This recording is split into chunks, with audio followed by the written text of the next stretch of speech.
I done wrong when they packed me off to the desolate wilds of Siberia?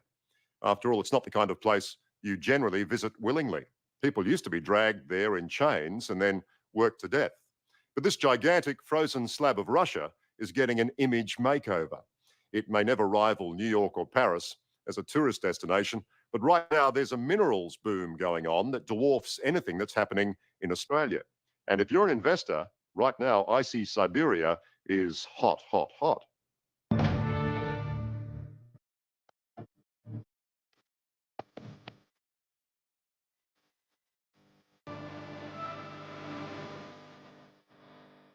Around the clock, rain, ice or snow, there's a race for resources at the top of the world. Siberia was once the world headquarters of suffering. Now this blood-soaked earth is yielding a staggering cache of oil, gas and gold.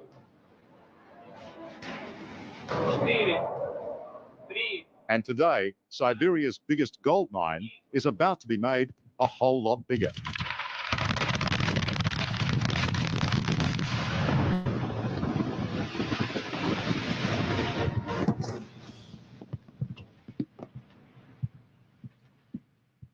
The gold being unearthed in the Olympiada mine is of such high grade, it's well worth enduring the blizzards and the isolation to exploit it.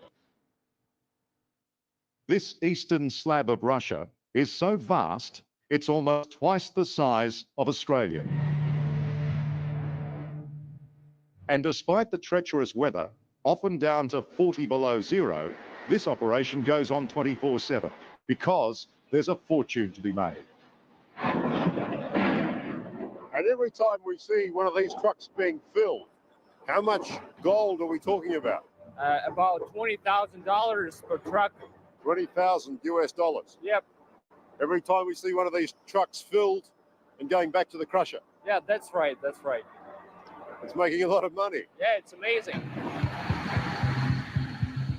The workers here fly in and fly out, 3 months on and 6 weeks off. To lure a mechanic like Konstantin Nikiforov, the mine pays him 3 times the average Russian wage. That's why people come here. This is the first, I think, target just to get money, of course. But what about the weather? It's so bloody cold, comrade. Yeah, maybe for the foreigners it's quite cold, but for Russian people and for people who live in Siberia, it's a good weather.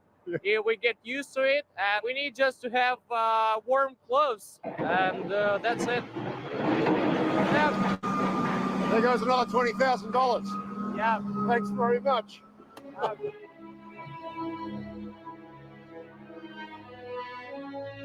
Being sent to Siberia was once the worst thing that could happen in Russia.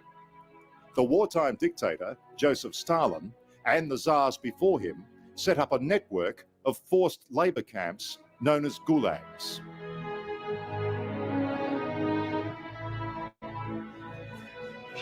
This women's prison is a renovated gulag. They took us to the basement to see what it used to look like. 20 million Russians perished in the gulags. Some of them were dumped here. There are no grave markers, just pictures of the dead left by loved ones.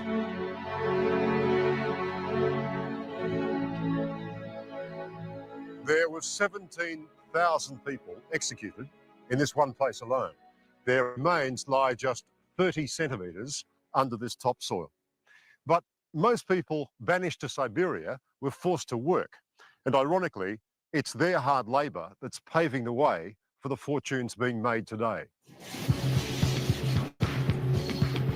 Political prisoners built much of the Trans-Siberian Railway and many of the dams and power stations that harness energy from the mighty rivers.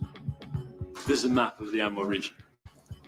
And this is a man-made lake. It's a hydroelectric dam.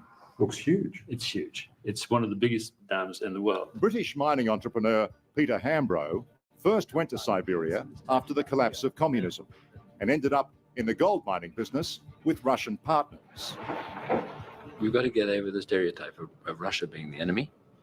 Every James Bond movie had the Russians as a baddie, and get people to understand that it's not the lawless place that you think it is. You don't have to walk around with a bodyguard. You don't have to travel in an armored car.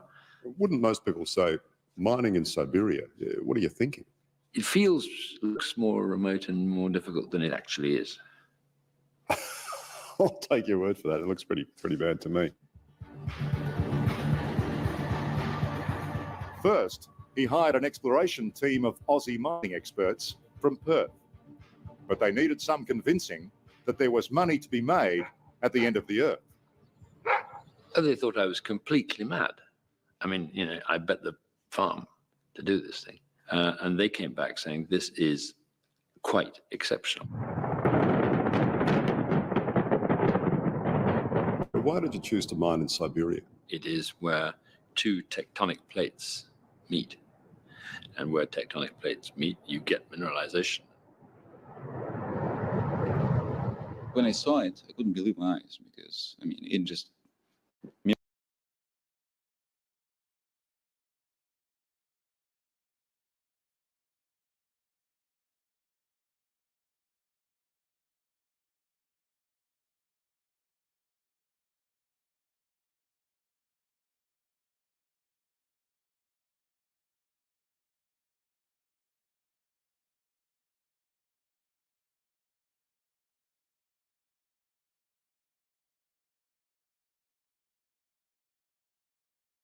Miracle. Mining executive German Pecoya says they've barely scratched the surface. Massive deposits. Massive deposits. Massive deposits. So potentially there's dozens and dozens of new projects. Yes, yes. So a lot of the deposits are still locked away. Yes. It just needs the investment money and the Yes. manpower. Yes.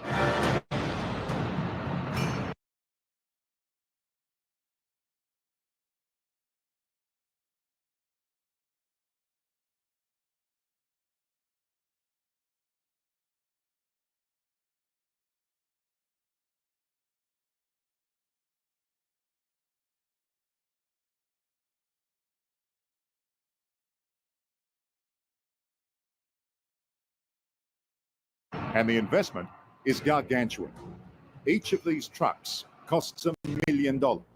So I was surprised when they let me behind the wheel. Okay. I was feeling it. More accelerator. Okay, you're the boss. The boss. And almost ran over our own camera. Oh!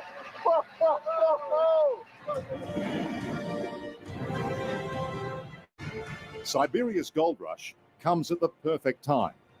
There's ravenous demand for precious metals. And since the global financial crisis, the price has gone ballistic. From all that rock, under all that snow, the Siberian gold is flowing at a rapid rate.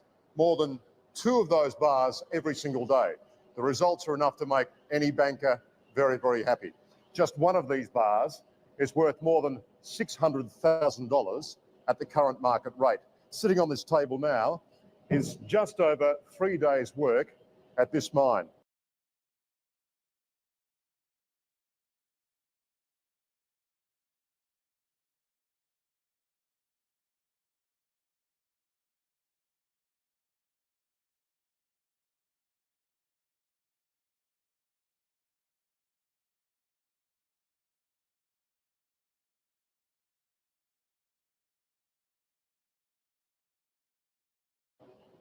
That's a rough calculation of just over $4 million worth on that table.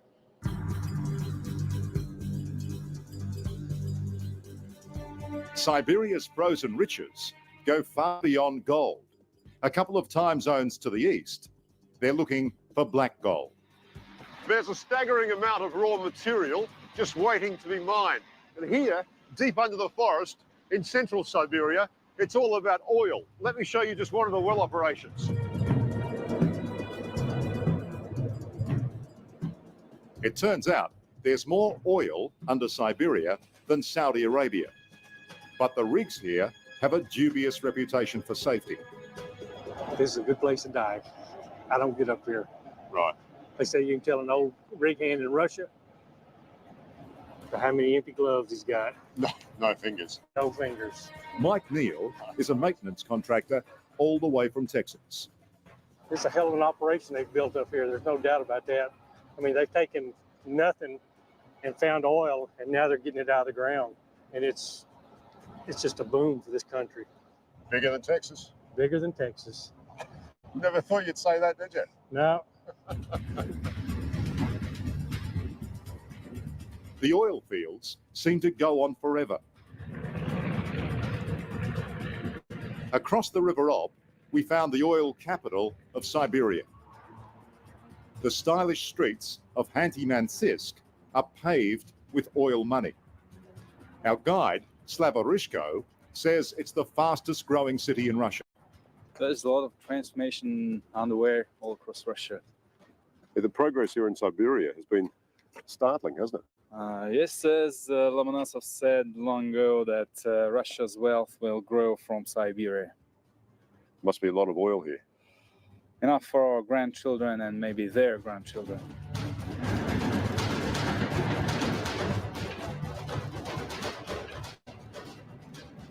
Everything is big in Siberia.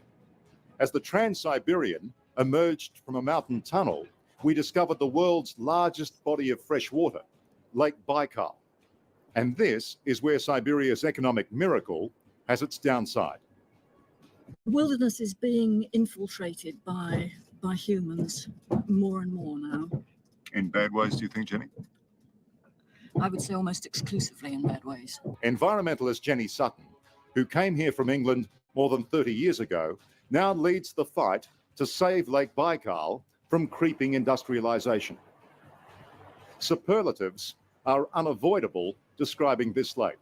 It is the world's oldest, the deepest, and the biggest, containing no less than a fifth of the planet's fresh water. But Prime Minister Putin has just ordered a highly toxic Soviet-era pulp and paper mill to reopen to create jobs. Siberia is one of the last wildernesses on Earth.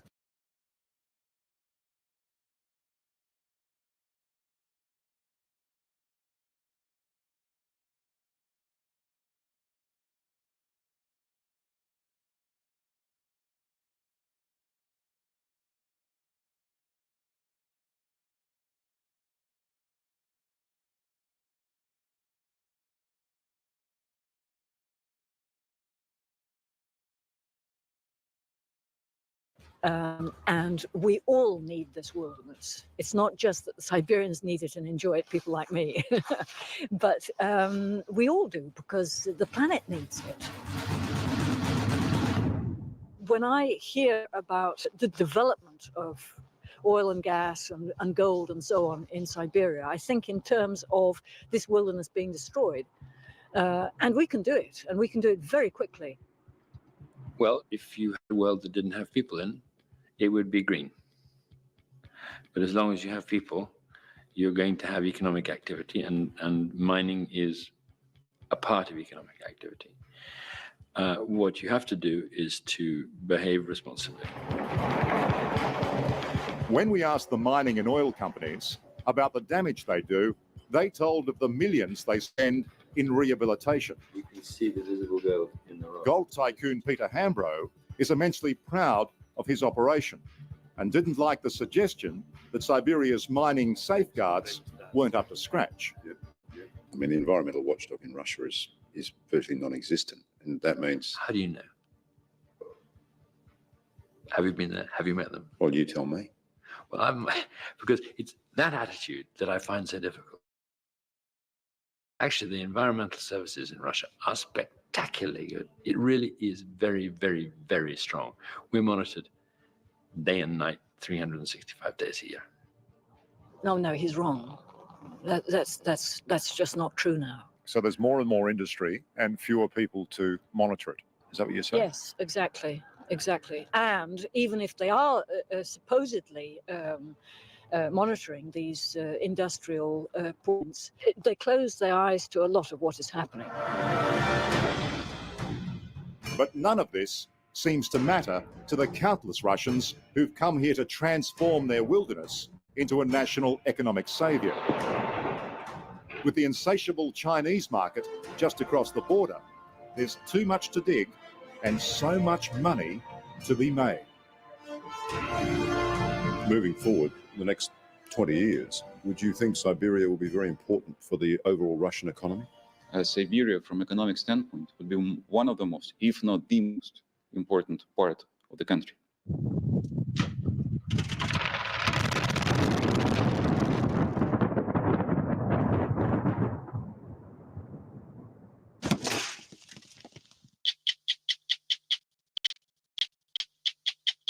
Hello, I'm Dimity Clancy. Thanks for watching 60 Minutes Australia. Subscribe to our channel now for brand new stories and exclusive clips every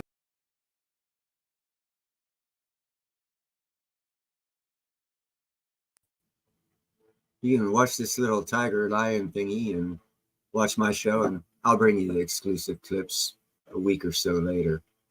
I just wanted to bring that to you. Just let you know, they say Russia's hurting. The mainstream media is trying to tell you that Russia's in a bad way.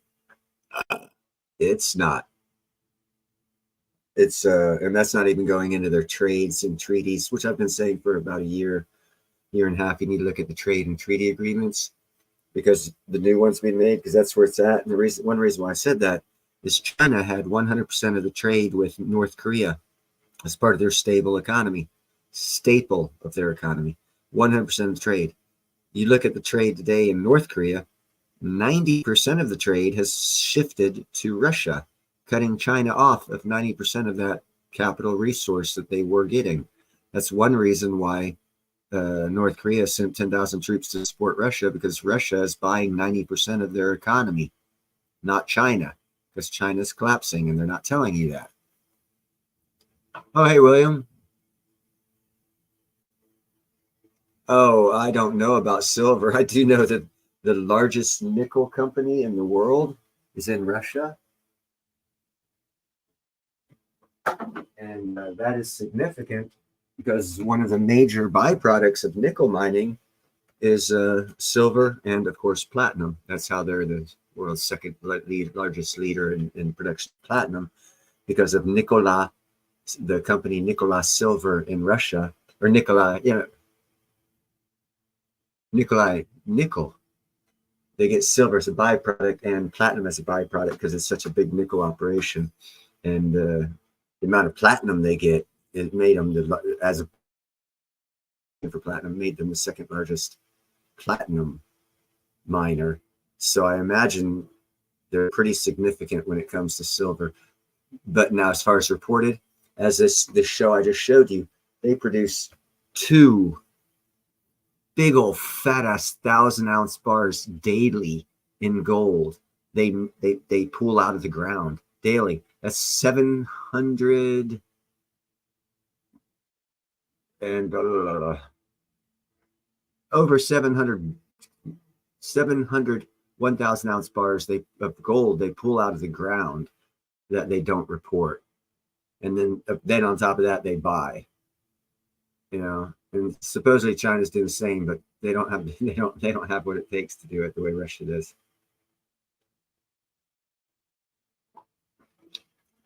But I can do a real quick search on that for you.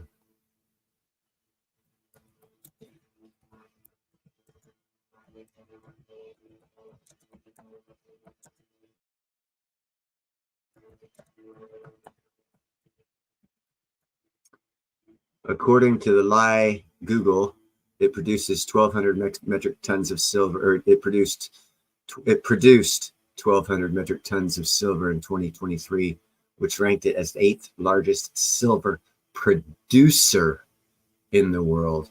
Now, what was your question?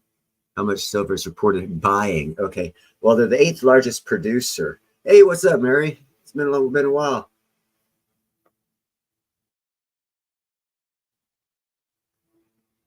Well, what's going to force the shift in demand, and everyone wants to negate this, and I even got into it with Vinny over it. Everyone wants to say BIS is where it's at, whatever. But Basel III was put in and signed off by everyone after the last financial crisis in 2008. And when Basel III gets fully enacted, that is going to change the price of silver right there and gold. And the only major country that is not compliant with Basel III is the LBMA, the London Central Bank. And that's because if you look at the way they have their gold in ETFs. It's a tier 3 rated asset. They don't have as much physical gold. So if they become compliant with, or when they become compliant with Basel III, they're probably going to go or come close to going to bankruptcy. So London's in a severely bad way that no one's talking about, but they're going to have to come in compliance with Basel III before Basel IV comes in. But if they don't, then we're going to have a serious financial crash. It doesn't matter what BICS or BIS or whatever the others say, because Basel III was put in to prevent a financial crisis from occurring. So if the LBMA is stopping it from being put into full compliance, then that just risks the possibility of a financial collapse even more. And it's all on the LBMA or the London. So when it goes down, it'll change.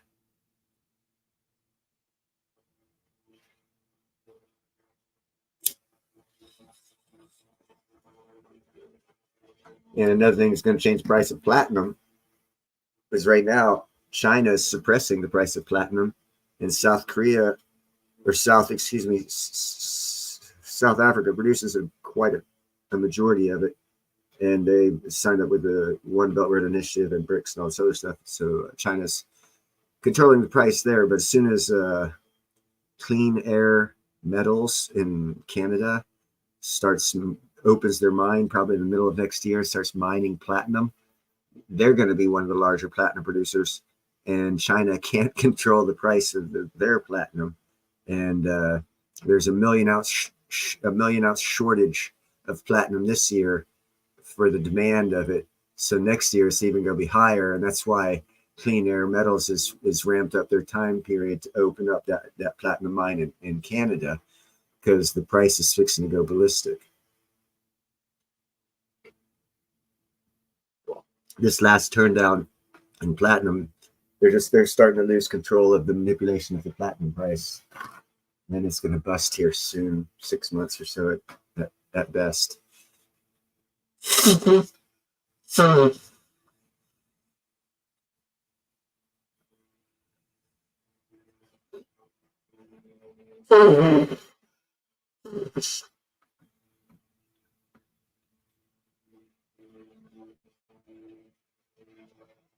Interesting, Mary. I do know Stellar has a contract with the Treasury Department here in the United States. They've had it for about 5 years. They want to, the Treasury Department wants to use part of the whatever XLM's doing in the creation of a quote unquote federal digital coins or digital money system. So XLM is going to be pretty solid. And oddly enough, in the description of quote unquote crypto, is crypto not decentralized? So therefore, if you have a contract with a government, would you not be a non-crypto because you are now non-centralized? You are regulated because you have a contract with the government. You can't have a contract with the government without high amounts of regulation. So any quote unquote crypto that has contract with governments, they're not cryptos at that point in time. ADA or Cardano has a contract with the government of Ethiopia. Algo and XLM have contracts with the Treasury Department. All three of them are in the top 40 of cryptocurrencies, but yet they have government contracts. I found that bizarre. Very bizarre, actually. Not sure. They're wanting to shut down that open pit silver mine, and whatever. Good on them. There's fixing to be a lot of silver mines opening up within the next 2 to 3 years. And the reason why is for the reason why there hasn't been any opening up for a while, because of the infrastructure cost and the cost of silver. Silver's too cheap, so it's not worth the expense of putting 200 to 300 miles of infrastructure in just to get to this site where you're going to be mining. What changes that is micro nuclear reactors. You can buy a micro nuclear reactor, have it trucked out to wherever it is you're going to set up your mine, plug it in, do about a third of a mile of infrastructure instead of 200 to 300 miles of infrastructure, and then turn the lights on, start mining. And as a matter of fact, I did a report where the micro nuclear builders, the companies that build them, their number one clients are mining companies for that exact reason. So now that micro nuclear reactors are being built here within the last 12 months, mining companies are buying them. That means within probably the next 12 months, you're going to hear about a lot of new mines opening up throughout the world that were inaccessible before because there was no infrastructure to bring power to operate those mines at the current prices. And that's how you break bottleneck of new mines opening up. You take it out of you take the new mines, open it up out of the control of the power companies.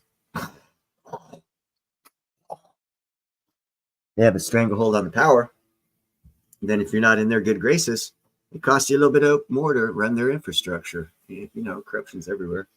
We're feeling it real bad out here in California. Fuck.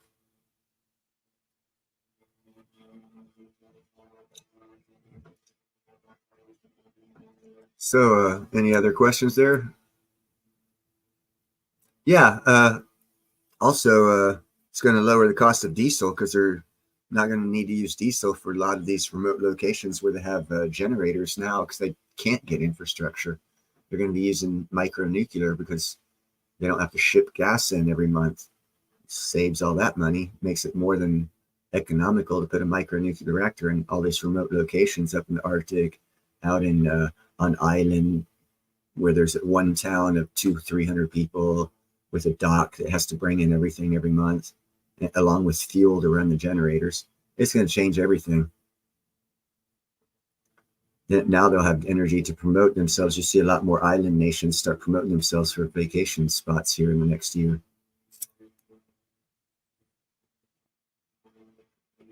A lot of things are going to change with the micronuclear reactor, but people don't seem to want to give credit to how it's going to change the mining industry.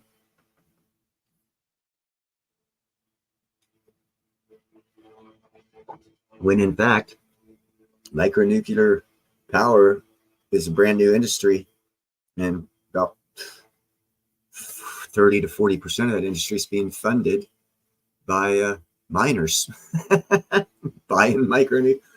Why are miners buying micronuclear reactors, Neil? Well, the only reason I can think of is for the reason I told you.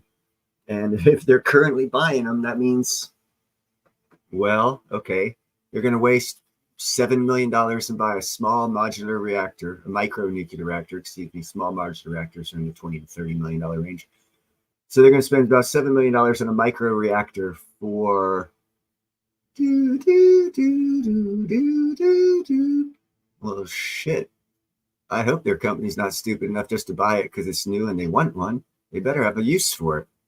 And I can tell you right now, a use case, remote mining, where they have no infrastructure to bring in all the heavy equipment to put in the power lines. You just fucking helicopter everything in. If you have a power source, boom, you get those big Chinook helicopters, helicopter in every piece of equipment, no roads, no nothing, remote mining, boom, set up, haul it out, better for security, better for everything. And business-wise, it's a lot cheaper. So I don't see.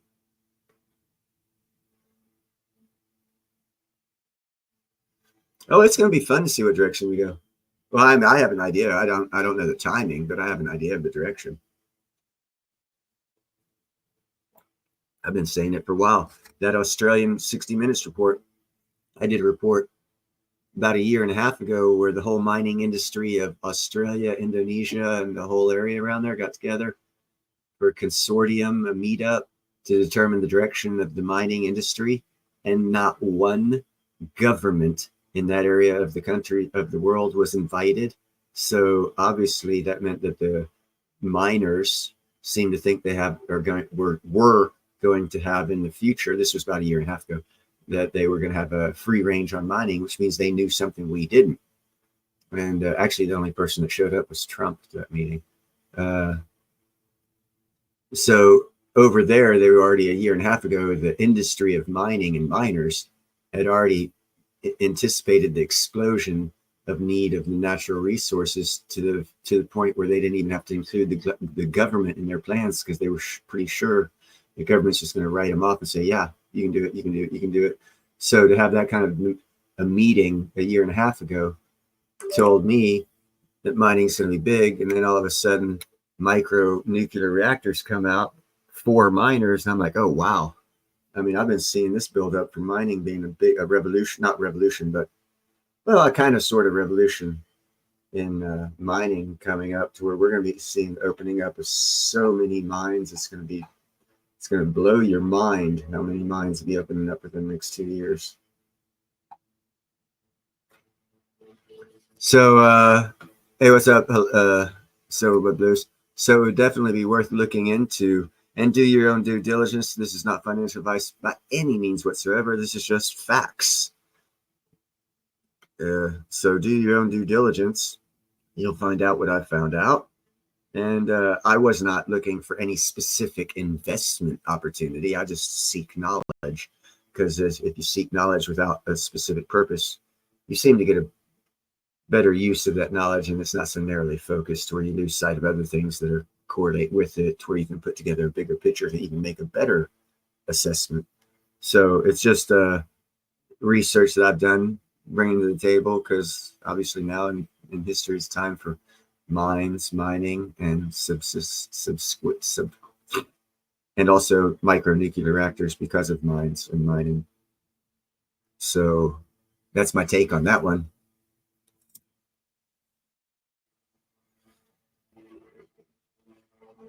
And my take's been pretty good. It's all on video. Anyone doesn't, thinks I'm full of crap, you can just go back to my videos, see what it says. And like I started in mid 2022. My first video was on how there will not be a CDBC till the earliest in 2020 till 2025, and it'll only be in the Eastern Bloc nations, not Western nations. And wow, it's fixing to be 2025, and there's no CDBC, and no one's really even talking about it. Just like I said 2.5 years ago. But 2.5 years ago, people were selling it. The fear of a CDBC. I was like, quit fear mongering, start telling the truth. And then I started getting strikes because YouTube doesn't like it when you tell the truth. And that's why I have so few viewers. Because for almost a year and a half, year and 3/4, I ran with 2 strikes, fixing to get kicked off YouTube permanently.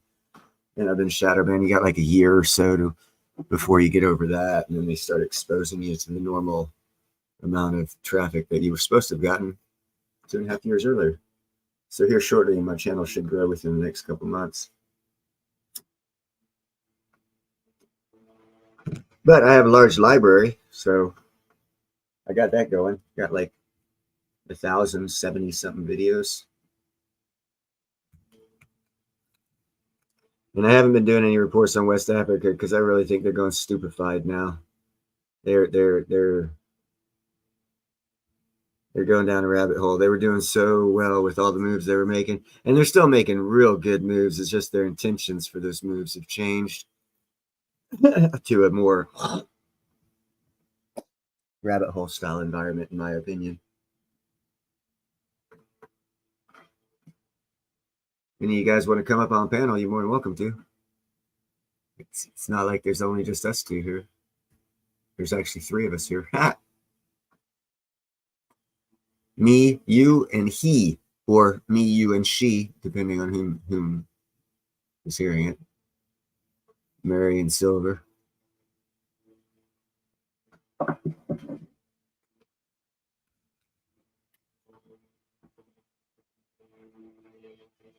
Nobody want to come up on panel? Hold on a second here.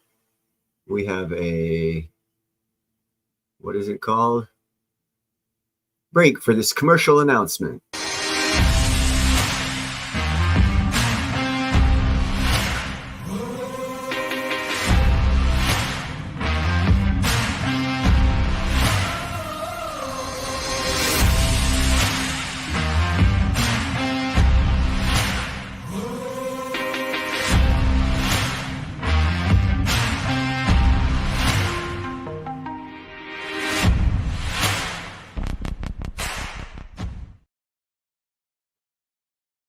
That was pretty cool, huh? I'm trying right now to look for the newest video. I got it around here somewhere.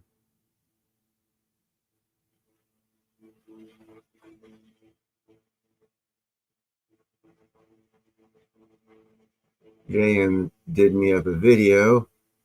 I can't seem to find it right now. Sounds good. Ad clip here. This should be it. Show original message. Here it is right here. Hold on a second. Let me go here. I'm going to get a share screen thing going. And I will show you the newest video that JM did for me. Introducing osmium. It is the most precious metal known to man. There's the nose rings, by the way.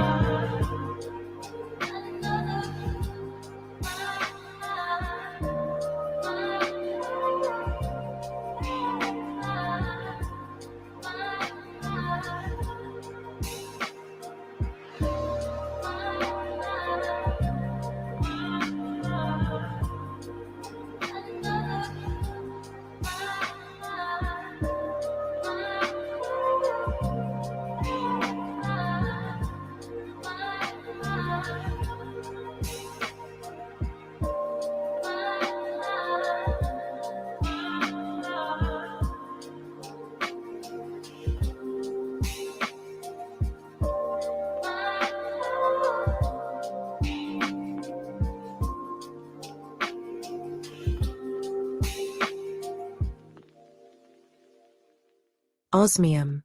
It is the most precious metal. Anyhow. What's up, Gerald? Hey, you just got to see the newest clip of the nose rings. They're going to be going down to New Orleans into this month.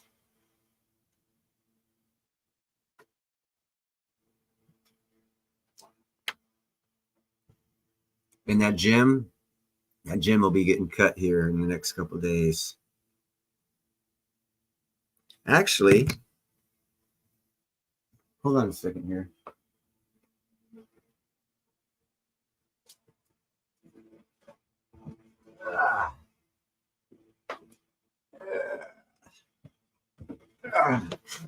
Okay. Yes, it's heavy. What I am doing is heavy. Settings. Virtual background, none. No, you can't see that. That's mine. This is that. You see that? You see that, Gerald? Yeah. I'm not going to do an unboxing, but it will be getting unboxed. There we go.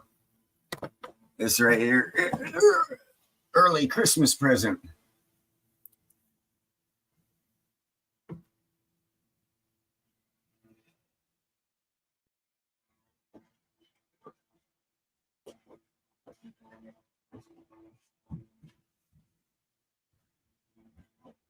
I am most positive what that is a gem cutting machine.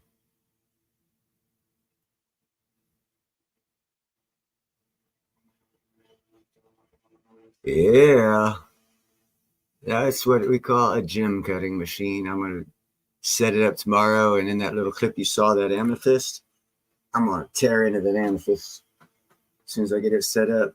And then I got a couple others here. Those things are just jumping out of the back down.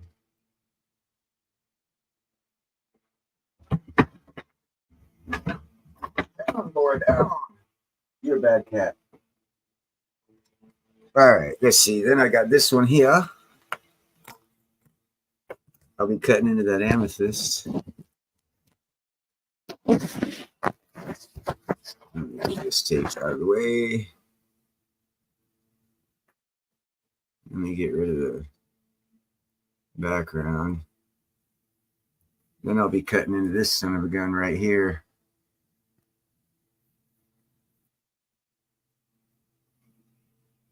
I'll be cutting into that sucker, taking probably about halfway of that line. So that way I can stick the crystals underneath there and make that thing shine. And then I don't know how this one's going to turn out. This Colombian emerald. I'm going to do the same. Its clarity is a little different.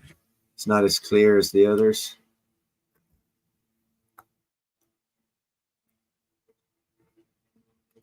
I'll get it open here in just a second. There we go.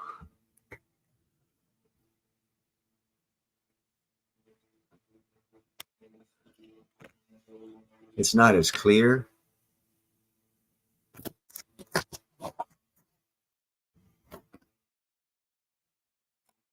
But it's got, you can see through it. You can see spots where you can see through it to the back side.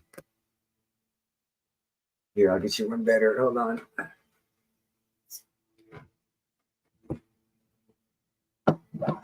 That's going to fuck you up.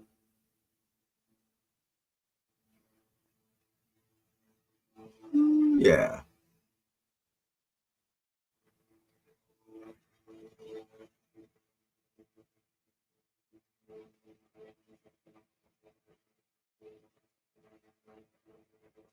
I'm going to cut that son of a bitch in half.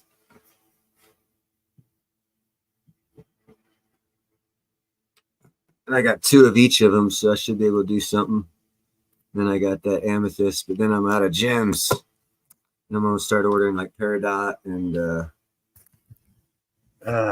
citrine. A couple other different things. Because I got a whole bunch of crystallized osmium to work with, along with this one.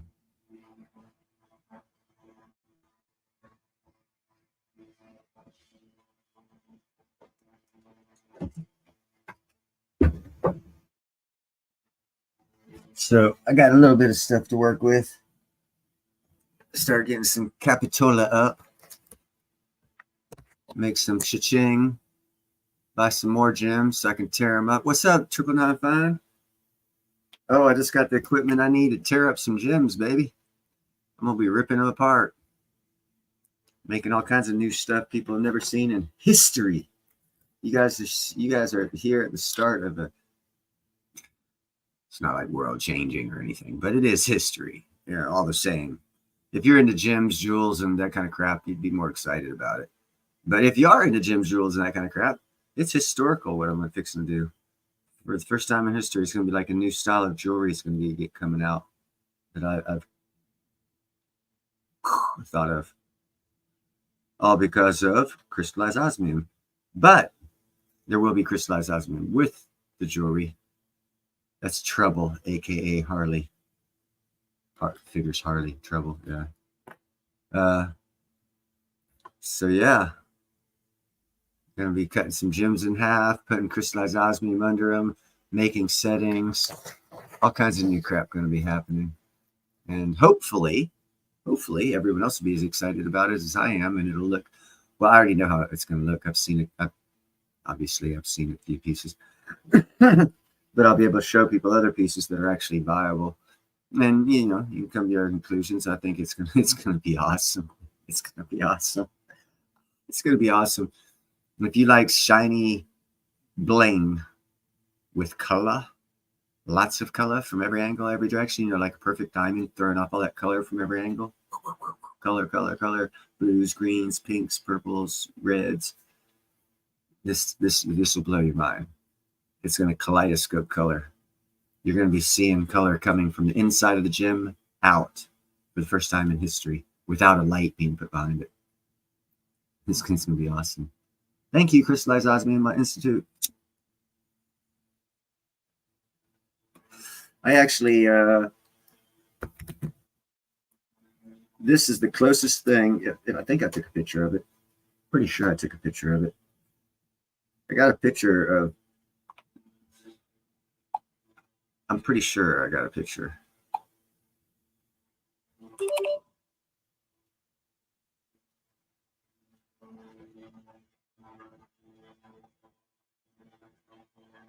Ah, I do. This right here is a diamond with a ruby underneath. They didn't cut the diamond and then put the ruby into the diamond. It's a new cut of diamond where it's emerald shaped instead of diamond cut. It's emerald shaped, so it's see-through in the center like this right here.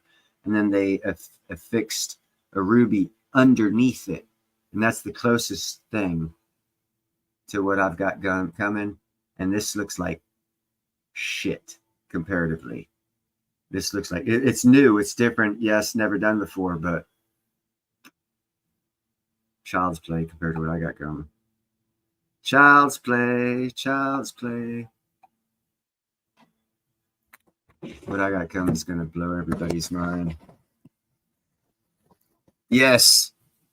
Thank you, Mary. I knew I liked you. What's up, Finn?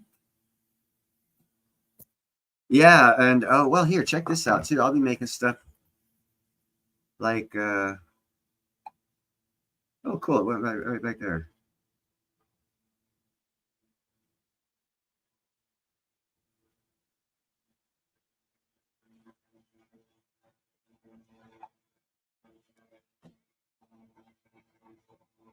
All those gems went into that and then into a ring. And if all those gems, or the bigger ones, just the bigger ones, not all of them, if the bigger ones were cut in half with osmium stuck underneath it, that would mama, that would blow that would, wow. But anyhow, yeah, I got a lot of work ahead of me. And now Trump won, my ironwork's probably going to start picking up. So I'm going to have ironwork probably available too while I'm doing this. So I'm going to be real busy, or I'm going to have to quit ironwork. Guess which one's going to happen? Yeah, I'm going to early retire, get half of my retirement, and see ya.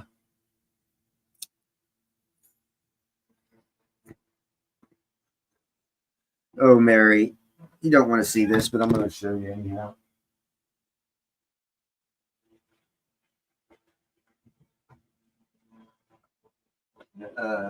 I don't know if you can see.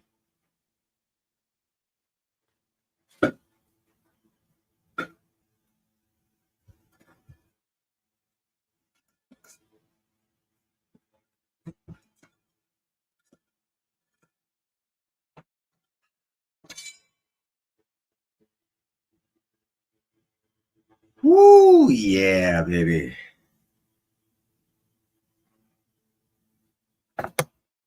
They're not that small. Covers up my thumb.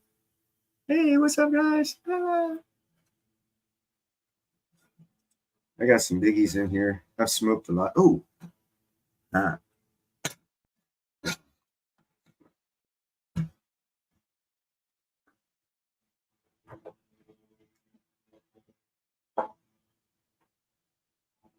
Here we go. This is another style of weed. That was a sativa hybrid. This is an indica. Yeah. Can you smell it?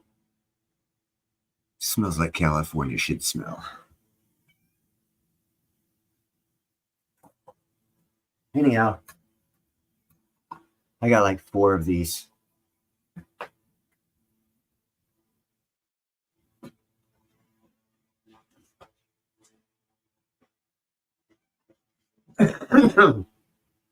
So if you ever stop by, I'll smoke some with you.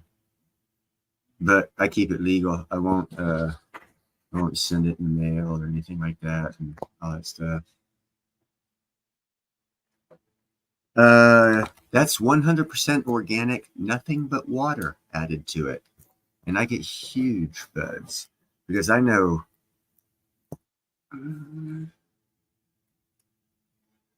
the basics about life. And it expands to more than us. There's life in this thing. It just all depends on what you call life. And if you understand that better, you understand how it works. And you find out you don't need chemicals. What you need to do is you need to grow your soil. And if you grow your soil and then grow other kinds of plants, like over winter that say pull nitrogen out of the air and deposit it in their root systems over the winter and then just kill them and it dissolves and you just added pure nitrogen to your soil without adding any Miracle Grow whatsoever. Holy cow. Then you're growing. And then you learn about the fungi network and you learn about the mycelia network. And then you learn about symbiotic plants. Then you learn about farmers markets inside the root systems and underground. And then you start saying, wow, soil is more important than any chemical man can put on it. Then you can grow anything.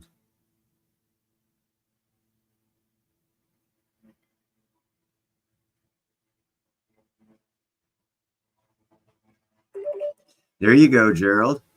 And that's what I'm talking about, man. Your imagination is the only thing that'll stick with. And we're still going to make the gold ones too, silver blood blues. It's going to get to a point. I want to have 1,000 2mm squares that I purchased laying around. So that way, when we don't have any more made up, and people say, "Hey, I want one," we can say, "What style? What type?" And we'll just make that style and type at that point in time, and do it that way, We don't have to like mass produce. We can if we can get like just 1,000 out within a month, then we can do to order, and we'll have our crap together, and then add the steadier rings to it. It'll work out fine.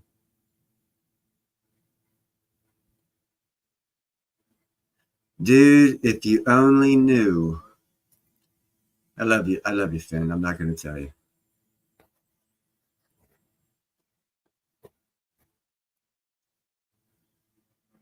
Everyone does their own thing. I am not going to judge.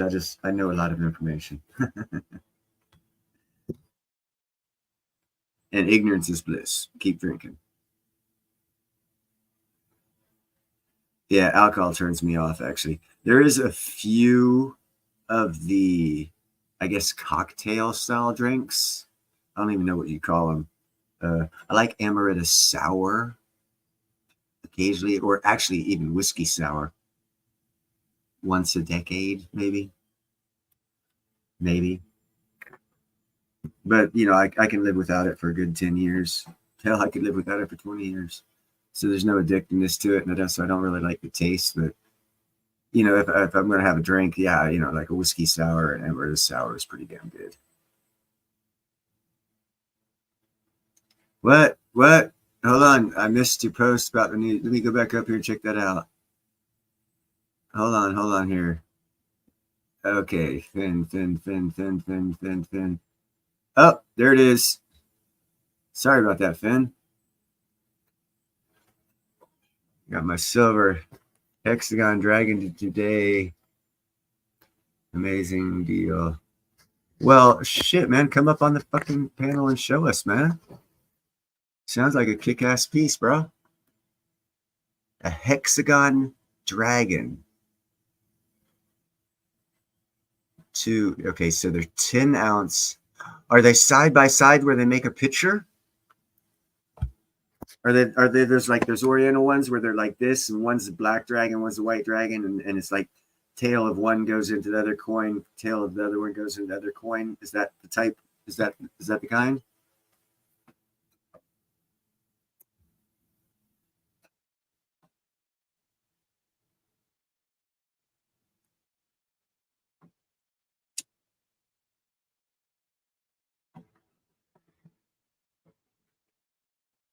Yeah, let me know, Finn.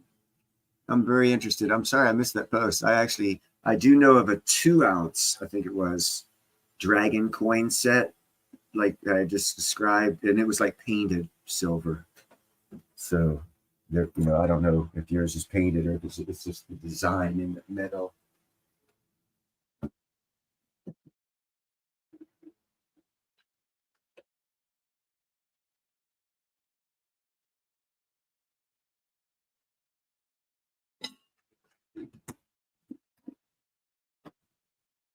Sorry, guys. Scott's in me says I gotta get my tea. So I gotta get my tea.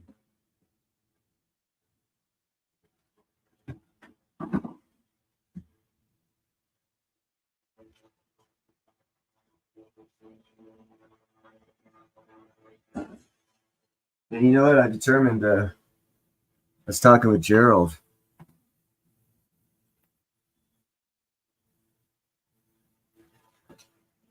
Okay, hold on a second. Got them from Bullion Exchange. Let me check out Bullion Exchange.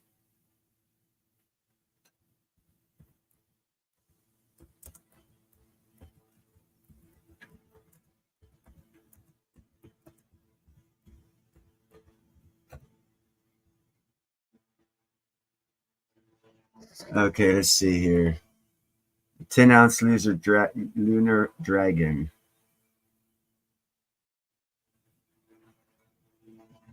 Oh, come on. Somebody slowed up.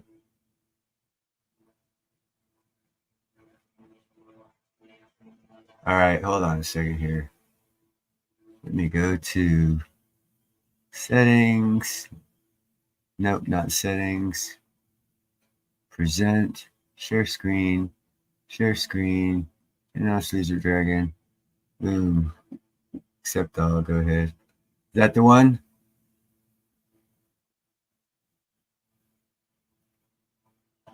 What's up, Mike?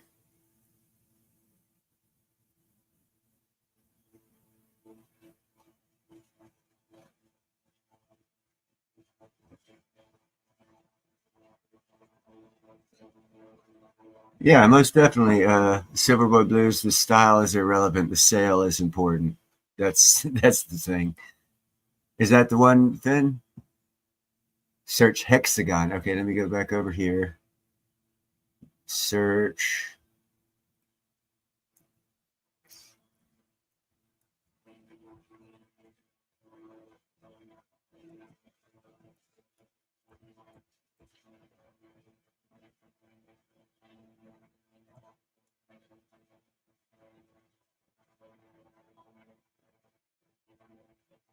Get off of me. There we go. Is that the one?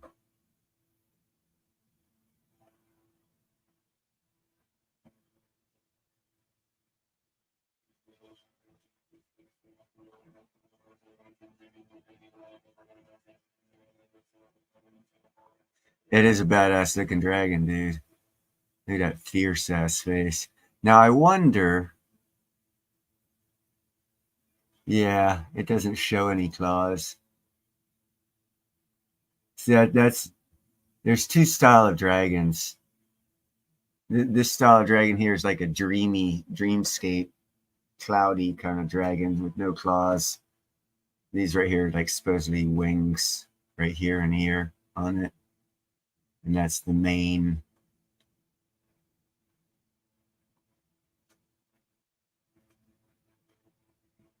That's a nice coin.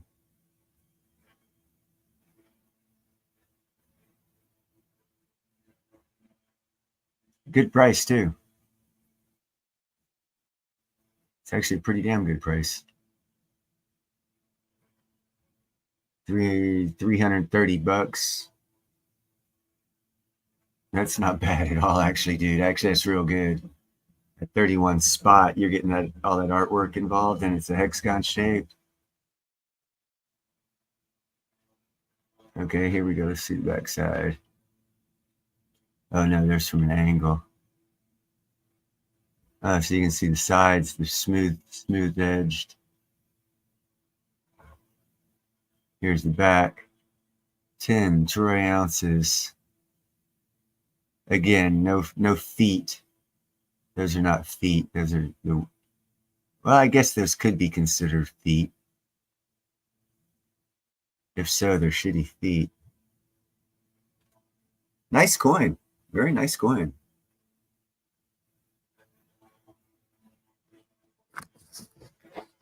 This damn tape.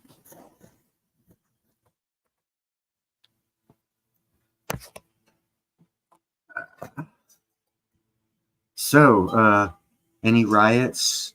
Any heads popping like zits?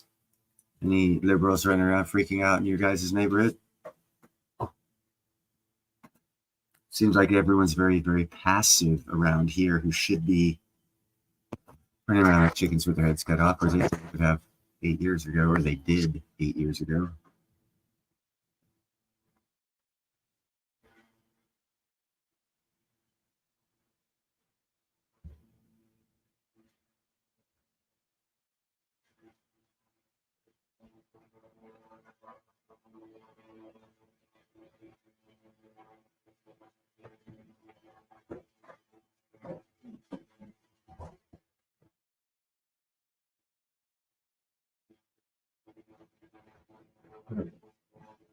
I called in Mike to see if Dak has a hologram, and so I was wondering what that was.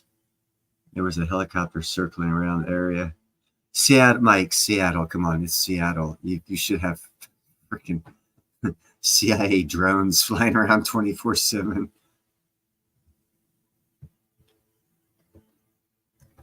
Yeah, quiet here as well. You guys, chill out.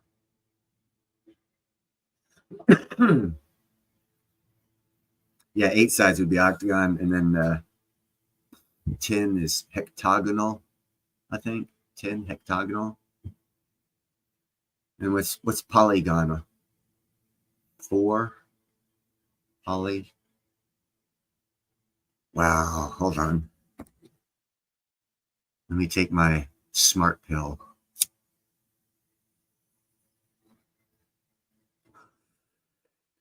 Now, smart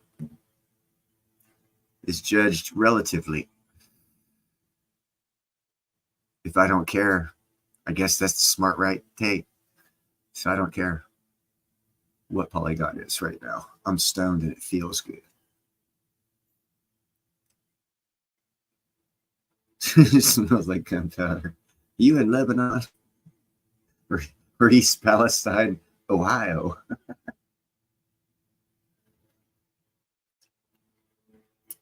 Yeah, buddy. Swing, bada, swing.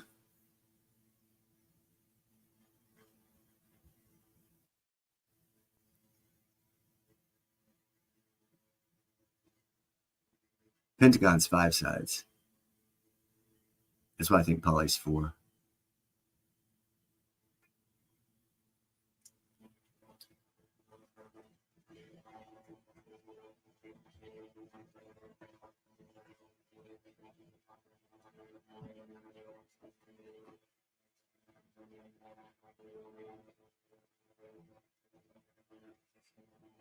Gotta check on the beasts.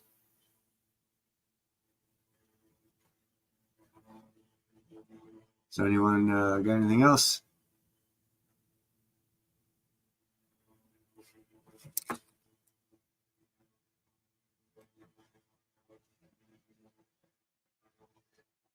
Dude.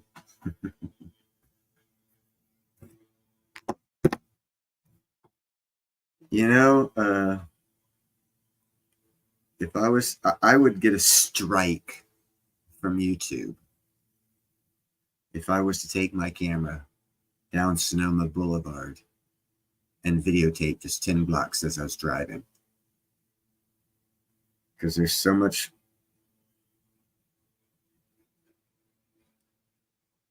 pornographic type human flesh on the street, not wearing anything, for sale.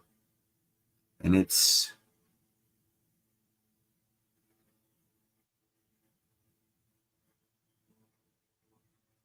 three blocks down, 6 blocks up is where it starts. And then for about 5 blocks, whatever color, shape, size, dress code you want for the 5 minutes that $50 buys you, or whatever the price is, it's available. And I'm talking readily available. It's I haven't seen it that bad in big cities.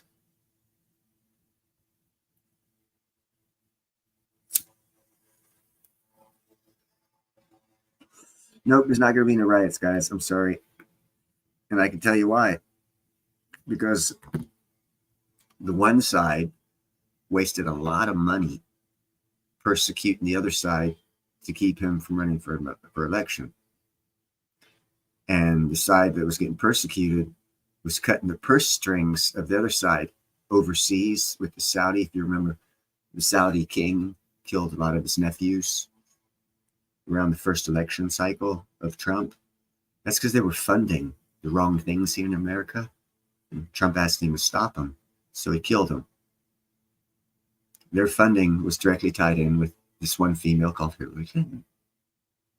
See, so the overseas funding dried up, and they've been running on fumes and starting to have to use their own money in the past couple of years, paying the rioters, paying the agitators, setting up the news media, all this other stuff. They're running out of money. They don't have the money to pay for the trouble that they've been causing. And you're going to find out, it's kind of sort of, good night, Mary. Thank you for being here. You're going to find out that's kind of sort of what it is. It's all about money. A lot of people spend a lot of money to fuck this country up. And they, of course, that isn't any good business. You never use your own money. So they found our enemies who wanted to crush us and use their money. That got cut off, and then they had to use their own money. Now they were like, well, if I can use any more of my money, I'm going to be broke. So all the funding got cut off. So there's not going to be that much rioting at all. Very little. But hey, I could be wrong. We'll find out.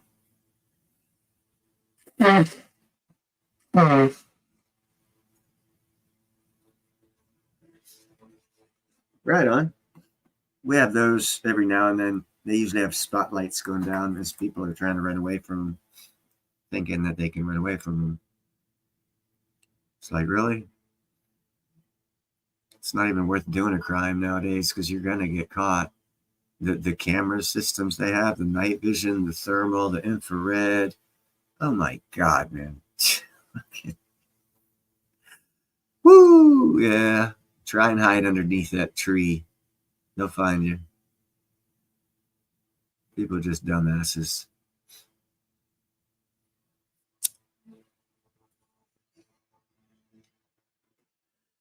Oh, one thing I did prepare for in this hard time that was coming up.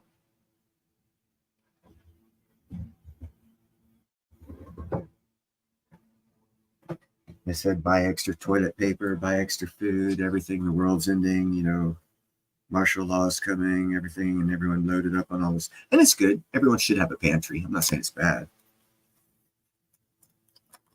So I was like, holy cow, supply issues, what?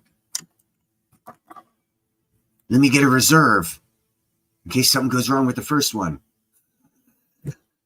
So I'm set.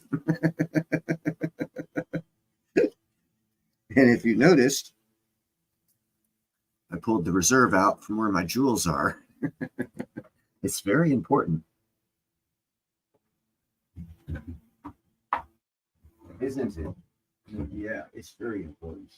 It's very important. Yes, it is. There it is. Oh, yeah, Mary. Oh, before you leave, this is Harley, Mary. I could have, I got Striker and Platina visible. I'm sure shadows in there. I'm sure there's probably a couple underneath the blankets and under the bed. Exactly, 3-9's fine. Or yeah, 3-9, triple fine, 999 fine. It's Soros, exactly. And that money is sucked up, is dried up. He's not going to use his own money. He likes his privilege.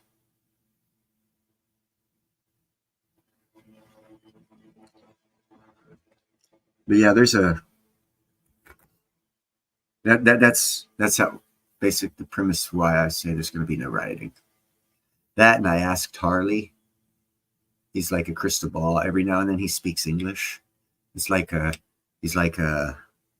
Greeks at the Parthenon, where the girls walked into that cave and they had their visions because they got high on CO2, and they started speaking in tongues, and some man, if you paid him enough, would tell you what she was saying. That's what he does.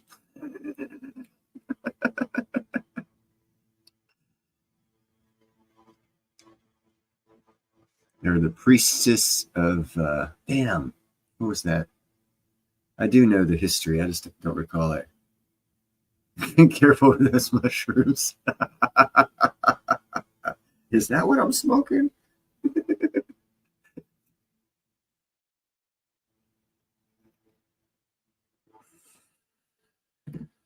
Oh, it's cool. If you do study up on religions, old religions, new religions, so you find out some cool stuff. And one thing I found out, what the Greeks did.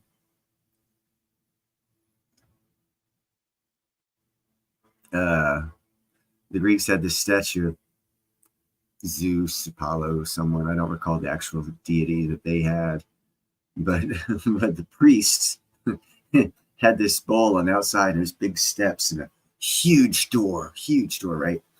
And if you dropped enough silver in this plate, what the parishioner would see is the doors opening. First, you'd hear horns, then the doors would swing open, and like there'd be like fire shooting out of a sword or something like that. But when archaeologists found the spot, what they found was when you stuck coins on this platter, it pushed it down, releasing water to go over a hidden fire that's caused steam, which caused the horns to go, which showed that there was enough steam to open the doors. And when the doors opened up, it keyed a latch, allowing oil to run to start the fire that built up, that blew out of the statue of the deity that you were looking at. And if you put enough coin in there and that happened, it was said to be the gods were smiling on you. So the hoax of religion for money goes back at least 2,500 years. Archaeologically proven. Yes, they are actually. If you study up 999 fine, Paul Stamens has 17 patents in the past 10 years he got on medicinal uses of mushrooms, and he's got them for sale. Don't know the name brand, anything like that. But there's some real good, they're even looking at metabolic uses for in cancer and prevention of cancer and killing cancer metabolically using mushrooms. I think tiger tail or something like that's one of them. But I am not a medical professional. Do not take anything I say as medical advice. Check out Paul Stamens. He's not a medical professional either, but he does have 17 patents, and you can check those out. And those are medical by professionals.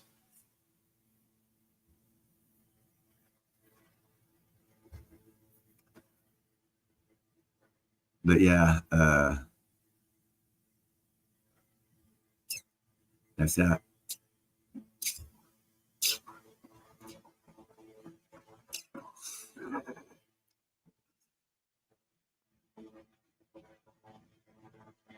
I'm going to time you out for spamming, Anti. They would have won if I won too, because I would have already fired people. I'm ahead of Trump. I'd have been like, boys, start packing y'all shit. You're out the door on the 1st or 5th, whatever. Oh yeah, hold on. Everyone, yep, it's November 6th. Okay.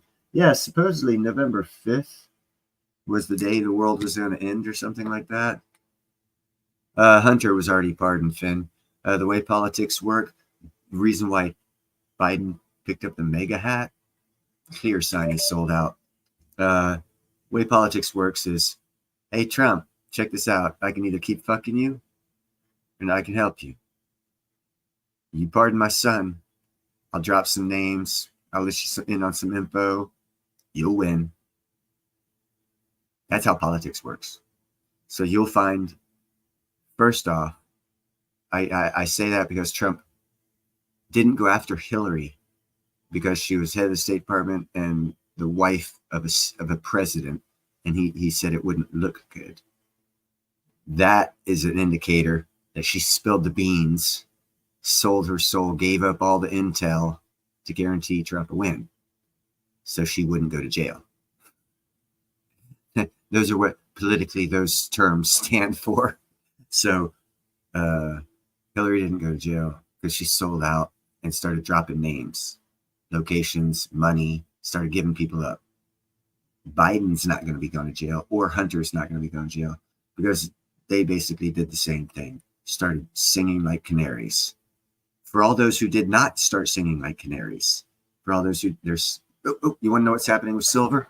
Boom, silver right there. That's what's happening with silver. Silver is getting cleaned right now. But yeah, that's why you find Tulsi Gabbard and all these people switched over to the Republican Party to back Trump, because it was a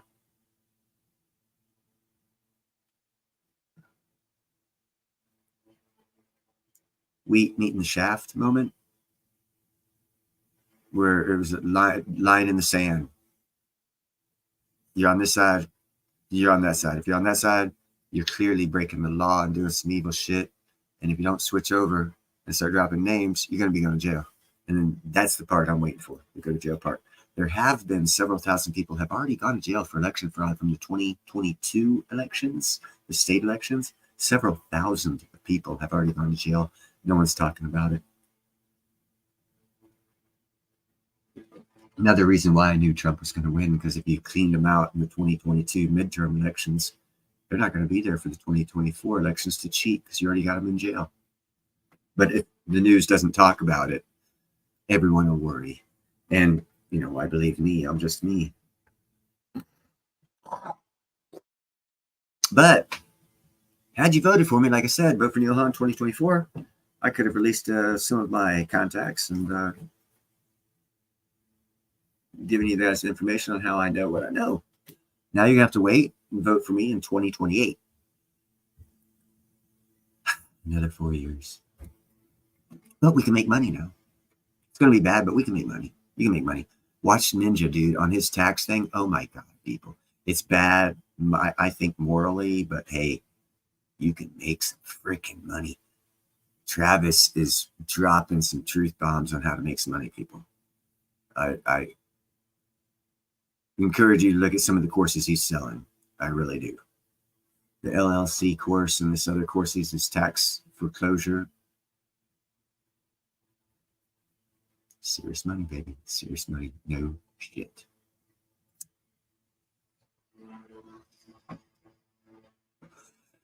Yeah, Ninja's dropping some good info right now with his two latest courses, in my personal opinion.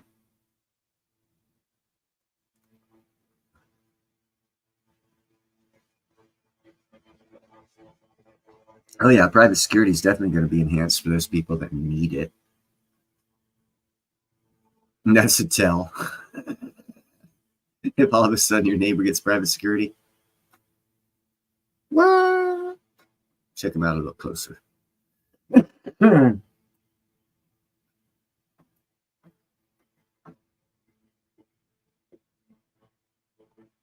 I do, Mike. I am a winner. It's all up here and up there. Up here and up there. And it's fixing to be right here.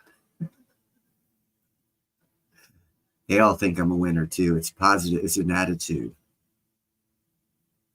Ain't that right, Jin Jin? Jin Jin with the engine. That's right. It's all an attitude with all these cute little faces. That cute little face, this cute little face, that cute little face. Where's the other one at? There's one. I keep going the wrong way. Over there. I'm looking backwards. Left is right, right is left. It's confusing, huh, Momo?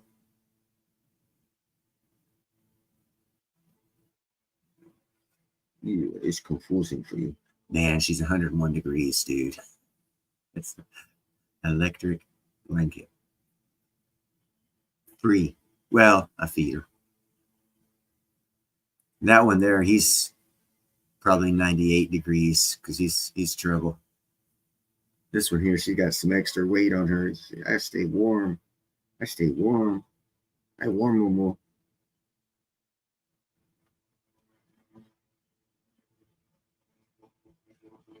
Hold on a second here. You said something, Anti? Okay, Silverblade Blues and Mike. Neozon Dynasty America 1 did not vote for you. Okay, I don't see what you're saying, Anti. Do you disagree or pretending you didn't see it? Please ask again. No, what I see, I don't see a question, so I don't know what to agree or disagree to. I see you saying hi to Mike Herrera, Silverboy Blues, and then you saying Neozon Dynasty America 1 did not vote for you, and I don't see anything before that. So none of that's in like a question format. So either I'm misunderstanding or you typed something in and it didn't come through. Please re-ask. I will answer. I'll answer any question people ask. I am in California, Northern California, Mike. Ain't that right, man? We were in Northern California. Northern California. She's a California chick. And so is Latina, Chloe, Dixie. I only have 4 girls.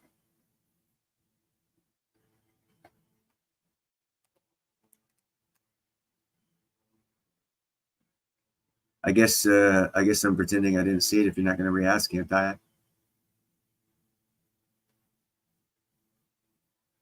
But I'm more than happy to answer your question. I'm not intentionally ignoring. I just don't see a question. Where are you? Nevada or Utah? Arizona? Oregon? Mexico? Hawaii is not technically close. Ain't that right? I could make it to Florida and halfway back before I get to Hawaii as far as distance goes. Oh, Seattle, right on. That is, yeah, we're Westies. But you're up there in the 10% solution area. You're kind of screwed a little bit more than the average West Coaster. You guys got flooded with, what is that? Crank and crack and all that other shit.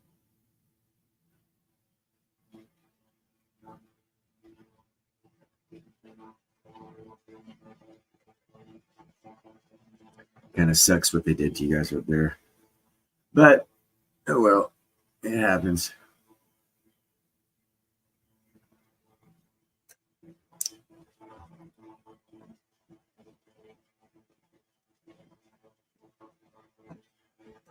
You posted it again. What did you post again? I guess I'm sorry, bro. Hey, why don't you come up on the panel? They can't block it, whoever's blocking what you're asking. Because yeah, I don't see any questions you're asking, Auntie. Sorry about that. Truly, bro, I'm not trying to ditch anyone's questions whatsoever. I don't want to be known for that whatsoever. I'd rather be known for he'll give you a jackass answer, but he won't ignore you. And I won't even do that. I'll try to give you an honest answer on anyone's question. Yeah, someone's blocking the question, but they're not blocking his statements, just apparently the question. And then I'm not saying you're not. I mean, I've been blocked them. Kind of weird. Like Ron's basement, fucking, I got blocked for some reason all of a sudden out of the blue. That or YouTube's not allowing me to post, so I just quit going. Like,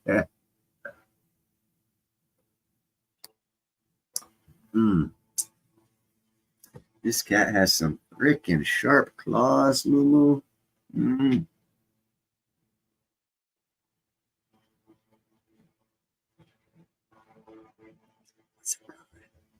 What's up with you? Isn't she a pretty kitty? Got that little red mohawk.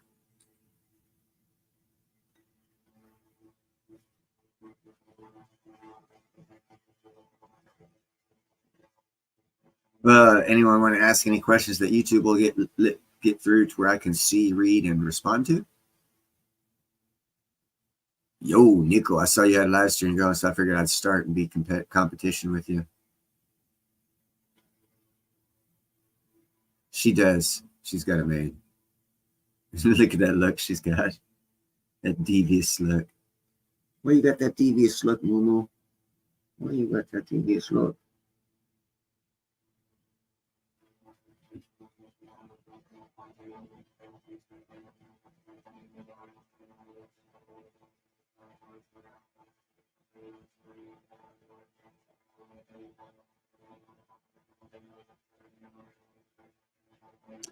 That's what I'm thinking, Anti, because I received nothing whatsoever on my end that, and actually you're a mod, so no other, everyone's basic mod level, not one mod do I have can block another mod. I do that intentionally at the start of my channel to guarantee that everyone, if you're in blue, you should be able to post what you want. If not, and you don't see me doing this right here, saying, oh shit, I need to block him or something, you can't be blocked.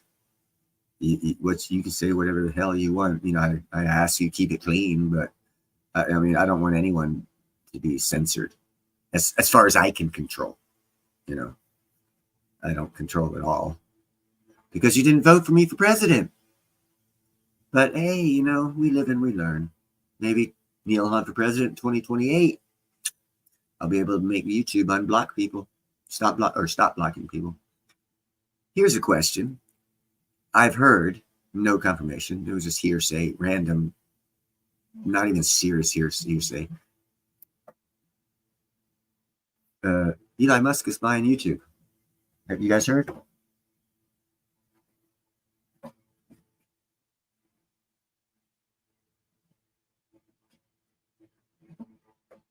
Or Google, excuse me.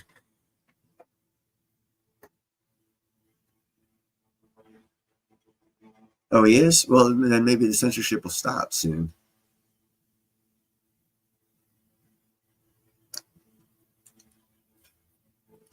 And trust me, dude, when it comes to censorship, dude, I have almost 1,100 videos. Well over 2.5 years I've been doing this. And I still need 800 viewing hours before I'm monetized. Trust me, I know about being shadow banned, censored, put on the head. Yeah. Yeah.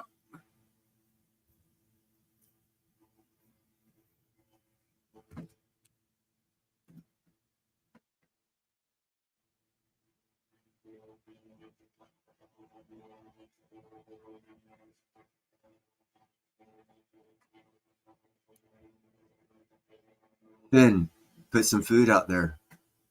You win cats through being food nice and making rhythmic, steady motions that don't change and aren't sporadic and don't like stuff like that. That freaks them out. Maintain just a normal pace. Set food out, water out. Sit out there every now and then when you have a treat or something. Put it out there. Make sure that they see you throw it out there. Over 6 weeks, you won them over. Most humans don't have the endurance to play that game. It's real easy. It takes about 10, 15 minutes of your time. And you gain a friend. If you attract an animal in that manner, let them come to you after seeing that they can trust you, and then they give you their friendship. It's a unique bond.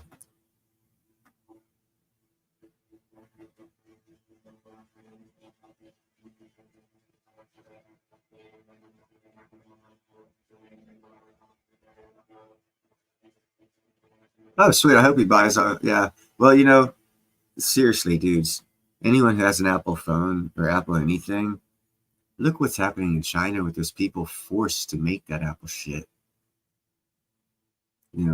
Choices and decisions. And Nicholthon, right on. Good for you, Nickel. I hope it all worked out well.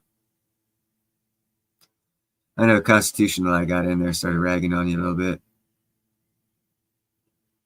But I hardly ever see him, so I figured I'd have some fun with him, make him feel like he's having fun. Maybe he'll come back more often. I don't go for long live streams. I just, as long as there's conversation going, I'll talk about whatever. Let anyone come up on panel and talk. I have no qualms about anything. Well, unless you're going to talk about stupid shit, what I consider stupid shit.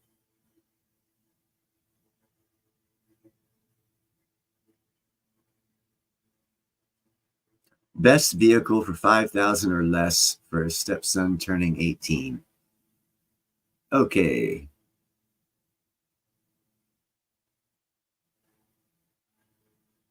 Anyone have any suggestions? What I would suggest right off the bat, how I get my cars. I drive around and I'll buy them from a human, another person that you can talk to. Because you get a feel if they're lying. Some of them might even be honest and tell you, yeah, there's a little kick this way or it pulls a little that way. And I've always bought directly from the owner, and I never paid over $2,000 for a car. I've had a real nice Mercury Grand Marquis, cost $1,800. Got it from an 81-year-old lady 5 blocks down the road. She was giving up driving. Car had 89,000 miles on it. It was like a 2001, and I got it in like 2018, 1,800. Oh, granted, it only got 9 miles to the gallon. Though. I was like, I gotta get rid of this son of a bitch. And then I got the one that I got now, a Scion, 2010 Scion, $1,000. I've had it for 5 years. Yeah, early 2000s, exactly.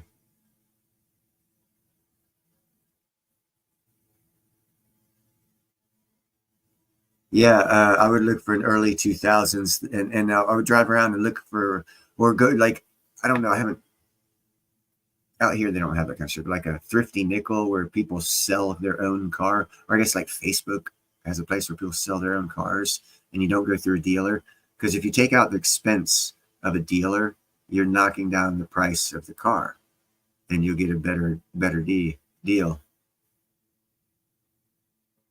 And like I said, I always get it from a private owner, because you can get or at least I can sense people when they're lying and whatnot, and I can get a better sense of the vehicle.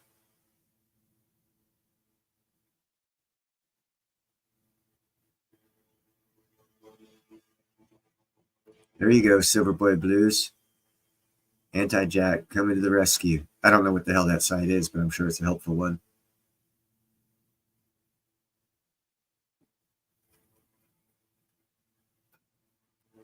Yeah, I get lucky and buy, like I said, the last 2 cars I've had for the past 10 years, I've bought within a 4-block radius from the owner.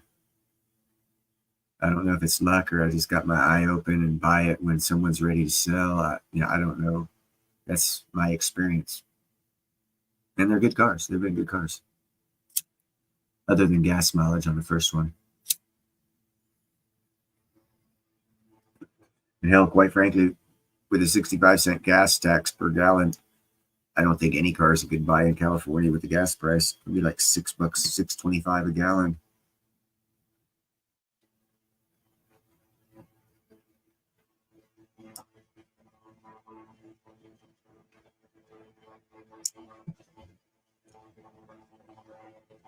So Who took the Senate and Congress? Does anyone know? I figured Nickel probably will. I didn't really watch it. I kind of sort of knew who was going to win.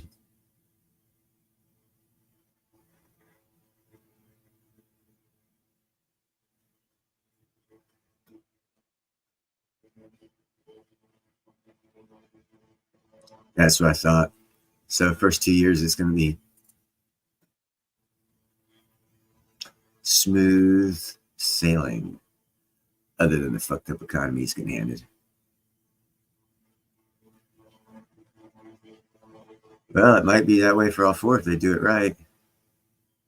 Of course they're crying. They got rid of not arbitration. They got rid of several long-standing congressional rules when the Democrats had control, so they could ramrod bills down the throat of the American people, and the Republicans couldn't do shit.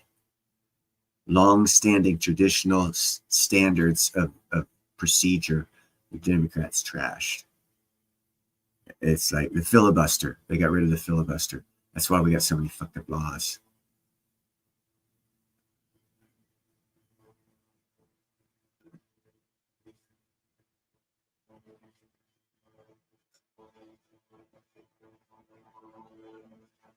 But anyhow, you guys didn't vote for me, so I can't fix anything.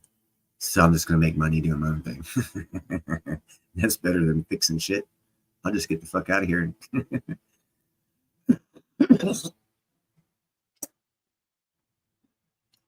And that'd be good enough for me. I'd like, you know how much money I can make. Either one island in Fiji or a 3-island chain in the Philippines. In other words, between $3 and $30 million. I think I can make it somewhere in the middle, if not high end of that. I'd really like that 3-island chain. That was a good. It was a good island chain. 3 islands set, fucking, and then 2 other islands were like down here that belonged to someone else. Blocked the flow in one way, and blocked the flow the other way.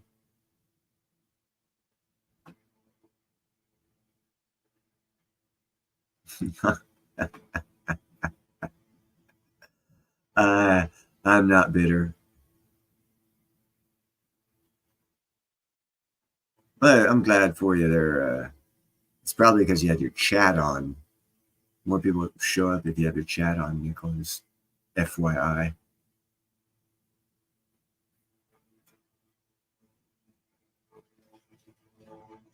Yeah, no, I'm always positive. Try to be always positive. Sometimes I break and I'm not a nice person to be around, but it's very seldom. And I control it. It's not long lasting. This helps. Oh, I called my union hall. I got a call every Wednesday to stay on the unemployment roll. And I made all of the political arm of our union quit over the past 3-4 years because they put out emails and I'd respond with, well, my facts. And we'd often get in back and forth disputes on emails, and they'd end up quitting. And today when I called in for a roll call, the girl at the other end, she already knew it was me, and she was laughing. She was like, "Hey, Neil, you in a good mood?" Because she knew how much I hated that other administration. And I heard the other girls in the background cackling too. They were just waiting for me to call in and being all happy and shit. I've actually done a lot to void a small bit of the propaganda of the other side while they were in power. And I paid the price of not getting work because of it. But it had to be done and no one else did it. So, and I actually I made people quit because they were stupid.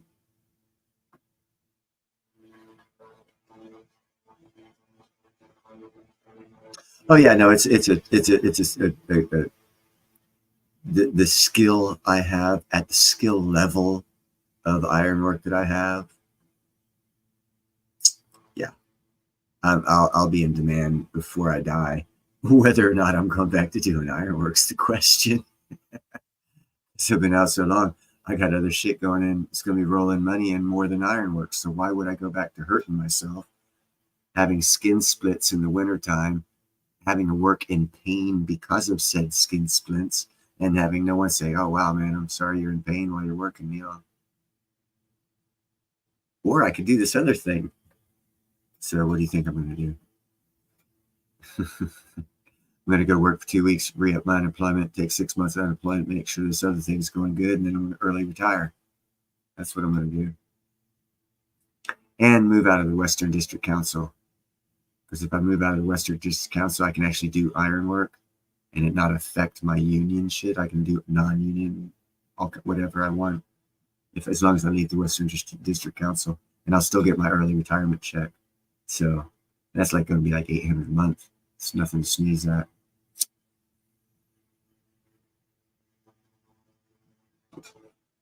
It's free money, free money.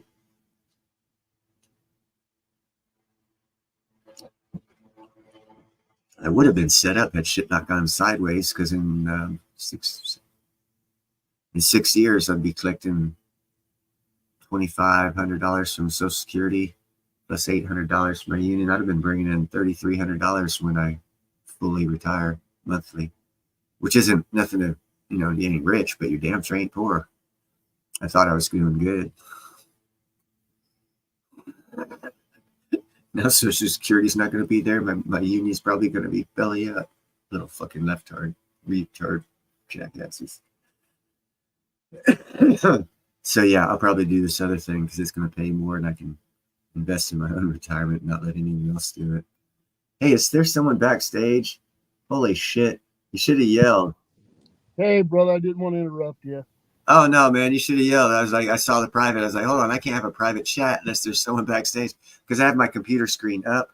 I have my computer screen to my TV. Gotcha. So the video, this video here comes from my computer, but my visual comes from my TV, and for me to get a full video view of my TV, it has to be down here like that.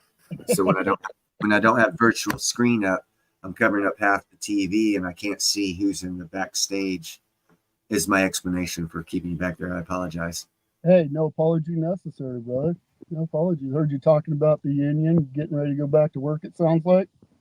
Like I said, just for enough to re-up unemployment for 6 months. Yeah, I've been giving my union hell and stuff. They're getting ready to start wage negotiating contracts, so I've been giving them hell, telling them they need to bargain with us in good faith. Dude, I am disgusted with my union. It's the only union out there that supported the loser. And then they jumped my ass when I gave them hell. So I gave them more hell. That's what we got to do, man. I mean, I'm a dick. I mean, we're iron workers, man. What are you gonna? You get in my face and me not? Oh, what, you think I'm a pussy? Come on, man. Shit. I've been doing this shit for 35 years, man. I'll tongue slap your ass around the fucking hall. You want shit? And yeah. So they punish you by you don't have work for a couple of years. I don't give a fuck. That's what got me into other stuff. So now it's their bad because now this other stuff's starting to pay off. And I don't need it. So what I'm going to use the union for is another 6 months of unemployment. Because if I start an LLC and it's making money and it's not paying me, I can go back to work for 2 weeks, get unemployment, get $1,800 a month for 6 months while my company's making shitloads of money. Use that just to fucking chill and spend however I want because my company will take care of all my expenses without paying me, which will still leave me eligible to collect unemployment. Absolutely. And to oh, hold on, I gotta take this. Hold on a second. Okay.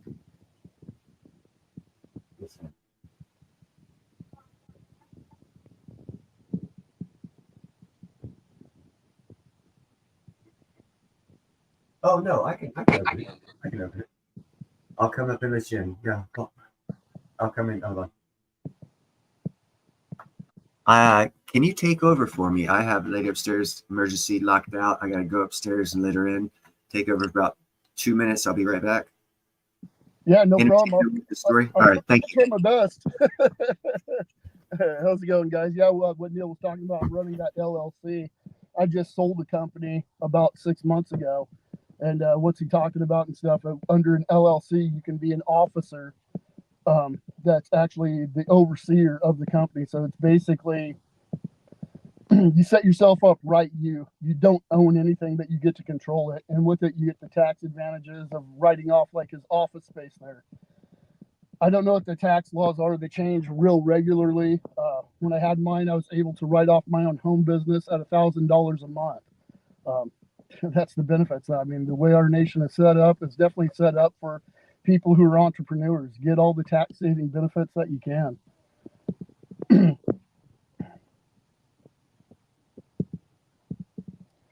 And yeah, I definitely believe our nation's getting ready to come into some hard times, especially with the mass money printing that they've been doing.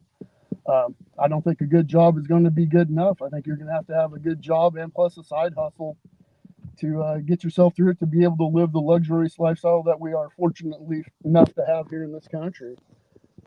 Get out there, get your hustle on, get grinding. I mean, look what Neil's doing. I mean, he's doing a YouTube channel. I mean, it's only a matter of time before, you know, the algorithm picks up, he hits it, and he's able to get this stuff monetized that he's doing. I mean, he's out here bringing information that no one else is. I mean, Neil was the one who brought out crystallized osmium. I've looked into it and stuff, and yeah, I'm gonna get on that bandwagon too. I see an opportunity there.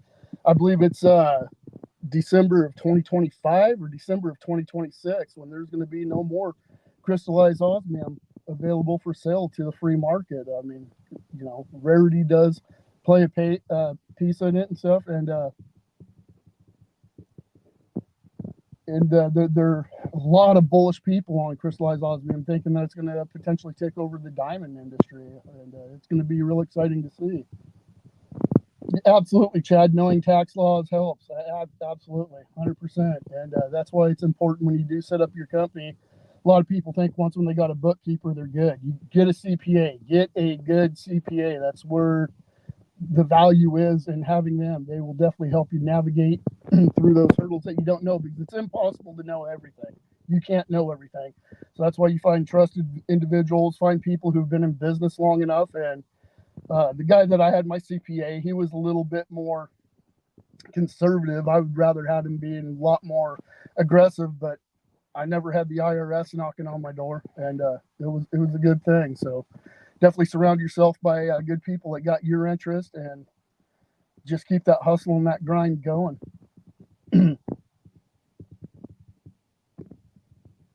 And like Neil says, man, this is not financial advice. This is just life advice. It's just good sound advice. That's all I'm giving. Don't take my word. I'm just a plumber idiot, man, that just said, hey, I'm gonna go start a business one day, and that's all I did, man. I wanted to do something different. You get bored doing the same thing. I mean, Neil talking about he's been in the industry for 35 years. Holy moly, man! I've only been plumbing 21 years. And it gets boring. It gets really, really boring. So find something else that you're passionate about. It makes it really, really enjoyable. And I loved every moment of it that I did it. And my business partner came and offered me, hey, I want to buy you out. I was like, cool, buy me out, man. And it was fair. You know, I don't know. Been kind of playing around with maybe doing another side hustle, but I'm in the process of selling a house and buying another one right now. So I'm kind of busy with that right now. But yeah, I've actually been playing around with the idea of starting up another side hustle. I don't know what state you live in. I know California is a pretty free state when it comes to running business, where you don't have to worry about a lot of licensing like you do here in Oregon, especially if you're a plumber. But you're seeing a lot of these tankless water heaters, and you're seeing a lot of these heat pump water heaters around out here in my area. There's no one servicing them. They're going to need to be serviced like now. By servicing them, they're going to get longevity and stuff. And man, there's just opportunity right there for someone like, crap, if you're not a plumber, man, even in Oregon, man, go out and get a hold of the state of Oregon stuff and get your plumbing installer's license. Now you have the license to work specifically on water heaters and learn all the specialty stuff that's out there, because there ain't no one doing it. All the plumbing contractors want that big money with that installation. They don't want to mess around with flushing, back flushing a system, a tankless system and stuff with white distilled vinegar to make sure all the minerals are out and that it ain't operating efficiently. No one wants to go in there and flush the water heater, clean the coils on the heat pump water, condensing water heaters. I mean, there's a lot of opportunity just right there. And, you know, just get out there and get it.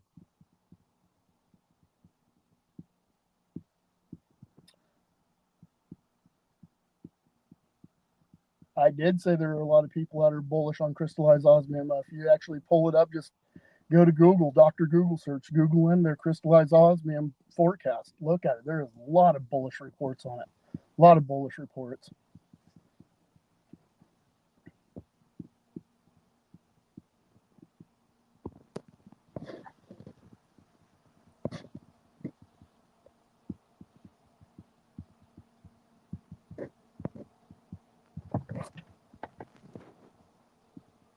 Gerard Daper meth? I have no idea what that is. Okay.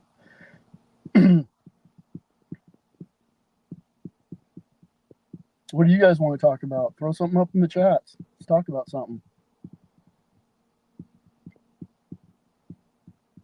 Heck, what I did, I started a junk company back when all that construction boom was going on. I was just bored, man, had my job, and I was just, man, I was bored. I wanted to do something that was fun. I'm like, man, I'm going to be the junk guy. And I started laughing about it, man. I started visualizing, man. I got my truck, I got my trailer, and I'm going to go haul people's junk, man. And if I can make $2,000 a month, hell, that's $24,000 a year and stuff. I mean, that's little staycations in the state of Oregon I live in. That's date nights for my wife. And that's all I was looking at. In less than 4 months, I had to form my LLC. And then another 2 months after that, I had to file an S Corp. It took off big. I was very fortunate and very blessed at the time that I started that business that it took off. And I was fortunate enough to be able to sell it. So I think timing is an important part when starting out a business. I think it's very, very important, timing. And a lot of people says that Neil follows also. I mean, right now times are tough. That's a perfect time to start a side hustle in business. If you can make it happen in the tough times, you're going to make it in the good times. Dude, you're going to rock the Casbah when it gets good. Oh, because you refine everything. You get it lean. You get it, and then you're making money. And then the good times come. Yeah. Dude. What business was that you're talking about? I see some people talking about high bankers in the chat. Yeah, I don't know what they're talking about. The business that I started was just a little junk company. Oh, okay. Back when the housing boom was taking off and stuff, and none of the contractors could get people to pick up their crap for them. And then, of course, a lot of people were moving houses, selling houses, and moving into other houses, and they didn't want to move stuff. They didn't want to deal with it. So I got paid 3 times to clean out one house. That lady that owns this place, she's upstairs. She owns several places. I've been here like 7 years. And in those 7 years, one place she rented out, I had to clean out 3 different times from 3 different renters, 2 or 3 truckloads to the dump. So it's a good business. It's a real good business, and you get repeat customers depending, like you said, timing of the business. Depending, then right now is actually a good time, a real good time to start that type of business. I imagine that type of business is rocking the Casbah right now. There's probably a lot of work to move people out that are getting evicted and whatnot. Yeah, absolutely. And I mean, you don't have to be the cheap guy. Find out, like what I did was find out what the big guys that are in the industry who have set the standard in the industry, like, gosh, I don't even want to say their names, but I'll say them anyways, but everybody knows them. They're national brands, 1-800-GOT-JUNK and Junk King. I mean, you can go to Junk King's website and look up what they charge for a full load at 15 cubic yards. That's all I did is I matched that price. I went out and I was like, you know what? I'm going to do it better than they are. I'm going to be more personable than they are. And I don't care if someone says, no, you're too expensive. My main objective was they're going to have a good time meeting me. And I always went in with no expectation. I was just there to look at what they have, present the price, and take care of the problem and take care of the need that they needed. And like you're saying, how you had repeat customers. When it's good, man, you will have those repeat customers. I mean, right now it's a little slow.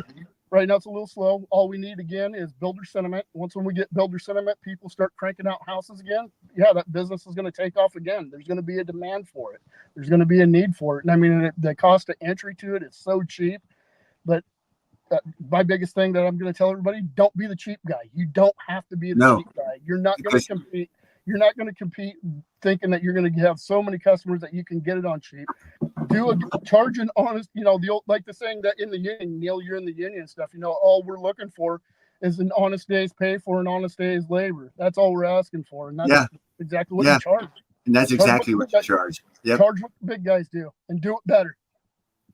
Well, even maybe charge more, because there's quite a few times I've had to call them places and they're like, well, we don't have anyone today. We'll send someone tomorrow. That right there is opportunity for someone, even if they do cost more. It's a timely thing. If the other company's not ready then and there, who's getting the call? Yeah, and actually some of those big guys, they actually referred me. They're like, oh, call this guy here and stuff. They provide an excellent service, and that's how I got referral. I got referral from the big national brands because, like you're saying, they were too busy. Check this story out. It has to do a lot with bees, of course.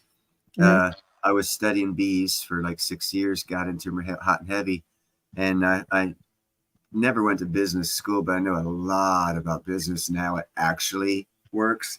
And so what I did was I called Terminex, Orkin, and 2 other big pesticide companies here in California, because they made it illegal to kill honeybees, right? And I know everyone will call exterminator for honeybees, right?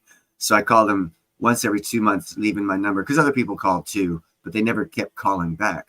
So after about 6 months, I was on the top of the referral list for everyone in California. Orkin, Terminex, and 2 other companies. You called them, they called me, right? So then the state of California started calling them and say, hey, we've got bees here. Who do you have? And the state of California would get referred by their subcontractor to me. So like you said, okay, now this fits it right in with what you said, charge what the big boys charge. So I was charging $300 to $500 for bee extractions. You know how much I got? I got a call from the state of California. They said, Mr. Allen, from it was WeBee, Enlightened Apiculture is what I called the company. He said, is this Neil Hahn from WeBee? I was like, yeah. We've got to do a bee extraction here. Gave me the address. I was like, well, don't you want to know the price? They're like, well, we need it done. I was like, okay. So I went and did it. And then they said, well, how much? I said, $3,500. Here's your check. Yeah. I did 5 more jobs. I did a total of 6 jobs. I made almost $20,000 on what I would have normally only made 2 to 3. Yeah. Yeah. We were getting referrals from the Oregon State Department, ODOT, Oregon Department of Transportation, for back 3 years ago. The homeless epidemic was really, really bad, and there wasn't anybody who was doing it. And yeah, they called us up. Hey, we need you to send your stuff in. We need you on our vendors list. Yes. And, they're the ones who invited us in. They invited us in and stuff, and we got to give our pitch, and they're like, bam, here. And next thing I know, we're hopping in a van and they're driving us around going, hey, bid this, bid this, bid this.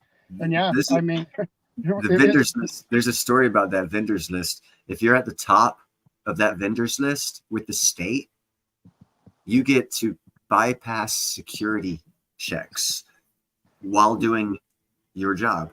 And what I mean is, in Sacramento, I got a bee call for an extraction at a museum. It was like a $14 million museum. No, they were doing a $14 million extension, and they had just finished it. And they were like, go away.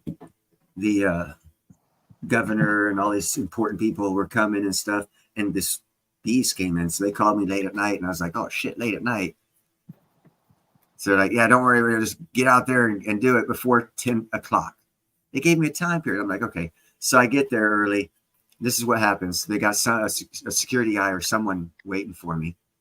They just take me straight in through a side entrance of the museum with multi-million dollars of artwork. Didn't check my credentials. Just ask me, who are you? Are you the bee guys? We're like, yeah. Handed them a business card. They take me inside, no security check. All these other people are going to get checked when the museum opens. Not only do they do that, they take me up to this wall, push a button, boom, secret passage. So I go in the secret passage, and it's like a fake wall. There's like 3 to 4 foot from the display case wall that you see while they're inside, and where you can walk around. And we go climb up into this area where these bees are. No security check behind the cameras, behind the security cameras. I'm all up in this, right? I couldn't get it done. I couldn't get them all extracted, so I sealed them in. And at about 9:45, I'm pulling around. I have this big JLG. Oh, that's another thing. I got a piece of their equipment, their the 80-foot boom lifts. I was using the state 80-foot boom lift with no credentials shown. That's awesome. To get this job done. I was telling my buddy, I was like, because I'm a safety coordinator, I'm a trained safety coordinator. I know everything that I got to do, right? So if I don't want to do it, I know how to do what I need to do, not to do everything you're supposed to do. And I did it just to, and then I had my buddy crack, and it's like, by state law, I should be doing this, but watch this. They didn't even question. I was breaking so many freaking state regulations and shit. So at 9:45, I'm driving this freaking 80-foot boom lift around the corner as all these bigwigs start pulling up, right? And there's this dude there. He's like, "How much do we owe you?" I was like, "Man, this one really screwed me up. You called me late," and I was like, $6,000. Here you go. I was like, I ended up checking my partner, gave him a wink. We got in the car, started smoking apart, laughed our way home, all the way to the house. Like, dude, just let me do the talking. I'll make us rich with these. Because at the time, the state IRS was fucking with my paychecks, taking some shit. So I was like, take it. I'll take it right back. And I just started fucking charging the fuck out of the state every time I worked for them. I got like 8 times my money back that they took from me. What's up, yeah, JJ? I had the state tell me, hey, you don't have to bid in equipment. We're going to provide the equipment.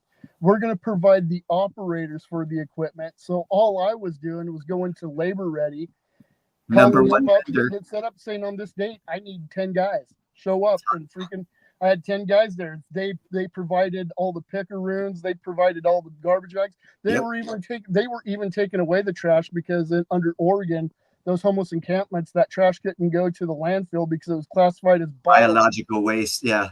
And so it had to go to this place called Covanta, and they burned it off as electricity. So yeah, I mean, yeah, absolutely. You get to bypass so many steps, and yeah, absolutely. Just get in there, send the bid, send the bill afterwards. Bam, they wrote. That's it. Send the bill afterwards. In 7 days, I was paid. In 7 days, I was paid. And the funny thing is, I never claimed all that money they paid me on state taxes. I wouldn't be saying that too loud. I claimed it under WeBe Enlightened Agriculture, and I never actually opened an LLC. And they never, that's a fucked up thing. I made it number 1 on the vendors list, and they never checked out any of my business license credentials. Damn. Oh, dude, I'm not an anarchist by any shape, way, or form. I'm totally against the anarchy thing. But if there's a way to legally fuck them, absolutely, I will find that loophole, baby. I will look for it, especially if they piss me off. I'll be like, all right, I'm a nobody, huh? Check this out, motherfuckers.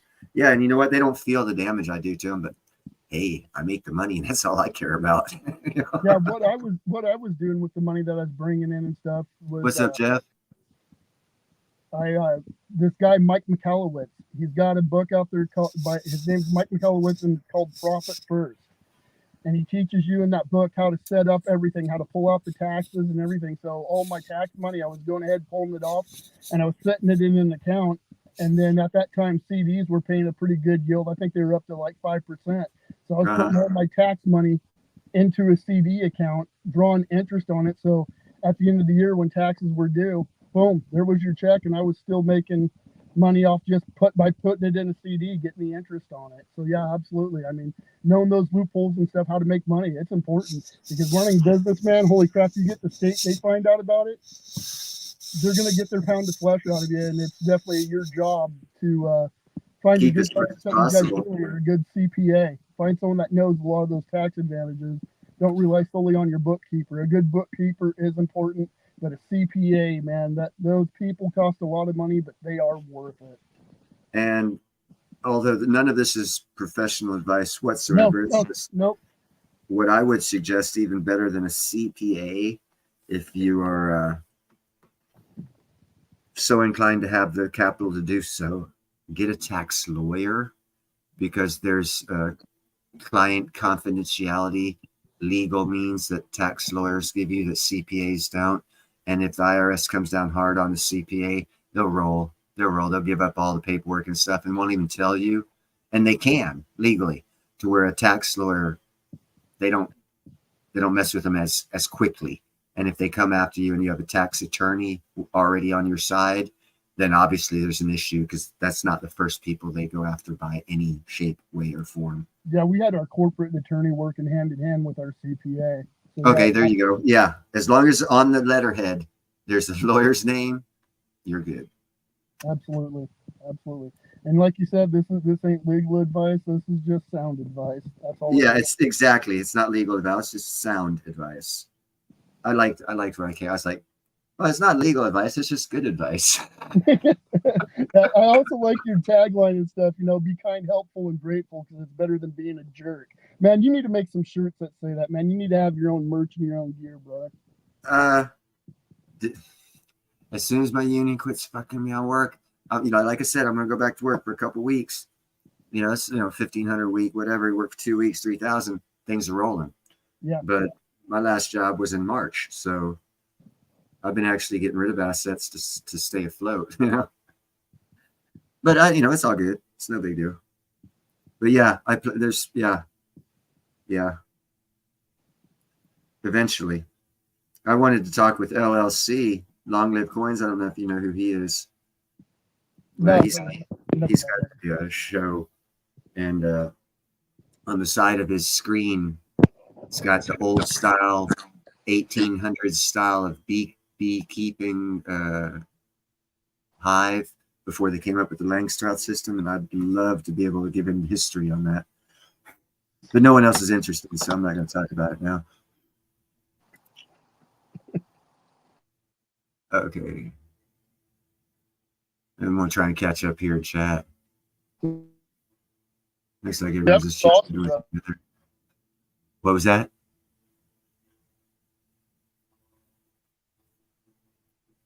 So anyone have any? Whoa. Is that me?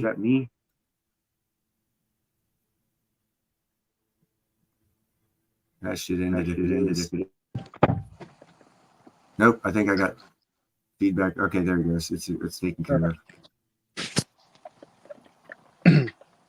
Yeah, my. So does anyone else want any ask any questions and get any good sound advice, but not financial or expert advice? Ask away. I like and this is not, again, financial advice, but for those people who understand that life lasts longer than 5 minutes when it comes to investments, I would seriously look at the micro nuclear reactor industry for investment, longer term investments, because there's a lot of them right now, but they're going to eat each other up, and there's going to be 3 or 4 main ones in a few years, and they might even be paying dividends, and they're a good price right now. And it's correlating with a lot of new mining operations that'll be opening up because of micro nuclear, which is going to accelerate their growth. And as you said earlier, as far as timing of different industries, next 5 years is a good time for micro nuclear, if you're interested. Last call I made on nuclear was small modular reactors and Rolls-Royce. It was about 2.5 years ago, and since then they've already gone up 150%. This is not financial advice, it's sound advice. Were you the one who was talking earlier? I think maybe last week, was talking about Starlink getting the contracts for putting satellites in near Earth orbit. Yeah, I did a video on for 5G. Yeah, it correlates with other videos I did, which also correlates with the cutting of the military budget. They're getting prepared for it.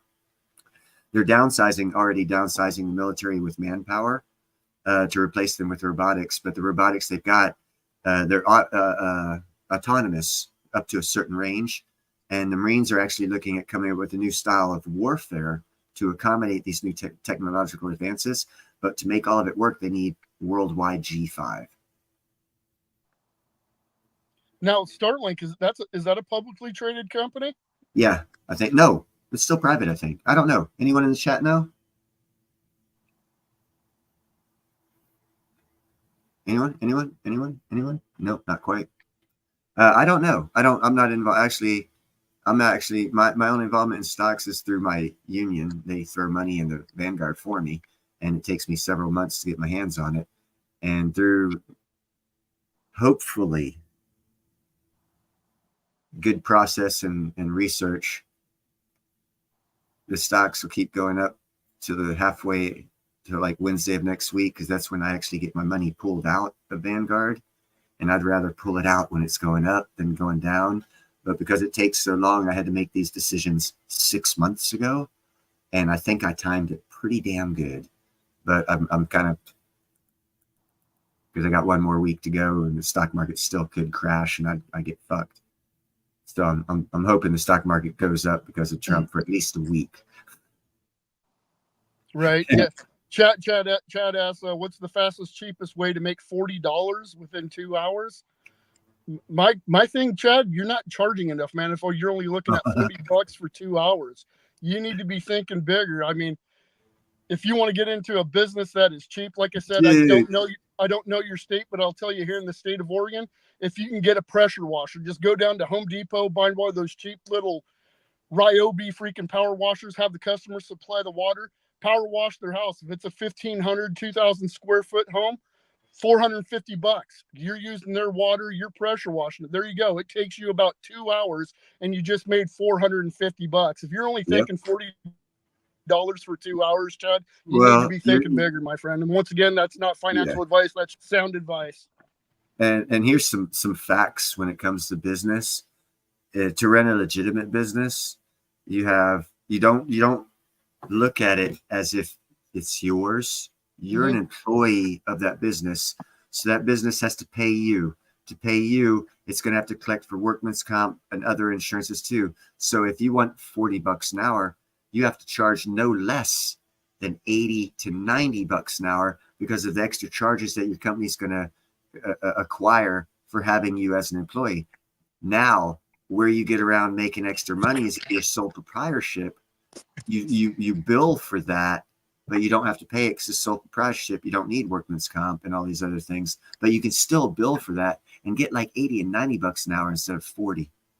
Yeah, absolutely. And it's an acceptable rate because business is expensive, man. Yeah, absolutely. It's expensive. And you're right, man. If like anybody starting out in a business, that's exactly, I wouldn't tell them to jump into an LLC right away.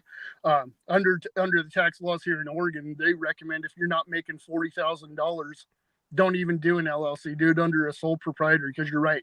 The tax savings right there is so big and stuff. And Chad, I know he's like in there, he's like, hey man, I'm just trying to survive. Hey brother, I get it. But like what Neil's saying, man, you got to think bigger. You got like, you're coming up with a company. You work for the company. The company's got to be a living, breathing entity of itself, and you are nothing but an employee of that. And I know a lot of people hate this word, but I'm gonna say it, and it's a good thing. Profit. Companies have to be profitable, or they go out of business. Good night, Gigi. Yeah, 100%, 100%. And that's where you got to think about the company, not think of it as you're running it, because you got to pay an employee and run it. So you got, again, going back to your time. So now you're not only doing the job, you're doing stuff on top of that job. So you got to add money into that hour of work for you doing the 2 hours of work you're not getting paid for. And that's just normal business. And if you charge like that and then do the sole proprietorship till you get to that level and then shift, and then after a while, if you find out the business is slowing down, take the profit margin and again, diversify into car sales or land sales or log splitting, or, and just keep shifting as the time is appropriate for that style of business. Get a feel for what it is and just start somewhere, build up, and then shift and keep shifting into the next thing that's coming with that extra profit margin. And next thing you know, we're calling you Travis. Yeah, absolutely. That's pretty much what he did. I mean, it's very successfully. Yeah, I mean, the guy's done a great job. I've bought a couple of his courses, and definitely worth the money and the investment and time. Oh my God, yes, the knowledge. And see, I don't disclosure. I don't have any of it. I have all of them, but I don't. Well, I had up to a point. I got all of them given to me, and then it's now I just asked for them. But I haven't watched any of them because I know a lot of it already, and what I don't know, I don't have the interest in learning, even though I know it's important. But I can say I'm not going to take and learn it because I do know that he's teaching so many people that they'll need to make money using that skill. So I'll just hire them and I'll still save money and also help them out because they learned the information that Ninja had to give them, which would save money for doing things like buying the house on the behest of someone else as a realtor, save them 10 or 20,000. You're still getting the commission, blah, blah, blah. And you're a more successful realtor. So I'll use the information through people that start companies based off of the information that he gives, because I'll get the same savings and I'll pay a percentage for but I'll be more than happy to support them doing that, rather than take the time to learn that, because I'm going down a couple pathways that no one's ever done before. So I've got my focus has to be elsewhere till they get going. And then I figure shit out with how they're going to work. And then I can concentrate on other shit. But I got 2 things that I'm going to be doing within the next 2 months. Actually, one's going to start probably tomorrow or the day after that. That's never been done before. So I have no roadway to, it's like I'm making a trail. And so I got to takes a lot of concentration to make sure I do it right. Because I don't have no one's help because it's never been done before. And also another thing Chad was asking, how can I make $40 in 2 hours? I mean, if you're looking at just wanting to make small sales, go down to your Dollar General or your dollar store, buy a can of white rattle can paint white and get some stencils and start going knocking on people's doors that have sidewalks in front of their house right there on that curb. Hey man, I'll charge you $35 to paint your address right here on the side of the curb. Put it up there, start print 35, $40 right there. I mean, hey, there you go. You got, if you're going to run a business, the best thing that I learned about running a business was not how to run a business. It was self-confidence in myself, being able to go talk to strange people, to be able to have a conversation and not doubt yourself. That's what you will learn in business. And to me, that is the best thing I ever got out of when I ran a business. Was be confident in what you're doing and let it show. Absolutely. I mean, and people that are on a budget like Chad, hey man, I'm struggling, man. 999, I'm trying to figure out what I can. Go down to the dollar store, get yourself a can of white rattle can paint, go buy some stencils with some masking tape there and start going door knocking, going into those those areas where those people don't feel a pinch in a recession. They got either really good jobs or they work for state jobs. Those areas. I mean, it's pretty easy to drive by and see those houses. They got 35 or $40 to have you painted on there. So when they call the pizza delivery guy or the food guy to bring their food, they can find it quicker, and they're more than willing to pay that. Yeah. And get used to hearing no. Get used to hearing no. And I guarantee what you're going to hear. I guarantee what you're going to hear a lot of is not right now, but can you come back later? And once you got enough money, get some business cards. Put your business cards. Be like, I tell you what. Here's my business card. You will get called. You will get callbacks. And do good work each time, because you'll find when you do one house on one block, you're probably going to get 5 or 6 more people on that block within a week. Oh, because they're going to see the advantageousness of it for convenience alone. And they're going to be like, hey, Fran, who was that guy? Can we call him back? And so, another good point, bro. Just have confidence in yourself, man. That's all it takes. Believe in you. Wow, that's hard. Yeah, you're your best investment, and the best asset you own is your time, and use it wisely. Pretty much, and learn something new every day, no matter how irrelevant it is to whatever it is you're doing. Learn something new. Oh, I've learned something from every. Yeah.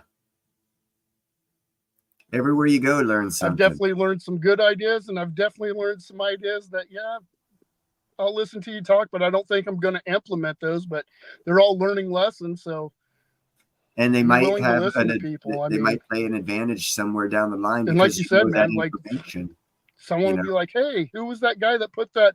Because especially when you get in those nicer areas, man, they kind of get like this competition type mindset and stuff. Like, "Oh, hey, I liked what Mary did across the street there. She's got those letters there. Hey, who'd you use? Oh, I used this guy named Chad and stuff. Well, can I get a hold of him? Yeah, here's his business card."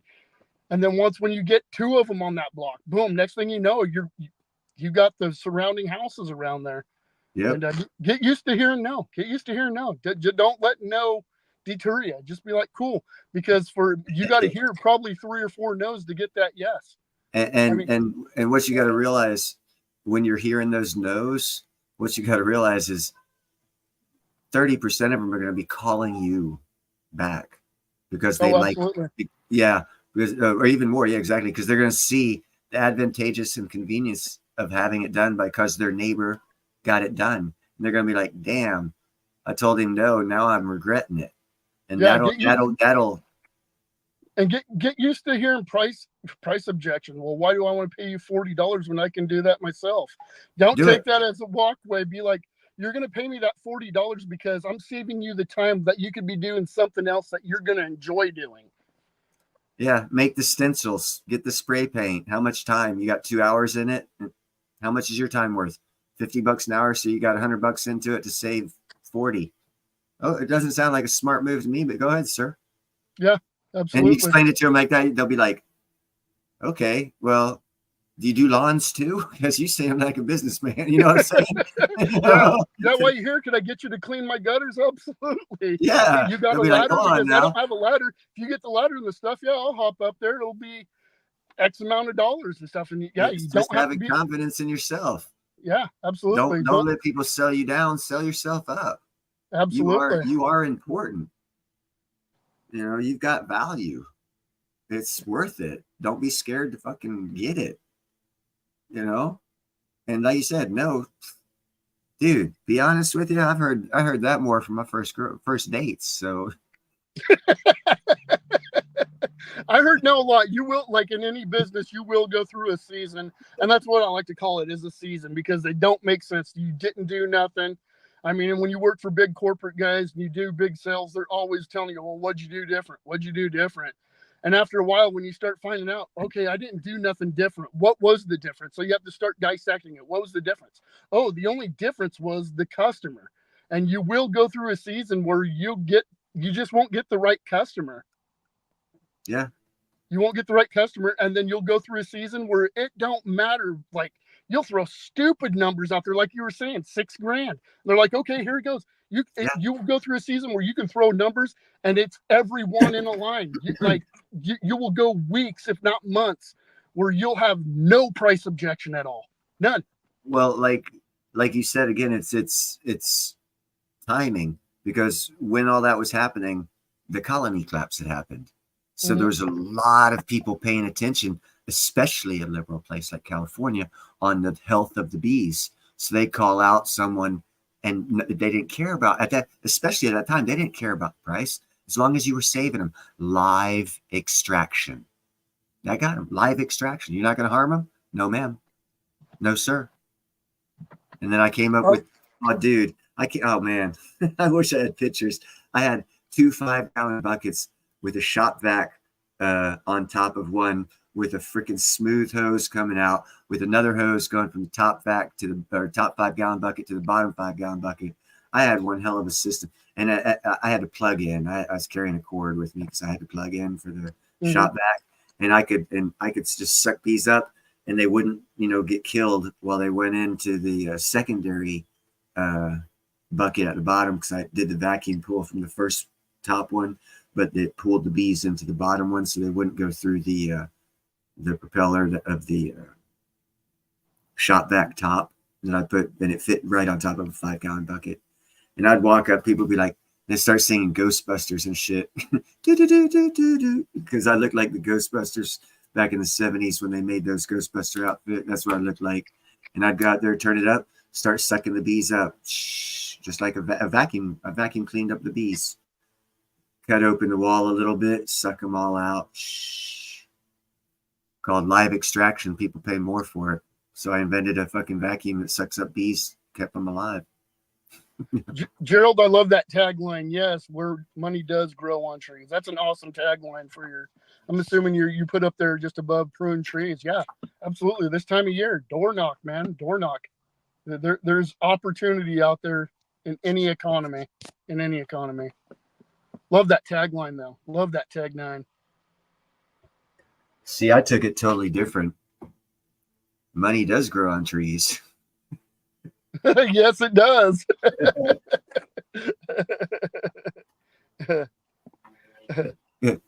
It's a win-win.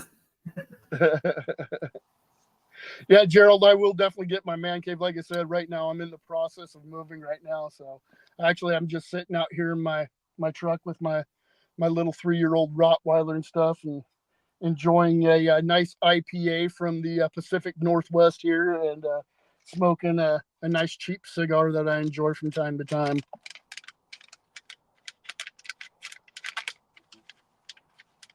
I would like to see someone else pop on the show here with us, Neil, and freaking, like, I mean, we're starting to get some good interaction here. I'd like to hear what someone else, like, business wise, you know, ideas that they have that they can throw out here to help this community here. I think that's awesome, man. Like, yeah, it's all about this is what this channel, man, this is the vision I've always seen for your channel, man, with your tagline, man. Be kind, helpful, and grateful, man. We're out here just bouncing ideas off each other, trying to help one another, man. I love this. This is awesome. Quiet. Sorry, that was for the cat, not you. I know, buddy. I know. Yeah, no, that's I've got it pinned at the top of the chat. Anyone can come up. I encourage it. I like telling people my experiences with whatever they want to talk about, you know, and my point of view coming from it from a, you know, like I'm coming out of 30-year iron working career going into jewelry making. Yeah, I mean, I came from 20 20 years of plumbing and stuff to actually being a plumbing inspector, you know, which is the pinnacle of a career path to moving someone's junk. I mean, I'm nothing special. I didn't even graduate high school. I went and got a GED, you know, because back when I was younger, I was too smart for school, but too dumb to do anything else. And I didn't know anything about business, but all I did to know and stuff was to listen to people that were successful. And when they said, go, just do it. Just do it. Like, you're going to learn it. You're going to fail. Like, failure is part of the process. Don't be afraid of it. Get out there and fail, because once when you get past the failure, you're going to have a success. And man, you could end up with freaking something that's, you're not even going to see failure. It's just going to be an instant success. It does happen. It does happen. It's not a failure. It is and it isn't. It's a double-edged sword. Short term, whatever you're trying, sure, whatever, failure. But long term, the experience of what you did wrong applies to many things throughout your life that you can correct from that experience. So therefore, the more you, to your point, the more you get out there and try, the more you fail, the more you will succeed. Absolutely. Because you got to learn these lessons. And if you learn them early and young and small dollar amount lessons, as you get further engaged in doing things, whatever this, you know, making widgets, whatever, you get, if you have more failures, you have more experience in how things can go wrong to stop it before they do, which will make you more successful. Unless you can pay someone else who's failed all the time to do that for you. It's a great lesson. Failure is a great lesson. Absolutely, it's a positive lesson. And if you don't see it that way, you're probably going to fail quite often, because you're not getting the lessons that are taught in failure, and they're positive lessons. It could be, like you said, as far as timing goes, you could have the greatest concept, theory, whatever, and it just not be the right time. You know, here's for instance, Velcro, most used thing out there. It was created in 1950s, sat on the shelf for 30 years because they didn't have a use case for it. Velcro. Yeah. Then someone came along one day and looked on the shelf of stupid shit and said, holy fuck, look at this stupid shit, and made millions. Off of invention someone just threw on the shelf, because when they invented it, I think it came from the space industry, actually. I don't actually recall right now, I do not recall the full history of Velcro, but I did see a documentary on it last millennium. That's why it's kind of hard to recall. But it was invented in the 50s. I believe it was aerospace industry or space industry that created it, and they couldn't find a use case. So they just shelved it until technologies came along that would make the use case for whatever they created worthwhile. And there's tons of shit on the shelves of things that they've got made that at the time they made them, there was no use case. So they let them sit there. And people just go through these inventories of crap and see if technology's caught up and seeing if it's a use case now for something that was invented 30 years ago. Success. It was a failure 30 years ago, but now it's the biggest success. You know, look at, what was it? What was that? That spring thing that goes down Slinky. You know? Yeah, the biggest one that I get and stuff, because I mean, when I was running my business, I mean, I definitely listened to a lot of audiobooks. I wasn't listening to pop radio. I was keeping my mind very focused business wise. And I remember hearing about Thomas Edison, and don't quote me on the exact number, but he was trying to build the incandescent light bulb, and it was failure after failure after failure. And a local news agency came to him and said, "Hey, don't you feel like a failure because you've tested 5,001 times and still haven't been able to do this?" And his reply was, "No, I've learned 5,001 times how not to build a light bulb."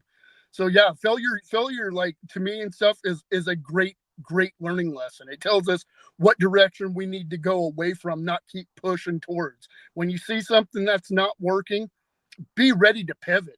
I mean, if you're marketing your business and it's not working, and don't forget what you learned. Yeah. Don't forget what didn't work. Absolutely. Because it'll apply later in life to something. You'll be like, no, I tried that, or I tried that in that way. It might work now because timing is different and I've got a little tweak to it. But if you never tried it and failed one time, you don't have that experience. And that's where it's positive. And that's where it actually, builds character. Yeah, okay, that's the simpleton way of saying it's good for you. Yeah. Absolutely. As far as Jackknife, talk to Gerald.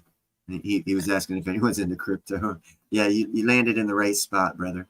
Yeah. Do you guys like crypto? Yeah, I like crypto. I neither like nor hate anything. Well, I like things that can make me money. That's what I like. Hate nothing.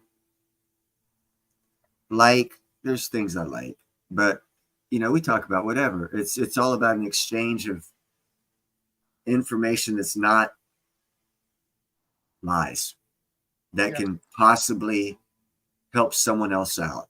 Because the old saying, it takes a neighborhood to raise a kid. Well, the reason why they say that is because the neighborhood puts information in that little computer and it becomes more useful. But see, another thing that a neighborhood's good for, or a community or a gathering of 7 or 8 people, is an exchange of information. Each and every one of us is that child in that community, picking up information from the community. If you don't have the community, you can't get the information. Absolutely. Yeah. So, like what we're doing right now. I mean, what we could actually do right now is actually charge $5,000, $3,000, $1,000 for what we're doing right now. This is called a mastermind series. You hear a lot of people say, "Oh, join my mastermind course. It's going to help going." That's all it is a community. What we're doing right now, where we're just talking right now, bouncing ideas off each other. And I'll tell you, I've spent the money on masterminds and got zero out of it. And with what we're talking here, like different businesses, what people even in the comment section, talking about their pruning trees and stuff. Right now with what everybody in the chat's adding to the conversation, it's more valuable than I've spent.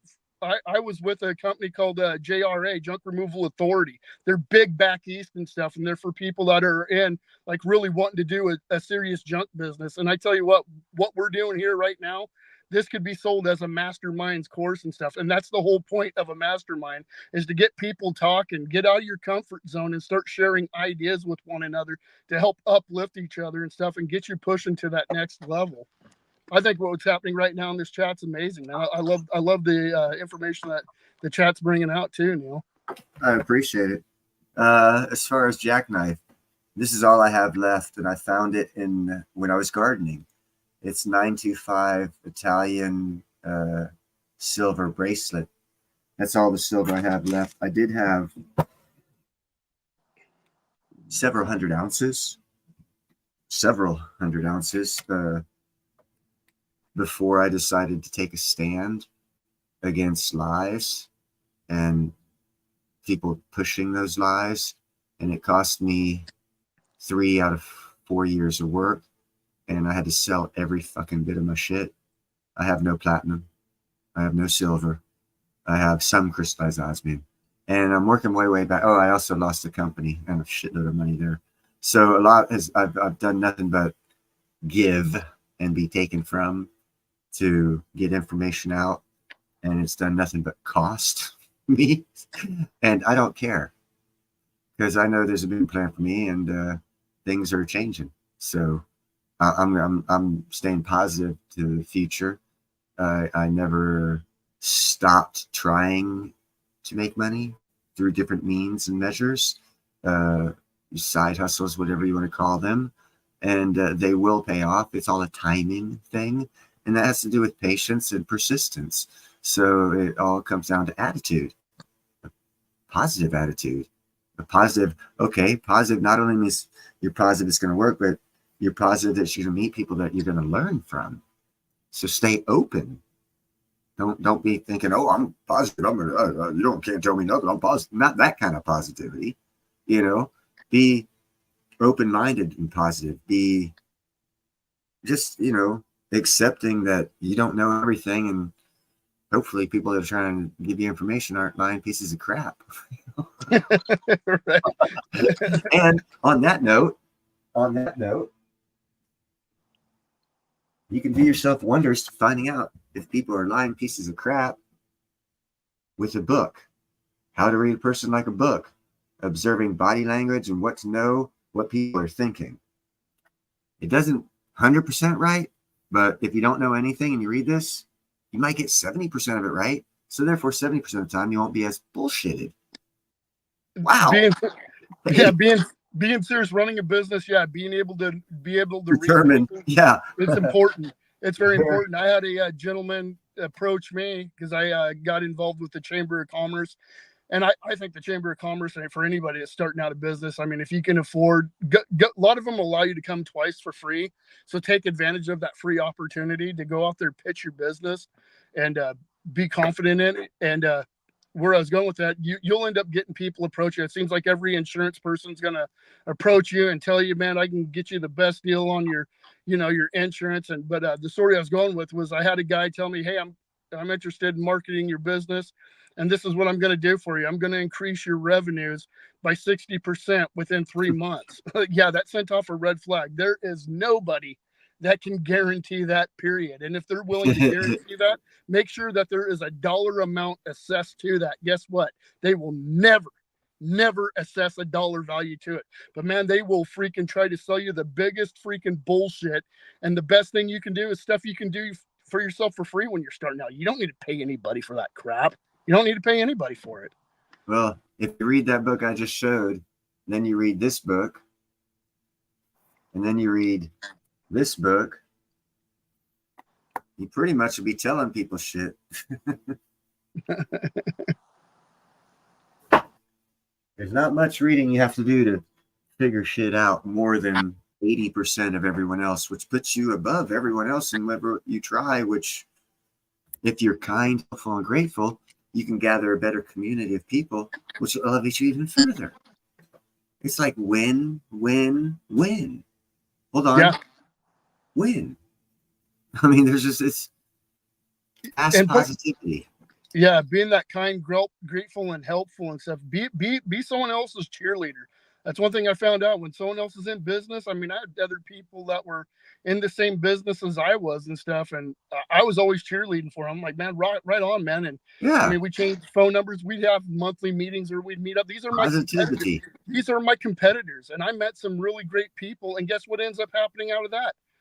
They love going on vacation, and guess what? They'll give you a call. Hey, can you come do this? I'm out and stuff, and you'll get fed work that way. And I mean, we had one guy within the group that he gave him work. You know, everybody switches around giving other people work. This one guy tried to go in and steal one of his clients. I never did that. When people ask me, hey, can you come do this also? I'd flat said, whoever referred me to call, hey, I'm more than willing to come and do this for you. But since this was a referral from another business partner, I would feel more comfortable if you would call him and ask him if it'd be okay if I did that. You know, I mean, it may not be the most savage business way of doing stuff, but I tell you what, also It's doing the best business, way. you got to wake up in the morning, look yourself in the mirror, and like the person you see in that mirror. And there's way more things that are profitable in life than what money is. Being the person that you've always wanted to be and you like and respect is very That's important. it. No matter how ugly I am, I love me. Yeah, absolutely. It doesn't matter. Don't matter what no one thinks. I am more than happy with me, and that's a moral thing. And, you know, like there's lots of I could be rich right now. There's lots of ways I could have made money. It's just I have ethics and morality, and I hold myself to those standards, and it comes with an economic price tag at certain times. But you know, here's what you got to ask yourself: what are you going to profit, and who are you hurting from making that profit, and is it justifiable to you to hurt them to make that profit? And answer yourself honestly. That's what I do. Absolutely. Yeah, Mr. Draper down there, I love maples, number 2 in my stack. Hey, I ain't got nothing against the Canadian maples either, man. I like them also. So what made you get out of silver, Neil? What made me get out of silver? Yeah. Economics. I had to sell it all to pay for shit. Gotcha. It served its purpose. See, a positive. I didn't get out. It's I buy silver. You liquidated. Buy silver, platinum, crystallized osmium, be your own bank. I was my own bank. I put up so much in reserves, and because of 4 years of economic hard times, I went through my personal reserves to the point where they've been extinguished. Luckily, it's at the point where the worm's turning. So I tell you what, man, seeing that price of silver drop today, man, a lot of people get all bummed. For me, I get excited. I want to see it drop further down, man. That's the time to freaking actually go in big. So I'm actually excited at seeing that price dip. I'm really excited to seeing it. Well, here's this. If you've been watching it for 2-3 years, okay. This time last year, what was it? 23. Yeah. So what did it drop to? In a year's time period, it went from 23 to dropping down to 31, and you're upset? Hold on. Whoa. You let your emotions get involved with it here, baby. I'm upset it's still so high at 31 because last year it was 22, okay? I mean, the movement action of silver in the past, it's like mind-blowing, and people are complaining. It's like, come on, whoa. I'm just happy to see the premiums come down to almost a normal level again. That's what I'm happy about. And I know a lot of people will be like, oh yeah, you're complaining about my premiums. Yeah, I do complain a little bit. Oh well. If you believe it's going over 50, then it's a good buy. It's a good buy until 50. And now here's another thing from a dumbass high school dropout. If it goes up 6, it'll probably come down 4. Buy. It goes up 7, it'll probably come down 4. Buy. I don't know shit about the stock market. I kind of got that part of it figured out. And that's only during a 30-year cycle, metal cycle that it's in now. Quiet. Jackknife, what do you think about buying junk silver versus bars? I like both. I'm going to tell you, I like both. To me, whatever you can get at the cheapest premium, that's what you want to buy. I mean, that's my opinion. Don't get me wrong. I do like the maples. I do like the silver eagles. But I mean, you got to figure out what you're stacking. What way are you going to stack? Are you going to be more of the numismatic guy that's going to stack nothing but, you know, American Eagles? Or are you going to be a weight stacker where all you care about is how many ounces you stack? That's something you got to define for yourself.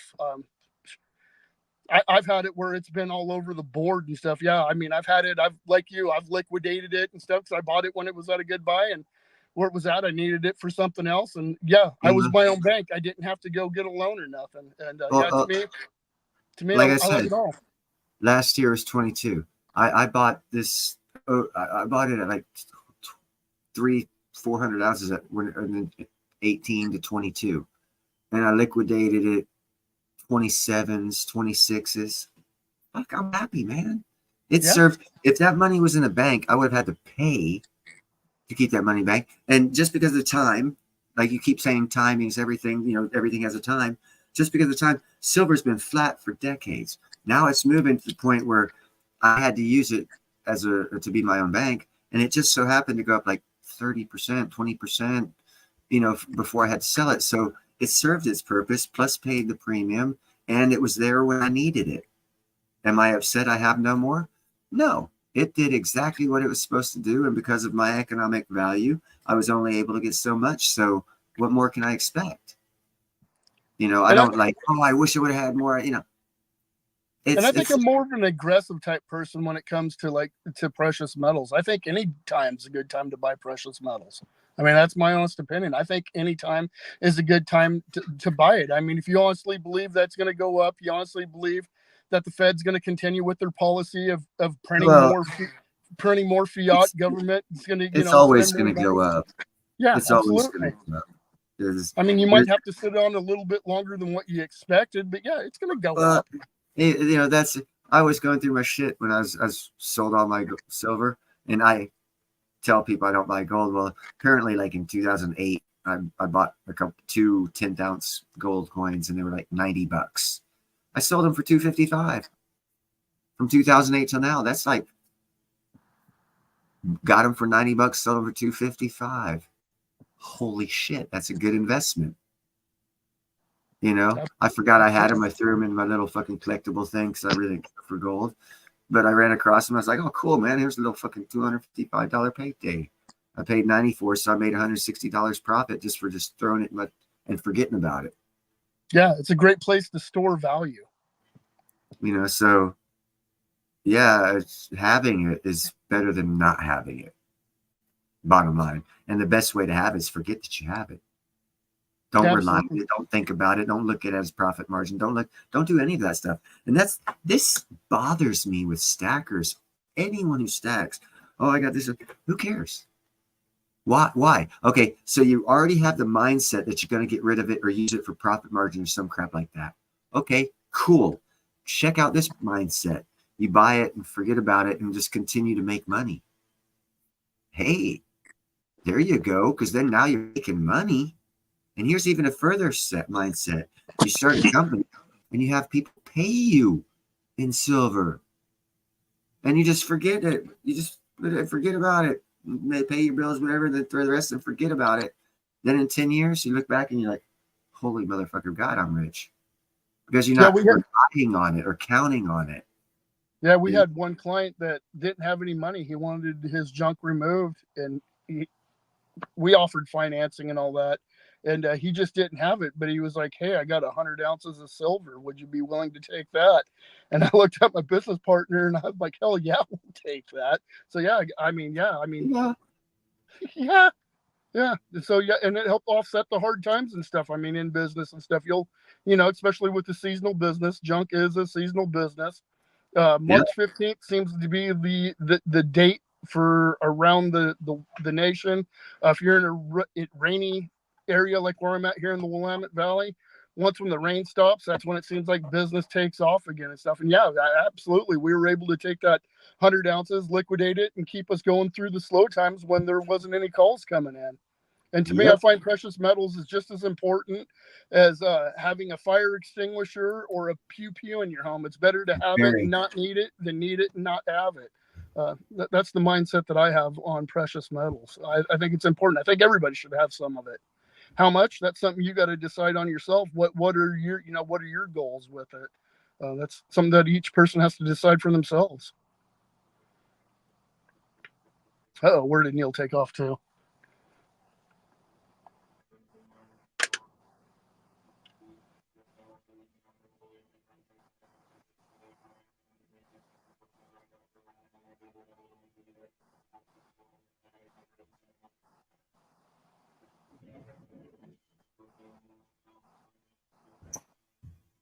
Sorry about that.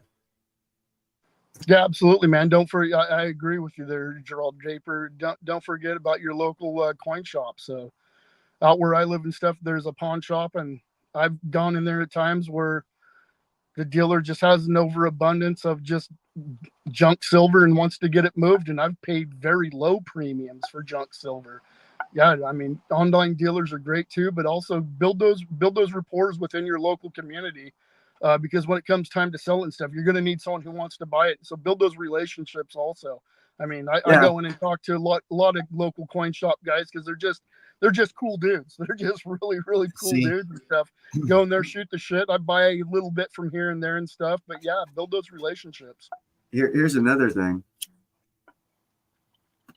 Not only should you, like you said, for whomever, your own personal comfort zone, have enough like precious metals at the house, you know, to where you feel good. That, like for me, 300 to 400 ounces, you know, I'm good with that. That's a good amount for me, single guy, you know, no family, whatever. It'll last a year and a half. But don't only have that.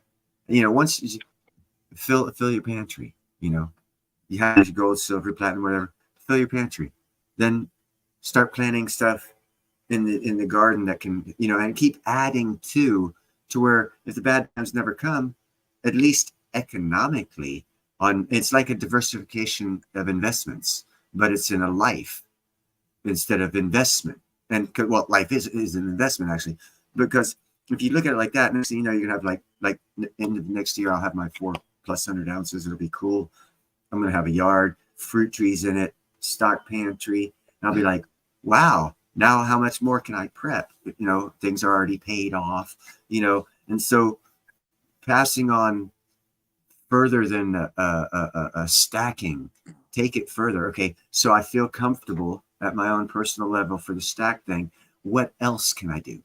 Now I feel comfortable in that. What else can I do? And you'll find eventually you're set because of the diversification of the different things you did that you felt comfortable doing to get set for whatever it is you feel, whether it's just for example, what people who are prepping for this apocalypse is not come and won't come. Their advantage is they got the food at an early price. And the food has gone up, and they've actually probably saved money in having that food and buying so much of it, to where the average person goes, you know, a week's worth of food, and they buy more. So if it goes up in that week, they pay more. Yeah. So in stacking or having a pantry, also in having a pantry, it encourages psychologically you wanting to can stuff.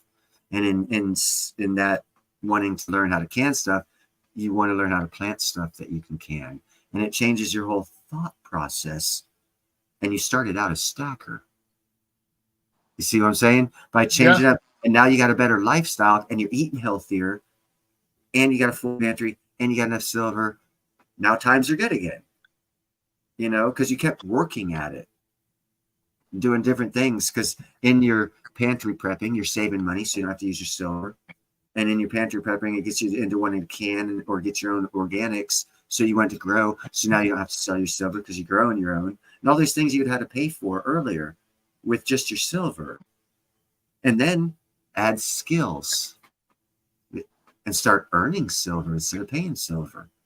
You got that extra weekend. Someone's going to pay 5 ounces of silver to do something that you have a skill to do. Shit. I don't hear too many people talking about that. I hear a lot of people talking about, oh, I'll use silver to barter. Why are you giving it away? That's the wrong mindset. Because after the crash is when you want it. Is it not? Because that's when the value of the wealth is and you already bartered it all away. Come on. Yeah, I remember when I was a young journeyman, I was working for this company, and this family was building an addition onto their home, and it was definitely during a time where a lot of people weren't doing a lot of building. And I asked him, because I'm a talker, like you get meeting people, and I asked him, man, how the heck are you guys affording this? I mean, I'm looking myself as a skilled tradesman and stuff, and I can't even afford at the time to do what they were doing. And I remember the best life advice that this gentleman gave me. He's like, Byron, it don't matter how much money you make. It's what you can save. That's right there. That's what I took to heart and stuff. And like you're saying, yeah, get some silver. Once when you're comfortable with that silver, start stacking some food. Okay. Yeah. Then like you're saying, let's grow something in the garden. Let's learn to be a little bit more self-sufficient. So like you're saying, when the good times comes, you already have a surplus there. And you're already ahead. You're already ahead of the game. You're already ahead of the game. Yeah, because you were able to save more wealth and barter it away.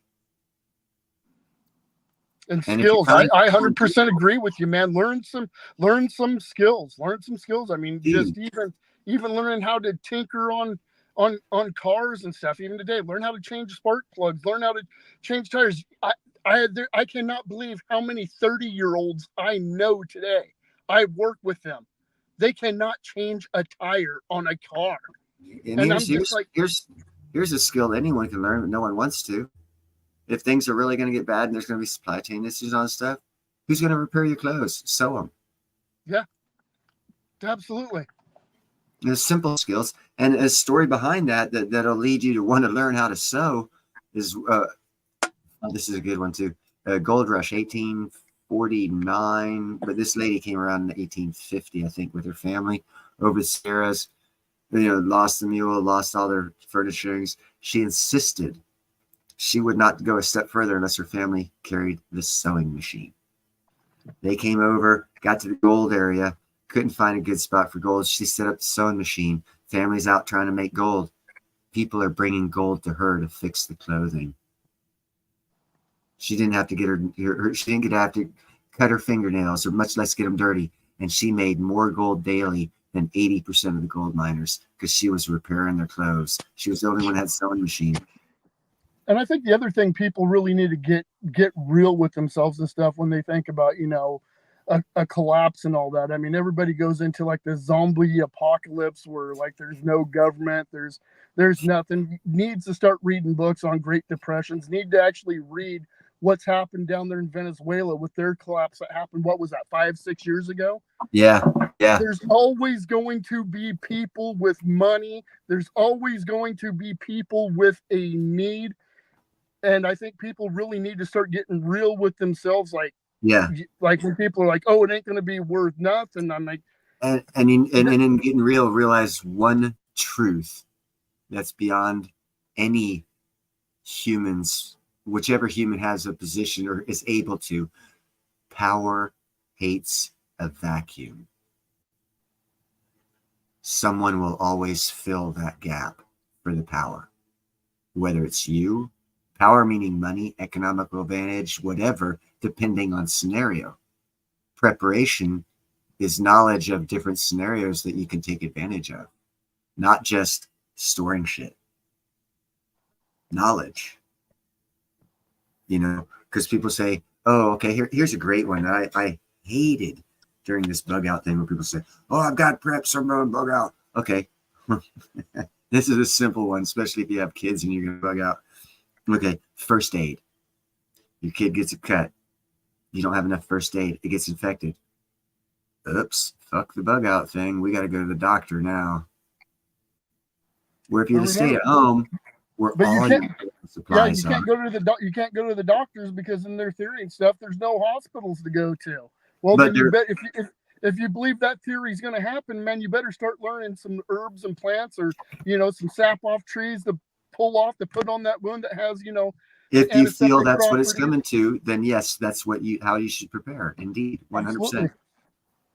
Or even if you don't want to do that, build a community. Because, like, for example, my mom was retired nurse, registered nurse. Some of these old people are retired doctors and registered nurses, and and medical people that have decades of experience that are retired, that aren't bugging out because they can't. But they got the knowledge that you need, so you're running away from your knowledge need. It's like the worst thing to do in a bug out sedition is to bug out. Because where are you going? Okay, just if you think through step 2, step 3, step 4. Okay, you got to get familiar with this new area. You got to secure the area. You got to vet new people. All this shit you got to do starting off. That if you could get to know the people in your neighborhood ahead of time. You've already got fences. You could secure a little bit better, quicker than building from scratch with no material in some bug out location that you don't know of or can get any resources to. I mean, if you just think it through, it's better to have a community. If a scenario like that comes around, and the community ain't going to bug out. No. And the only way you're going to stay safe in a scenario of a bug out scenario is with a community that doesn't bug out, because they're going to keep all their supplies. They're going to keep all their everything. And those that bug out, look, every house is leaving 40 gallons of fresh water. See ya. Thank you. You're going right for that water heater. Yeah, you know what I'm saying? Hey, Yes, man, sir. I wish you exactly luck, what bro, you're but don't expect a hot shower when you come back. You know, Gerald that's- Draper's sitting there talking that if he could force feed his family to stack or do some type of digital asset, and saying no, that they won't buy onto it. I remember my family thought I was just absolutely insane, and silver was at 1665 when I started buying it. And I felt Yeah. like I was late to the game, and they were all, "What Yeah. are you doing, dude? It just, it went up to $40 and now it crashed all the way down to 10 and you're buying it at 16. That's the most dumbest thing you were doing." And what I did is I pulled the $20 bill out of my wallet, and I had a 1 ounce silver American Eagle coin, and I held it up and I passed it around. I let them hold it, and I asked them the question, which one do you think is going to increase in value and which one do you think is going to depreciate over time? I know the dollar is going to depreciate over time. So, I mean, Yeah. it's a great thing. Once when people can actually tangibly hang on to something and actually see it and get to feel it, it does change a lot of their mindset. And you no longer have to force feed them. It does open up good conversation. And I definitely know a lot of people just by doing that, pulling it out and just asking them. Because one thing that we definitely know for sure is the person who's asking the questions is in charge of the conversation. So don't sit there and try to overflow them and vomit them with all this information that you've gotten by watching YouTube or reading some books or all that stuff. Ask questions. Ask them the question, which one do you think is going to increase in value? Do you think this $20 bill in 10 years' time is going to buy you more goods and services, or is it going to buy less? Let them answer that question. And then that when they're holding that silver coin in their hand, looking at that, man, it's shiny. You can feel the weight of it. Like, wow, that's, man, that used to be worth $1. Holy wow. But yet, Here's the best sound advice I can give everybody is prepare for the best. Get ready for the best, because if the worst comes, it doesn't matter how prepared you are, it's not enough. Bottom line, it'll never be enough. Absolutely. So if you're wasting time preparing for the worst, you're losing out, because I can almost guarantee you, I was actually only 3 years old when this happened. I was alive when the gold-backed, silver-backed dollar disappeared and we had a zombie apocalypse and we got this new fiat dollar system. Okay, that never happened. So, based off history, when the fiat dollar system goes away and we go back to sound money, I'm thinking it's going to be the exact opposite of an apocalypse, and you should prepare for that because you'll probably be better off. That's what Thier's law.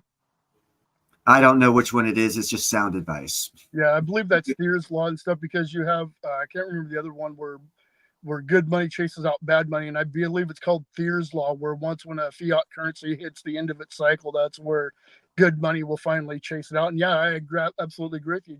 Plan for the good times, man. Yeah, because they're coming. They're coming because this fiat system was stated by the president of the time, Nixon, it's a temporary. It was built with a 2% inflation. So you should imagine or anticipate about 50 years. Okay. Yeah, we're past that. Okay. Okay. So it was designed to be replaced. Okay. So it was all planned. So everything's going to be okay. The ones that it's not going to be okay when the wealth transfer are the ones who aren't thinking properly and preparing for the worst, because the wealth transfer is going to happen. And it's going to be the worst because you weren't preparing for the wealth transfer. You were preparing for the apocalypse. That's some good sound advice right there. That's all, that's I don't know. I'm more Travis's friend than I am Andy Scheckman's. I know them both, but I'm more in the ninja's mindset. Prepare for the best because it's coming, and you can't stop it. Because you want to know here. This is another psychological thing. The more people that prepare for the worst are giving you so much more opportunity for the better. No, absolutely. They're not going to take it.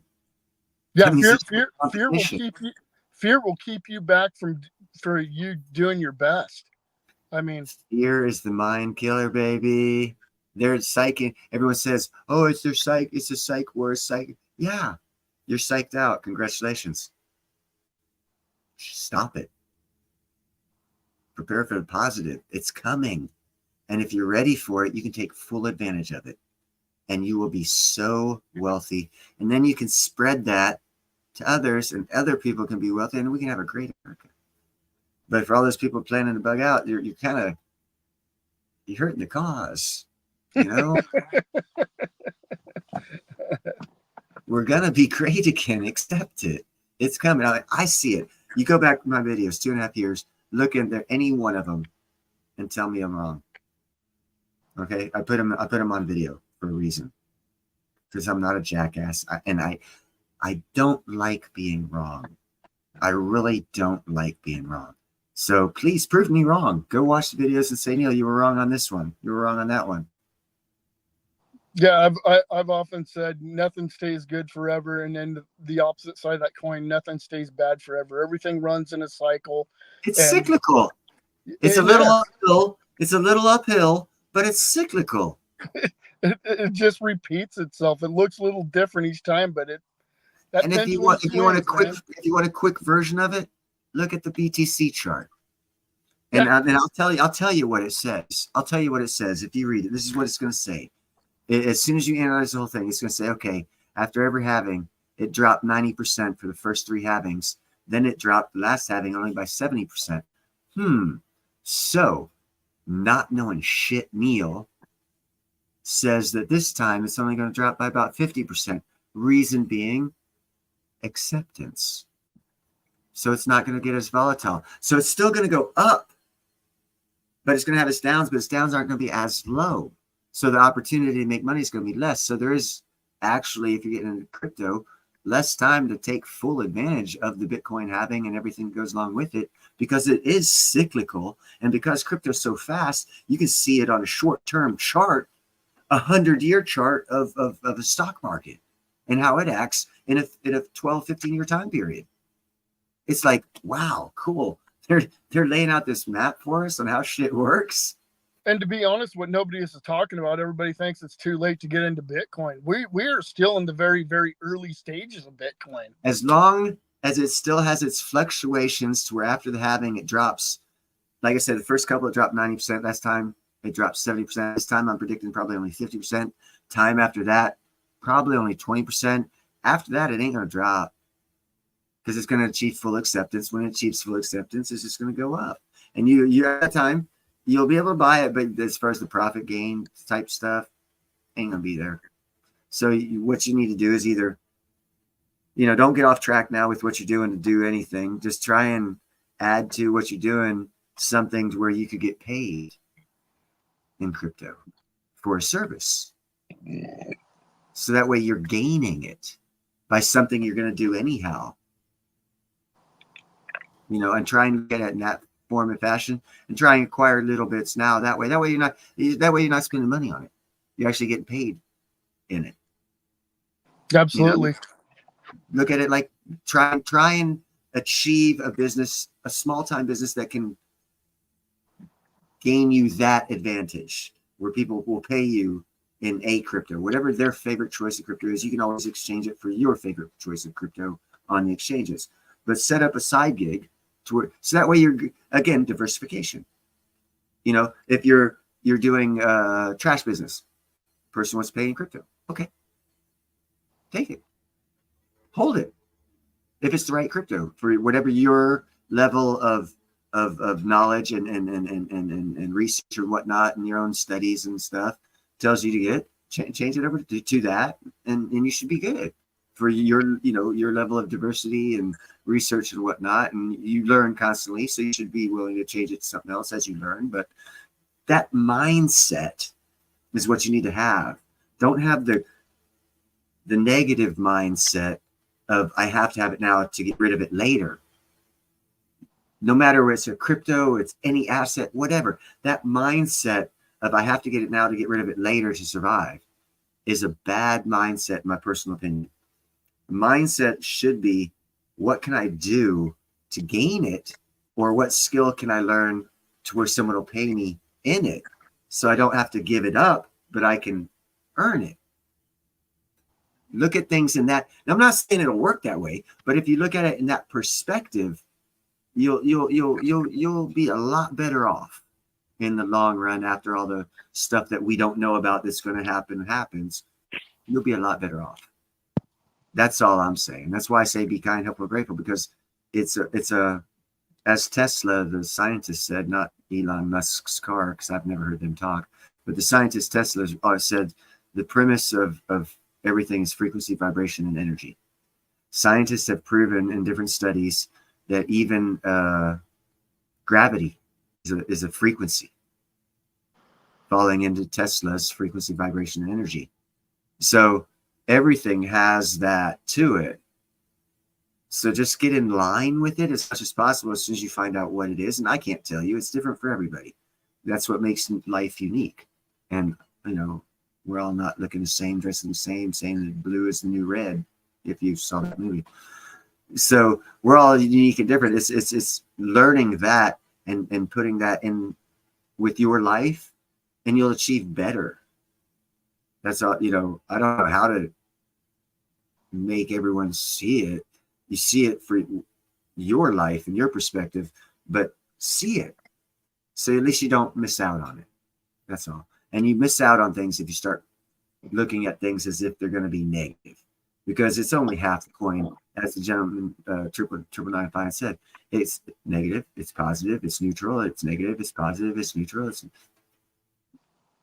So if you put your, an old Indian story, American Indian fable, there's his grandfather talking to his grandson, talking about the white wolf and the black wolf, good side and the bad side. And he was telling stories from both the good side and the bad side. His grandson looked up at him and said, "Grandpa, I don't like the bad wolf. How do I feed the good wolf?" And his grandpa said, "Do the right thing." It's frequency, vibration, and energy. In other words, if you feed positivity, you will gain positively. If you feed negatively, you'll gain negatively. And actually, that's not a gain. It's an oxymoron, but you get the point, right? It's all a mindset, and you have to be in that mindset of acceptance of the positivity to accept positivity. In other words, you've got to, everyone's great. Everyone's great and filled with greatness. Hardly anyone accepts it. Yeah, like you're saying, you know, be accepting. Like if you want Bitcoin, be accepting of it. There's a great book out there.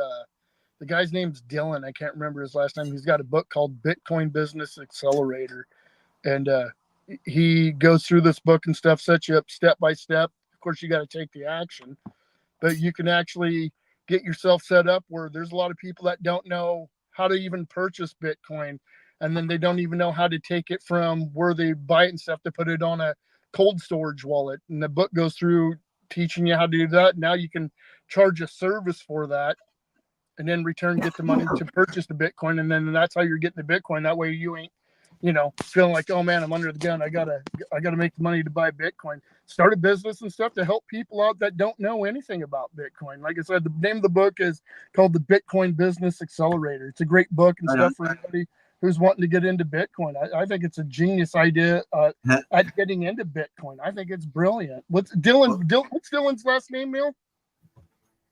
I'm Dylan Hunt. Dylan Hunt. Who are you talking about? The guy from the Bitcoin Business Accelerator. He was on Ninja at the Silver Symposium. Dylan. Oh wow. Brain fart. Don't know right now. I'll probably holler it out in 5 minutes. I did a show about 2+ years ago. Kentucky. The governor of Kentucky signed into law the most friendly crypto mining laws in the nation. So no matter, and this is why I say personal feelings, no matter your personal feelings, going back to what you said, trend stuff, you got to look at things without emotion. And you've got to be able to see them that way, because you're going to kill yourself with your emotion, because nothing runs off your emotion except for you. So once you can accept that you need to take you out of the equation when you're investing, you can see things differently, and you can make appropriate moves. Like, for example, when the governor of Kentucky made Kentucky the most friendly state in the nation for Bitcoin mining, as far as energy policies, tax revenue gain, all this other stuff, people should have paid attention to that stuff. If they didn't, they should have paid attention when Trump said, we're going to be buying Bitcoin. So no matter what you think about it and your personal feelings, I personally don't like it. I don't care for it. But hey, I don't care for gold either. So it shows you how stupid I am. That's why you shouldn't listen to me. You should research yourself, like other asset classes. So I like XLM. I don't like Bitcoin that much, but I like XLM. I like Algo. I like ADA. A lot of people don't like that. Call me stupid for it. We all have our own personal. That's why you take personal out of it. You do it. You make decisions based off of factual information, whether you like it or not. Factual. You mean the factual information? Once when you have the Bitcoin bull cycle, that's usually when the alt cycle kicks in and stuff. I'm with you. I don't like altcoins. I really don't like any of them, but I'm going to learn the cycle. Yeah, they make money. So the only qualm you have at that point in time is your personal morals on how you make money. So that's all you have to deal with. But if you can get to the point where that's your problem, that's a good problem to have, because now you've elevated your thought process where you shouldn't be going into those things, and you should easily find something else. Not only something else, but you should be able to create your own thing. Absolutely. That creates a market cap, and that's how you gain wealth. Brother Neil, I'm going to hop off. Okay, thank you for being up here, bro. I got to get my rear end to bed. I got some schooling to do tomorrow. So you have a great night. It was good talking with you again, man. Man, I'd love having you up here. I love having anyone up here who will come up here and talk, give information. Positivity is a good thing. Just remember that, everybody. Positivity. Absolutely, man. Good night. All right, I'll talk to you later, brother.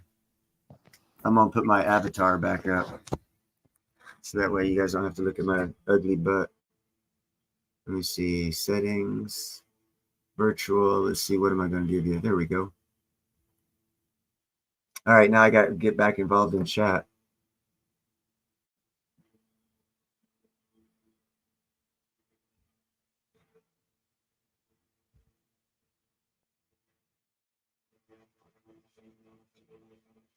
Anyone got anything you want to talk about? I don't know too much about crypto. I could get Gerald up here.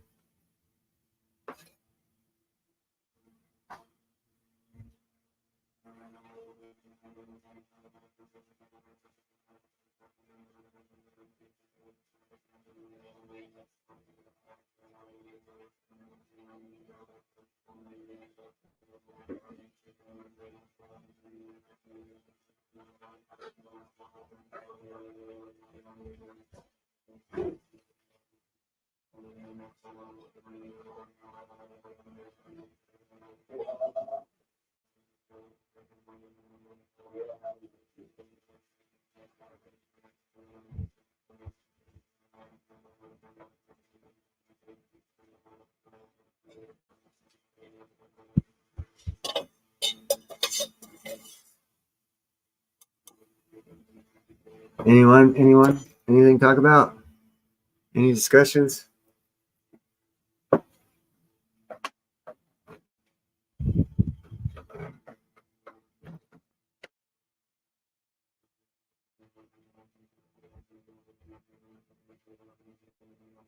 Hey, thanks for coming up, 999. What cryptos was I? Are you talking to me, Gerald, or Jackknife?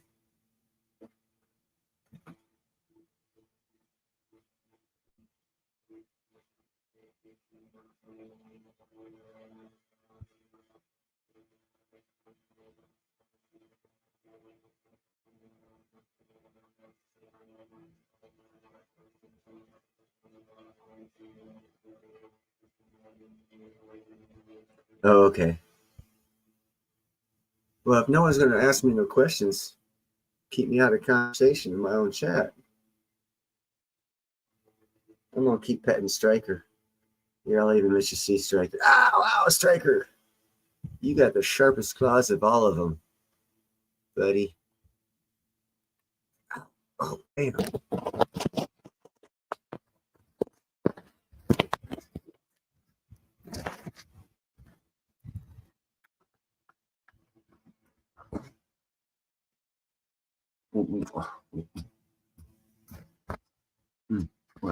What? He likes giving me kisses. Yeah, he's a retard. He's an inbred retard.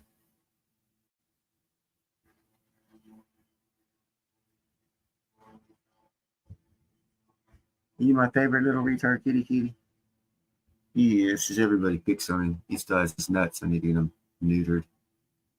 How's Chloe doing? That girl. What?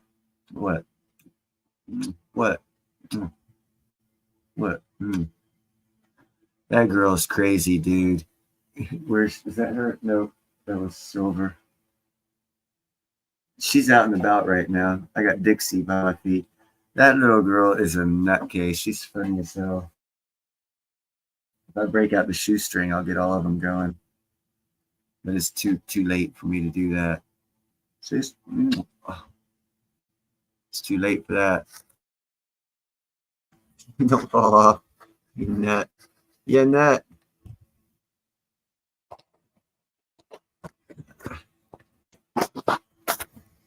Yeah, Chloe's a good girl.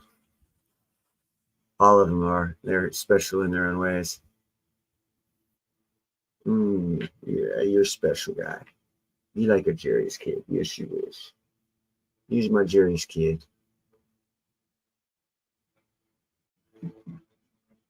They all have their own special, unique personalities. And they all get their ass whooped when they don't get along. Until they learn to get along, they're going to continue to get their asses beat. Let me kill you. There you go.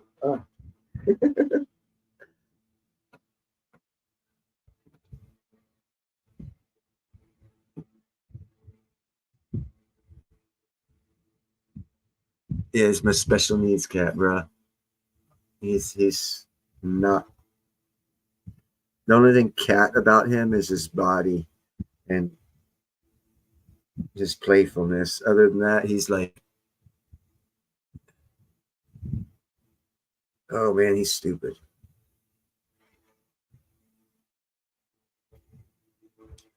He started playing with his shoelace, and Platina's now out. Silver's out.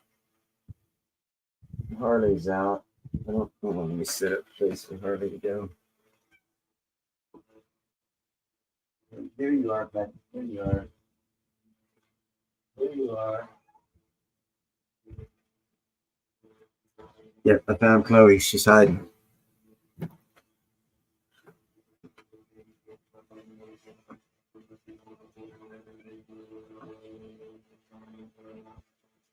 Yes. Yeah, he doesn't show. If anything, I'd be a shiller. And it's not really shilling. I'll just be giving information. But if people want to call that shilling, then shilling. I don't really care what people say. Because damn, I have to make my bed every day. No one else makes it for me. So I have to cook my own food. I have to do my own dishes. I have to take out the trash. So don't care what anyone else thinks about me.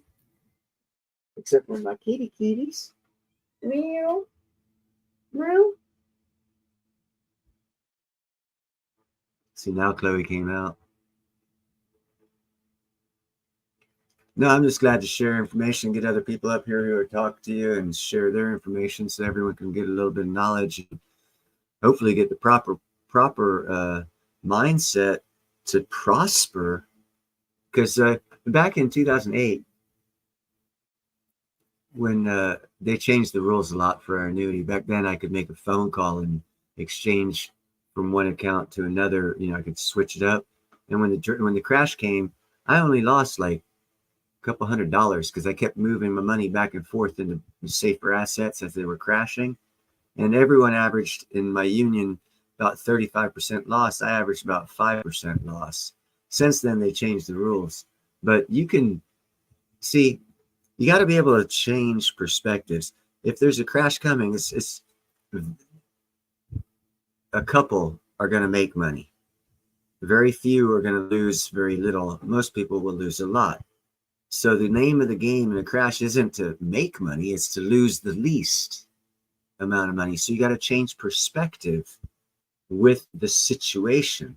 Because if you got the wrong, it's like an attack plan in war. If you got the wrong attack plan, you're not going to get anywhere. So you got to look at it. You got to have the right plan for the right scenario. And you got to understand the scenarios to be able to understand what scenario to have a plan for. But whatever they are, if they're positive, you'll get better results.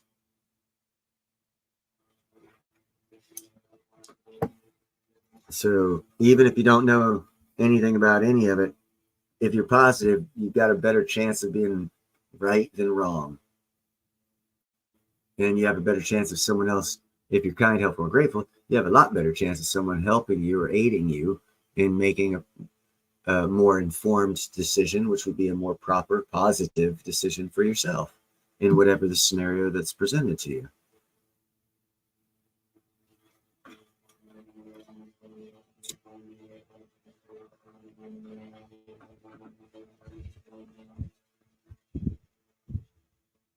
Stock tip. I don't give stock tips. I'm not a financial advisor. I suggest things and I tell people what I see. They can see for themselves and come up with their own suggestions. But, and this is on video too, I'm usually right. About 95% of the time. There are things out there that well, no one plans for a coup, and they'll tell you next Thursday we're gonna have a coup. There are things out there that happen that you just don't see because you're not an insider on them. I mean, whatever. For the easily seen and viewed things without the quote unquote black spawn out of left field events, I'm right, unless there's an out of field left field the fucking event or whatever.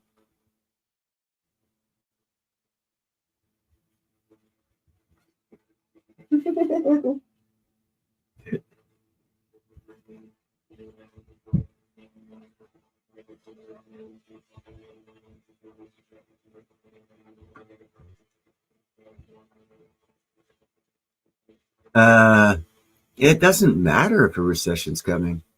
If you're in a mindset to where you're going to create something or make something, or it doesn't matter. But the only thing about a recession is there'll be fewer people taking advantage of what you have to offer, or if what you're creating or making is considered an asset instead of a liability, people will come running to you. So therefore, your personal economics won't be in a recession. You will be paying more, but you'll be getting paid more. So you're not really paying more because you're getting paid more. So it's not really a recession, although everyone will be in a recession. It's a mindset of positivity and actions that follow behind the mindset of being positive. That's why I say create something, make something, open a business, get people to give you money, even in a recession. And if you're set on a certain business, now you got issues. But just to start something, whether it's a pressure washing business, a trash moving business, lots of small things that you can do, painting street numbers on gutters, sidewalk for people, little things like that. There's lots of positive things you can do. If you have come to the mindset of, oh, I'm only going to do this, you're kind of closed off a lot of options. You got to be positive and diversify and be very liquid and flexible and just move with it and go with it and enjoy the ride. And it'll all work out in the long run for the better, especially if you're positive and make good moves through thorough research and proper analysis.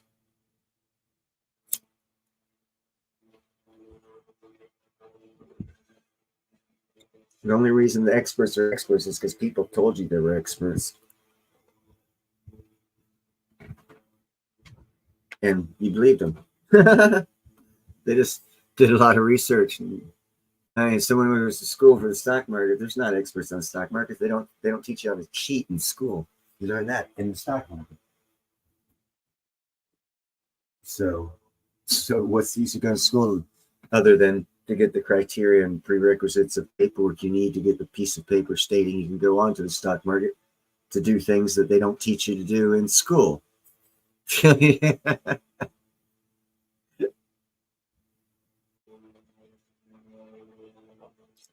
Whatever.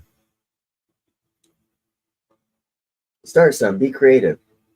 Get involved with someone else who's starting something. Don't be scared to talk to people starting something. Just imagine this Bill Gates in his garage and he needs $500 to launch fucking Windows before you knew what Windows was, because him and his boy were in the garage making it. And they asked someone for $500. Imagine. And that person gave it to him.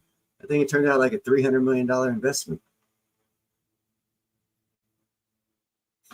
Amazing what you can do. Just positivity in a little bit of time.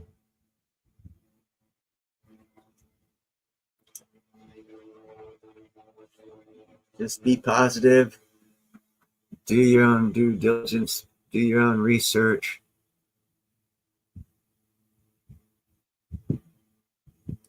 You will have success, Chad. Every failure is a success. You succeeded in learning how not to do it the next time. So you have one less chance of failure. That's positive, bro. Because if you don't have that attitude, you're a failure. That's the difference between positivity and negativity, man. People who are failures give up. People who aren't failures not only don't give up, but they learn how not to make mistakes. It's real simple. It's all about you doing it. Don't wait for someone else to do it for you. Hell, if they're going to do it for you, they're going to do it for themselves first, which means you're second, which is no good. You want to be first. Everyone wants to be first.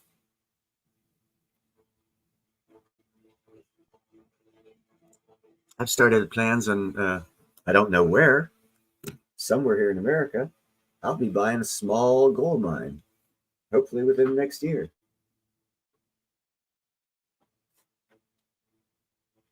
It's going to be cool, man. It's going to be awesome. It's going to be a small one. But, you know, a couple thousand ounces of gold in it might be worth it.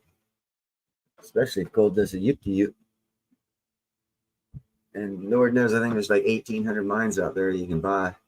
Small ones never went anywhere, never were much. But if there is gold, and the old timers did it with pick and axe or pick and shovel, I guarantee you they missed a lot. That modern technology will definitely let you know where it's at. And I'm not talking about through their tailings. I'm talking about the actual mine itself. Because they followed their eyeballs, and through better knowledge of geology, you will know that veins of gold and other minerals don't always run consecutive. There's breaks, there's earthquake breaks, there's all kinds of tectonic shifting breaks, there's all kinds of things, volcanic action breaks, movement of the crust, and you can't see with your eyes 10 foot through the rock. And I could almost guarantee you every gold mine that those old timers abandoned on the north and east coast of America to go out west to the 1848-49 gold rush, they left more than enough gold in them mines for more people to come back later and reopen them. And that's a great opportunity for people like us.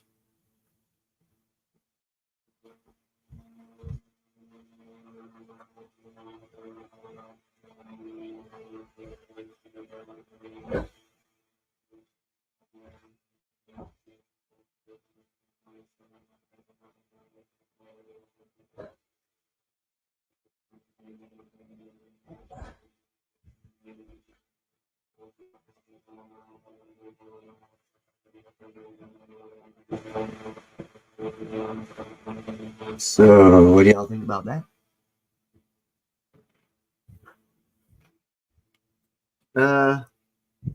Well, people lose at different times, and you can still lose and be a winner, especially if you, like the gentleman who 395 was saying, you shift. So you might be a loser in one of the business that you shift in, but still a winner because you have the money to get into another business. So you're further ahead than you would have had you not tried at all and just accepted a total failure. So there's wins and losses as well if you do it right. And there's also money to be made in losses if you do it right. There's a lot of things that can, like I said, last crash, I lost very little, and I didn't have it took 24 hours for me to make a trade back in 2008, and I still did fucking better than the average stock market person. And I was an active iron worker, didn't know shit about the market. I just saw trends, and it's like ting ting ting, move my money here. Tomorrow at 4 p.m. closing time, your money will move, Mr. Holmes. Right on, 24 hours. You know how fast the market moves. I still did good. Did my own fucking research. And they had the availability to allow me to move my money within a semi-fast time period. Now it takes like 3 weeks. So it's not advantageous at all to work with them. Another reason why I tried to pull my money out, and I'm getting my money out middle of next week. So I hope that I played it right and that the market still goes up because of the Trump win. And yes, I knew 6 months ago he was going to. Actually, 7.5 months ago, because it takes 8 months to pull the money. 7 months and 3 weeks. So it's next week I get the money. So that's how long ago I was confident. No, I did not know for a fact, but I was more than confident enough to have made a financial call that's going to pay off next week based off Trump winning.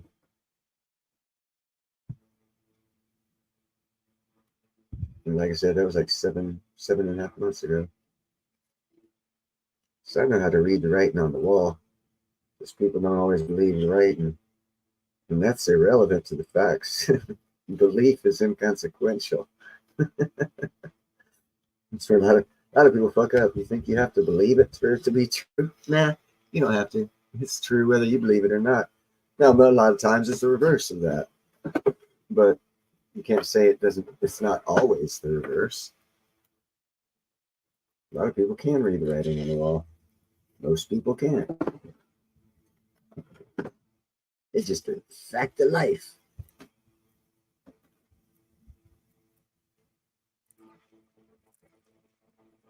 So does anyone else have anything?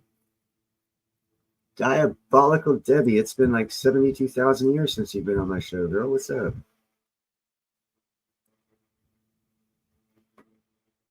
Oh, you're just saying that because you didn't vote for me for president, girl. Trying to rub it in. I took a loss. I already gave a speech. I'm now running for president of the United States, 2028. I started my campaign last night as soon as I realized they didn't count one of my votes. And I know I had one vote because I voted for myself. But apparently I didn't pay the $500,000 to get put on the ballot. So, you know, money kind of stopped me. Which is a problem with politics. Shouldn't cost $1.5 billion to run for presidency. Because then if you have two people running for presidency, they're spending $3 billion in advertisement money. And if there's only 3 men that own all the advertisement in America, let me break this on down. Hold on, wait. That means each of the 3 men that own all the news organizations in America make $1 billion each every 4 years. Well, fuck me, I'm in the wrong business.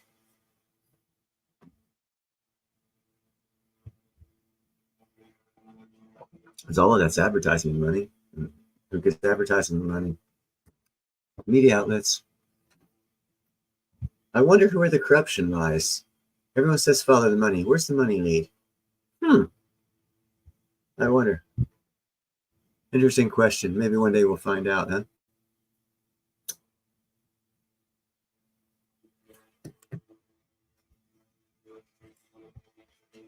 So have you been diabolical? Have you been more Debbie or more diabolical? Or a combination?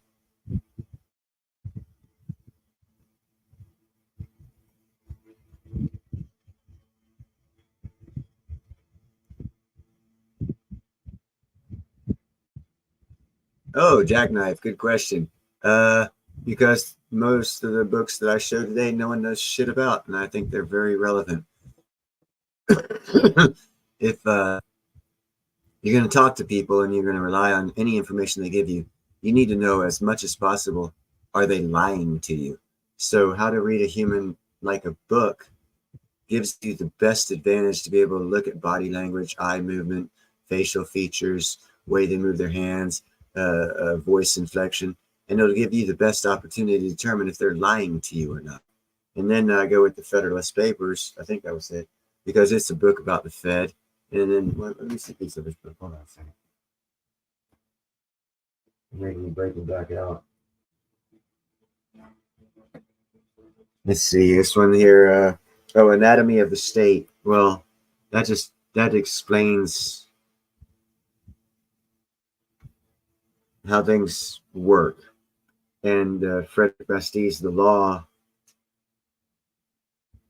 for lack of a better word, explains how money works. And Frederick Bastiat's The Law explains how money works in The Anatomy of the State by Murray Rothland. So it gives you a full synopsis of the economic system and how money works in it, and why it works the way it works, and all this other stuff. And if you're only going to read 3 books, those 3 books will give you enough information to talk to people and not sound stupid, and know if they're lying to you. So it doesn't matter if you sound stupid or not. Because if they're lying to you, I like sounding stupid to people who are lying to me, because I don't care to give them information, because they're liars.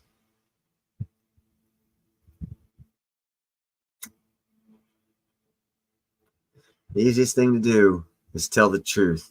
It takes more energy to tell a lie. To tell a lie, you have to want something that you don't deserve, which makes you greedy. So now you're expending more energy to try and get something greedily for free out of someone else. What is the purpose?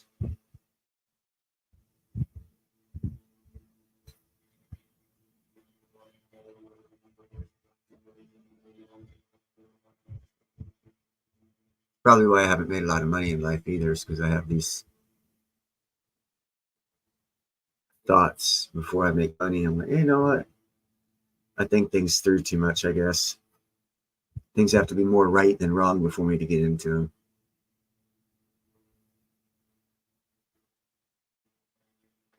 Oh, Debbie.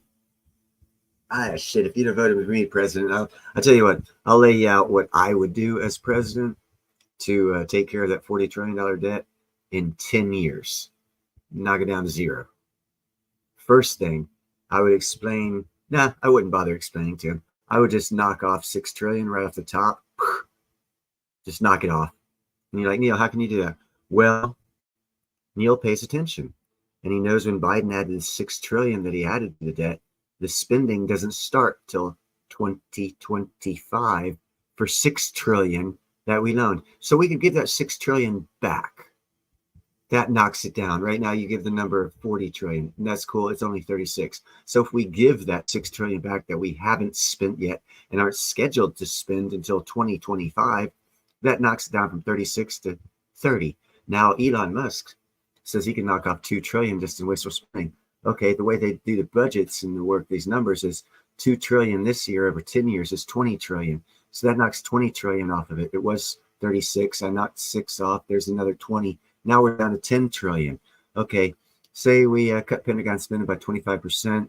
That's 2.5 trillion over 10 years. So it takes down to 7.5 trillion. We get 5 point something trillion in taxes. We say we spend 2.4 trillion on actual services, and even 2.6 billion to pay off the national debt, which at that time would be 7.5 trillion. So actually, I could have it paid off in 4 years. The problem is people don't want it.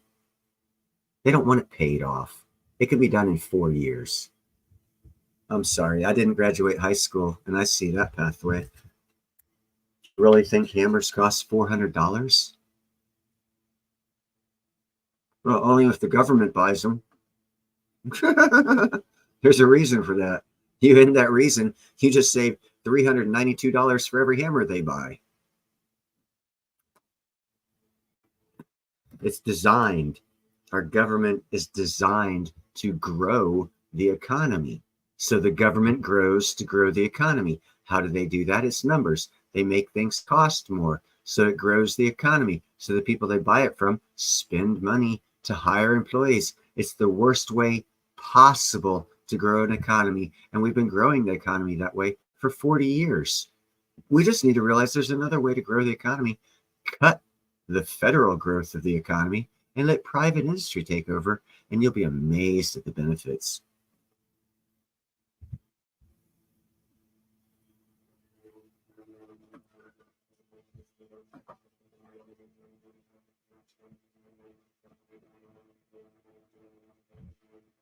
Putin's no problem. Putin's no problem at all. Bigger problem is people here in the United States. Putin wants America to stay around. Hell, because of us, he can do what he does. If we're not there, he can't use this as an excuse to do what he does. Have you ever thought about that's why they kind of sort of been working together for 60 years, 70 years, 80 years? China's the pawn. It's the one it's going to be sacrificed. And that's where all the money comes from all the corruption in this country. So it's fitting. But hey, I'm a visionary. I see what's going to happen, not what's going to happen next week. So people think I'm wrong when I say Russia and China are going to go to war, because China ain't going to fight anyone else. They can't. No one will come to Russia's aid. Everyone will come to everyone else's aid. Putin and China are not allies. Oh no, of course they'd never take care of seriously. And anyhow, Saudi Arabia backed out of BRICS. That kind of fucked BRICS big time. I knew it was happening, but everyone else didn't seem to realize that. And then, by the way, Saudi backing out of BRICS means that BRICS no longer has the vision of controlling the energy sector of the world and making trillions of dollars, excuse me, not dollars, trillions of bricks. They no longer are going to get that because Saudi backed out. And, wow, America's still in control of the energy market of the world. Damn the dollar's bad luck. Which means people are still going to have to use the US dollar, which means, oh my God, hold on, wait, let's consider this for an option. The dollar crashes. Oh my God. The apocalypse comes. We all turn into zombies. And then 5 minutes later, we get a new dollar backed by commodities here in the United States. And then in 2 seconds after that, we're all rich and famous. Yeah, that's asinine, but that's pretty much how it's going to work. Because like I said, I remember 1971 and there was no death. There was no nuclear wars. And we got rid of a good damn dollar bill and came up with this fake fiat shit. And they said it would be temporary. About 50 years. So, geez, I don't know. Sounded like someone expected this to happen 53 years ago. So I sure the fuck hope they plan to make it fast and painless. But of course, no, they wouldn't do that because they make no money that way. No, that's how it's going to go. It's going to be just as painless as the last time when they introduced this dollar. Oh, which, by the way, was 1971. Was there any nuclear wars? Was there any zombie apocalypses? Did anyone need to bug out? No, no, no. Yeah, okay. That's what it's going to be this time. No, no, no. China's not going to attack Taiwan. They attacked Taiwan. They're attacking Japan, South Korea, Vietnam, India, America, Philippines, Guam, Indonesia. That's who's going to back Taiwan. So they're going to fight about 13 countries if they go that way. It's not really prosperous and they can't win. Okay, they're fucking with India right now. If you watch my show, you'll see they've actually killed a few Indian army dudes over there in the, was it PL-17? I did 2-3 videos on it. There's actually about 250,000 Chinese built up there now in 2 Air Force bases. And India's already built a tunnel through the mountain range to get soldiers to that fight zone. I call it fight zone because it's not where this war started yet. And I use that word yet because it's going to start if they keep fucking with them. They built a tunnel through the mountain range to where they can get their soldiers, the Indian nation has, so where they can get their soldiers through the mountain range to the potential P-17 conflict zone in 30 minutes, not 6 hours, preparing to back up with soldiers that point. So I don't know. Last time I checked, when two countries start putting their pawns on the same side of the risk board, they're not doing it for, you know, fucking chess games. They're doing it because India illegally built a road through Indian territory to get to Pakistan and didn't tell India about it. And India's fucking pissed. But China's not going to go to war with India because if they go to war with India, they're going to be going to war with America and a couple other countries, and they can't win that war. But now you see Russia took 90% of the North Korean trade away from China, affecting China's economy seriously bad. That's why the North Koreans felt so enabled to send Russia 10,000 troops because they work for Russia now, not China. And China's like pissed. So no one's thought of the possibility of China fighting Russia. Because let me ask you this. Who's coming to Russia's aid? Is America? Is Japan? Is Korea? Oh, no one? So Xi's only point to attack is Russia if he anticipates any kind of possible victory, which he won't get. But that's his best option.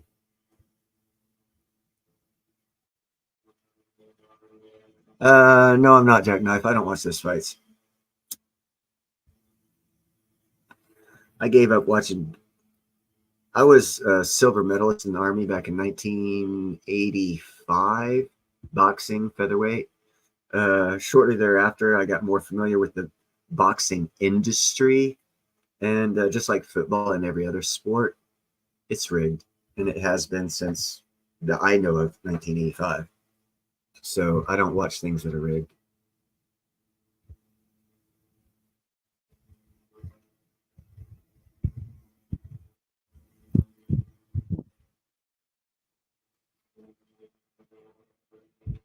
Nothing's going to happen. Everything's going to be kumbaya. Because the one commonality between us and our enemies is everybody likes to make money. And the one commonality between us and our enemies are cost money. Especially when you have a society that doesn't want to support the wars or the spending of wars, for which our society is one of them. And oh, by the way, same with the Iranian people. That's why Trump got the support of the Islamic nation here in America. And they publicly stated he wants to end the war in Israel against Iran. He doesn't want to increase it. And that's how he won Wisconsin, the Muslim vote, which Harris was supposed to have won because they imported a lot of Muslims there to vote Democrat. And he stole that from them too. So things aren't exactly the way people think they are because people keep wanting to not remember and conveniently forget facts.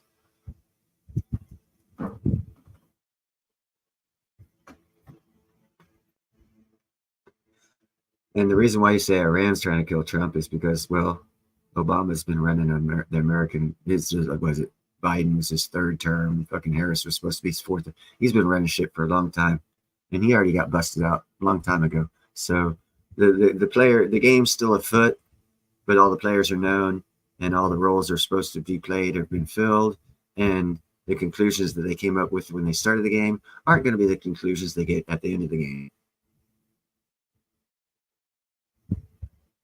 To me, that has been made quite apparent over the past 4 years.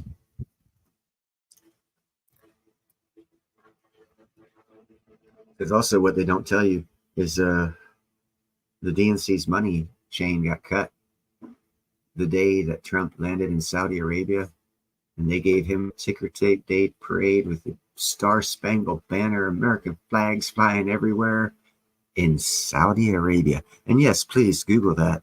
They have a video of it. I don't recall the year. It was like 17 or something like that. They are sucking our cock so hard, and they've never stopped. Yes, that's Saudi Arabia. But yet everyone thought they were going to join BRICS because it was convenient to think that. Unfortunately, convenience and facts are two different things. We own Saudi Arabia, always have. There's other countries we own, always have, that are going to also add to the BRICS delight.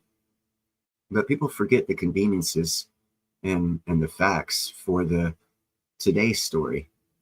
That's why I'm usually right in most of my videos, if you want to go check them out, because I don't forget the facts.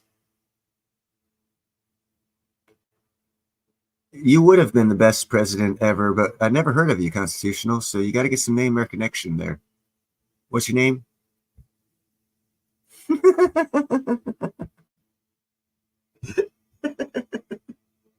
I had to rib you. Sorry, bro.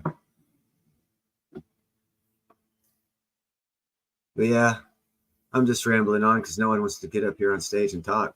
And I'm kind of back and forth in it with Debbie. She's got good points that are talking points. They're good talking points for media and whatnot, but they're by far not factual.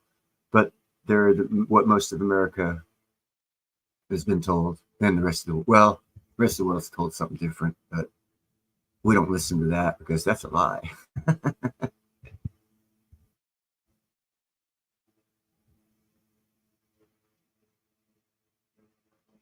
Well, I tell you what, Debbie, I'll give you this. They've got till, let's see, I'll give them 60 days. If it doesn't happen in 60 days, it'll never happen. You guys quit fighting.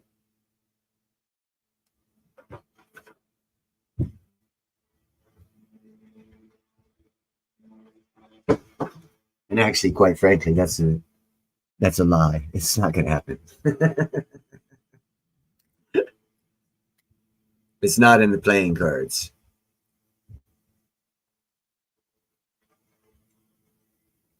Is my cat really a retard? No, only one of them. And his name is Striker. And he's this black and white one coming up behind me to the right now. And yes, he is retarded. It's called inbred. When I got him as a kitten, I was catching a litter with his brother Silver, who's also a little retarded, through inbreeding, wherever their mom and dad were doing their thing. And normally kittens and the feral kittens will run away from you when you come up to them. And this one just sat there and looked at me, and I got up to him, and he got on top of my foot. And all the others ran away. And I looked at his eyes, and I was like, he doesn't understand what he is and what he's supposed to do. And to this day, he doesn't understand what he is or what he's supposed to do, and he acts appropriately. So yeah, he's definitely inbred and has mental issues because of it. That's what happens with wild animals or with feral cats when people throw them out. They keep breeding. They don't care if they're brother and sister. It's a freaking natural need they feel, and they fulfill that need. That's where feelings get you in trouble. That's why we used to have blood tests before we had all these special kids that are costing trillions of dollars in taxpayer money. That's also planned destruction of the American economy from 40 years ago. No one was talking about that either. But yeah, your parents had to, if you're 50 or older, your parents had to get blood tests to be married to have you as a kid. Otherwise, you'd have never been created. Nowadays, they let anyone create kids. And wow, We have a lot of crazy kids out there that need mental help, and now we have to pay for them for the next, I don't know, 60 years, 70 years. Sweet. Fuck, I wonder who changed that law to screw our economy up so none of us can prosper. Our enemies, maybe, from within? I'd like an answer. One day we'll get an answer. We'll find out if it's the vaccines and when they changed them up and whoever was control, CCP China, of the money that had to do with the lobbying that changed the vaccine codes and the time it took for human testing to human trial to out to the public, where it was 15 years and it dropped to 10 years. Now it's 12 months. So they can come up with a new drug. That's why now you see all these drug companies. Oh, well, it could cause dyslexia. It could cause your balls to fall off. You could die. You might need heart surgery, but it'll stop the swelling of your upper lip. Take Xanaxanol. Yeah, they give all those disclaimers because they're not drugs. They're something they're given to kill you, and you pay them. That's all that is.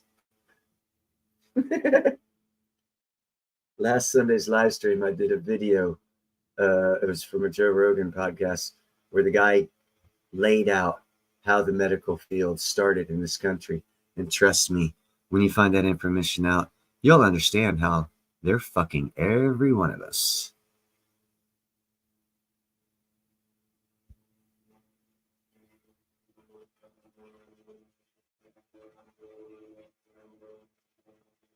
When I move, Jackknife, I actually plan on putting some cameras in the house so I can have them going all the time so I can catch all their antics 24/7.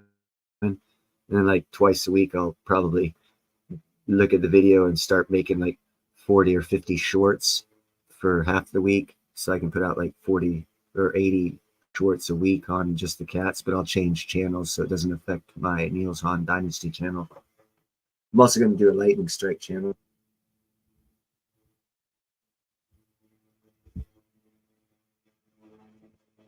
It'll be cool. But that's later. Yeah, Diabolical Debbie, and they've proven that most of the stuff that's being allowed right now on these children actually causes mental problems as they become adults, and the taxpayer dollars are funding them, and that's sick and disgusting.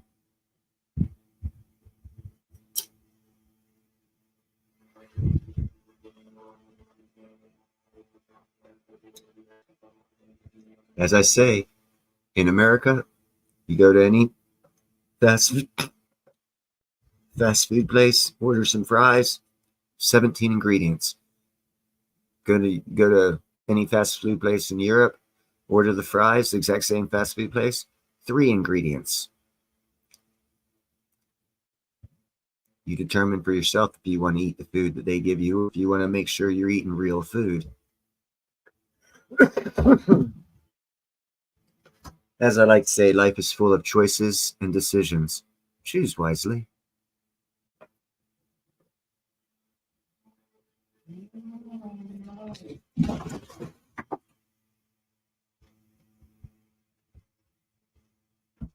Yeah, soy milk, it's even worse for you than that, girl.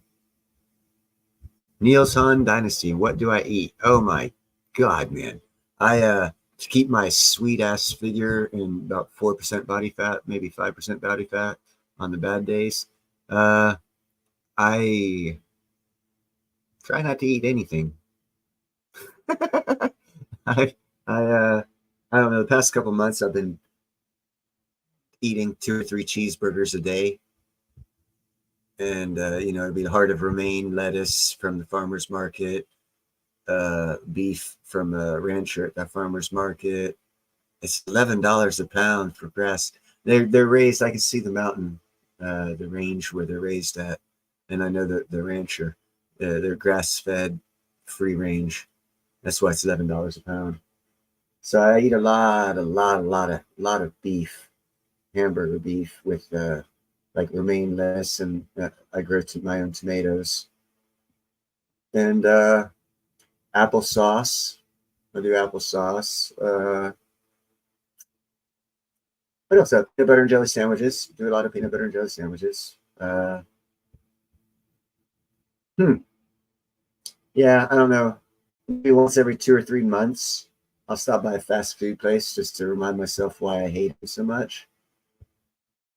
But I'll watch what I order because I really don't want to order the shit that gives you cancer. But yeah, now I've been trying to watch I'll put it this way. I've been trying to watch what food I eat long before Obama passed a law that states that you have to register your garden with the Food and Drug Administration and give them 24/7 access to that garden and register that garden. And that garden can consist of as little as a 1 tomato plant. So if you haven't heard of that law that was passed that long ago, I would suggest you get more familiar with what's in your food. And here's another good one for you. During COVID, Congress passed the law that states that if you lose access to an ingredient for for a food that you're processing, you don't have to change the labeling on your product, but you can switch to a cheaper ingredient and continue to use it in your processed food. How interesting is that? Now you can't trust the labeling laws. Holy shit. No, they didn't retract that law yet. So if you don't know that, I'd suggest also research a little bit more about your food. Here's another one. If you ever believe that the food pyramid, and I've known this for, oh my God, a long time, fucking 30, 40 years, it's now making it big, but I was one of the first ones to state it. The food pyramid was created by the companies that own the medical facilities that the food sends you to. And those are also owned by what used to be these companies called Philip Morris and the other tobacco company that got shut down in the tobacco lawsuit. They actually diversified and bought food companies. and at that time in history is when the chemicals started getting added to the food that we eat. So if you don't realize that, I'd also suggest you get to know the food that's going into your body. And here's another one. If you didn't realize that in 1908, Vanderbilt's personal lawyer wrote the rules on how doctors will be trained. And then Vanderbilt opened the first college to teach doctors what his personal lawyer said they will learn to be doctors. And the first part of what he wrote into the philosophy of teaching doctors is, and I quote, "We shall not recognize natural medicine or holistic medicine in teaching of doctors." Now I ask you a question. You want to know why people were really so much healthier before the beginning of last century than they are right now? Look at medical miracles of people getting cured of cancers, cured of this, cured of that. They all stopped in the 1940s, right as the law changed for the medical and insurance industries in this country. If you haven't put all that together and you don't know that, I would suggest looking at what you stick in your body. I know about food, know about growing, and I'm disgusted with what this country has become and what they've tried and what we've all fell for. Also, here's another thing. If you buy honey at a store, you're drinking glucosamine corn syrup because it's cheaper for all the American honey to sell their honey in 55-gallon drums to China. It's like 3 million tons. I don't recall the exact number. I'm going to use 3 million tons. I used to know the exact number. It changes very by the year. But we'll send them like 3 million tons of pure, raw, organic honey, and they will send us back 30 million tons of pure, raw, organic honey because of labeling laws. But you will find that they've added that 90% to that pure, raw, organic honey is glucosamine corn syrup added to honey. But because of labeling laws, they can sell it as pure, raw, organic honey. And you'll believe it when you're drinking or eating glucosamine corn syrup and 10% honey.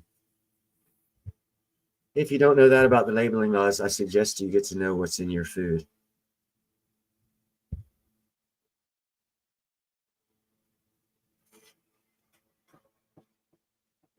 Applesauce is awesome, dude. It's freaking awesome. I used the only way I used to eat was that pork chops. The only way I would ever eat pork chops as a kid is if I had applesauce on top of it. And yeah, that does sound weird, but applesauce and pork chops is awesome.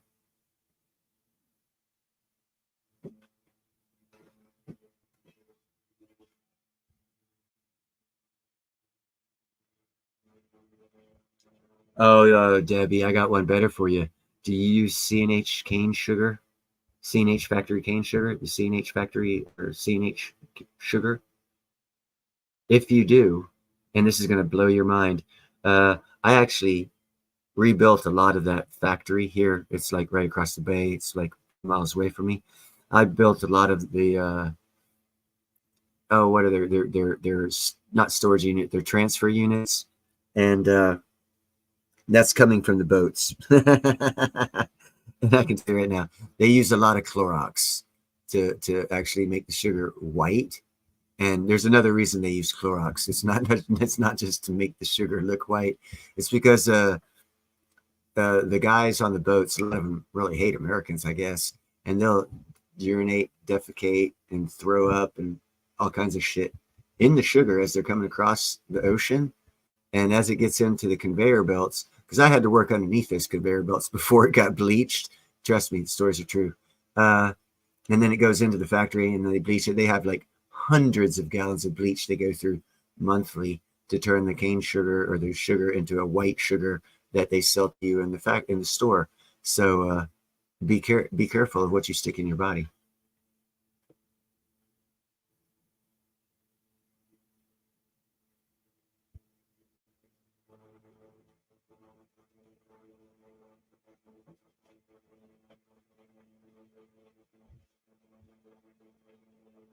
Oh, and that's not to mention the rats. Oh my God, the rats at that factory are awesome. They're big. They're fat. Slow moving too. They're so fucking fat.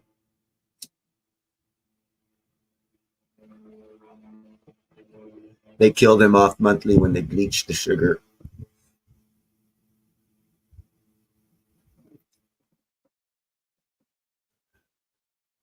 I think it's illegal to buy ivy, and I do not support the buying or selling of it. And as far as them going extinct, they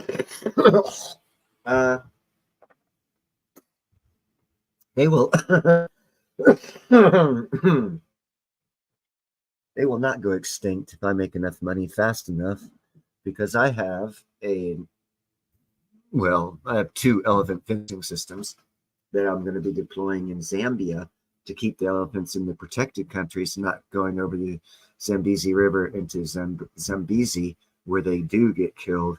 And if I'm able to get down there with my elephant fencing system and talk to the government and have them deploy it, it's going to be revolutionary for the safety of elephants, keeping them from going extinct. So that one's up in the air as far as getting them going extinct. But even having said that, I do not appreciate anyone who kills an elephant for their fucking horns. It's ignorant, it's asinine, and the person should be Clintonized. Sorry, I almost got a strike.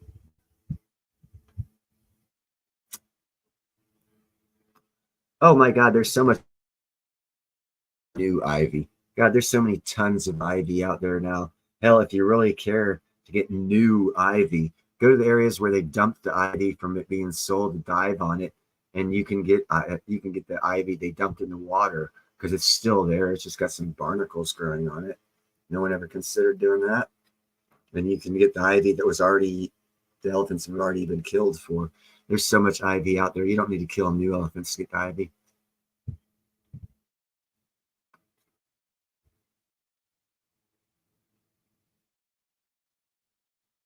Yeah.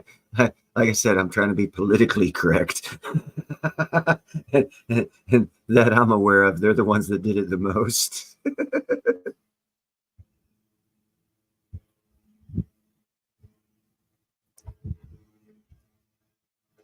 Oh, yeah, Debbie, you'd appreciate what I got. I got a mobile elephant fencing system and an immobile elephant fencing system. Two different styles, but same premise.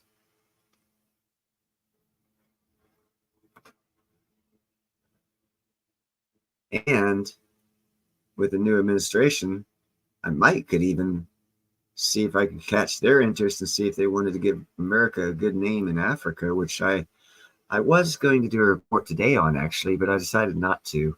It was from Izzy Africa and their stance on what the election does of Trump for Africa. So they went through his history of what he did for Africa and all this other stuff.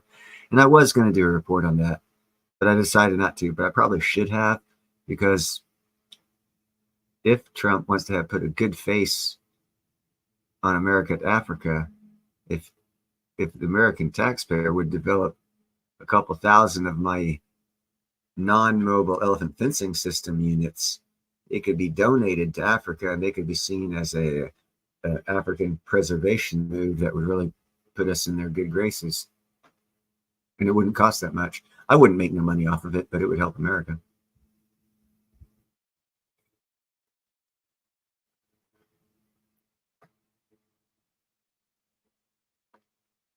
Dude, I've been put in Facebook jail so many times. You can't post for a week. Ah, fuck off. All I did was tell the truth. Oh, don't ever put factual shit about Islam on Facebook. Ooh, I don't care about fact checking, bro. Fact checked is irrelevant. That's like a no-go zone for some reason.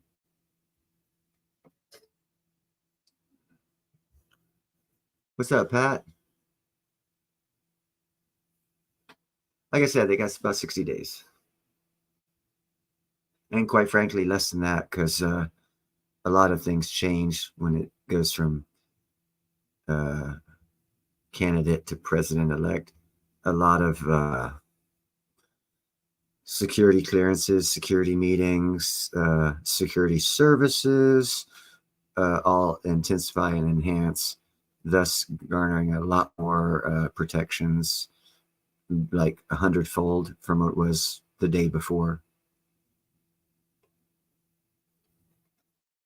In other words, the present administration cannot deny the amount of Secret Service and protective services needed now, because he is actually a president-elect and not a candidate. And the reason why they were denied was because he was only a candidate. So that's irrelevant now. So if anyone was to try, it would be like, well, about 1,000 times harder. Especially since the first 3 failed attempts, it'd probably be more like 10,000 times harder, because that level of security that it has now has even been more intensified than it would have been had he not had assassination attempts on him. So my level of concern for that is that, they've probably got helicopters in the sky now for around him, checking 2-mile radiuses, because I think I did a report. I might not have had a report on it. The over there in ISIS land, they came up with a rifle, more like a freaking howitzer. It's a 2-man thing. They're using motorcycles because it's a 54-pound weapon. It's heavier than it's like 2.5 times heavier than a sniper rifle, but its accuracy is 2 miles. And these guys, one shot, hop on the bike, move. So it's hard to get. That's the new tactic they're using. It's not a public thing. No one, but that. So anyhow, moral of the story is they've got a rifle that fires for 2 miles. So the extent of security around President-elect extends out 2 miles.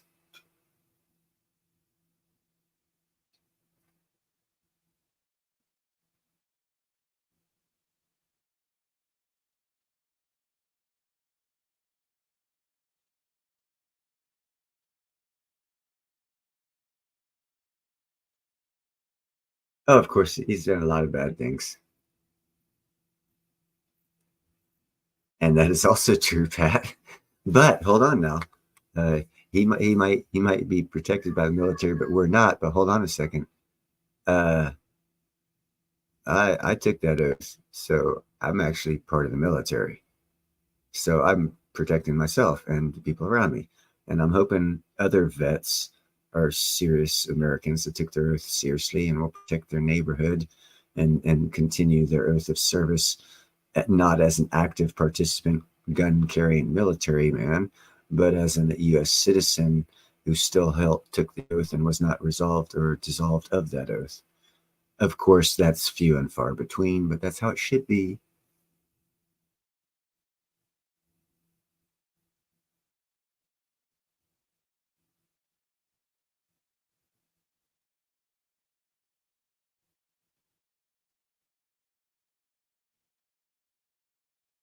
Well, no, as far as that goes, constitutional, which jab did he encourage? It's not the one they have now, and it's not the one that they've had problems with. So in a bigger picture, he actually did a real good thing by warp speed, because if it hadn't been warp speed, so many millions would have died, then gotten a fake vax, to where he advanced that program by about 6 years, totally fucking up their schedule. So he actually did a good thing from my viewpoint of the bigger picture. But yes, he did say that. Oh, I never said you didn't say that. I'm agreeing with you. You said that, but there are reasons why. Because if you also remember, when he said that, the New York governor said that they would need several hospitals for the amount of people that they were going to need incubators for and respirators for. And then all of a sudden, Trump got the military involved, and they miraculously made enough respirators where it wasn't a problem. And they also built 2 makeshift military hospitals in New York to cover all these needs that the New York governor said they would need. And, you know, after the fact, they didn't use any of it. So who was lying? Or did he call their bluff? Because he turned Ford over and made them respirator manufacturers. He made the military build hospitals, makeshift hospitals. None of that stuff was needed. So who was lying? And who was playing the game? Well, both people were playing the game. Trump was calling their bluffs. So of course he said stuff. It all depends on your perception and the bigger picture. Well, if you want to come up here, Constitutional, we can debate it. I still am not going to vote for you.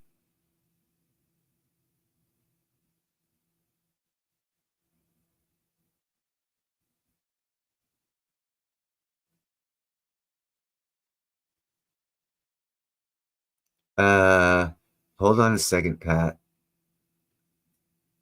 Get a lawyer.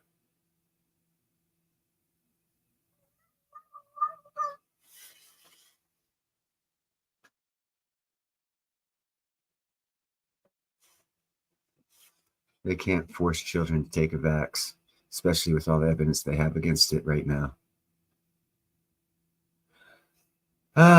Diabolical. Okay.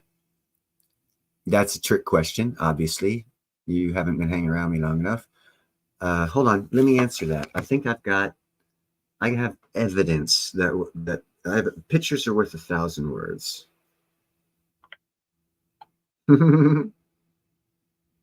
This is why I took this picture. Hold on a second. I'm going to my phone right now to give you your answer, young lady.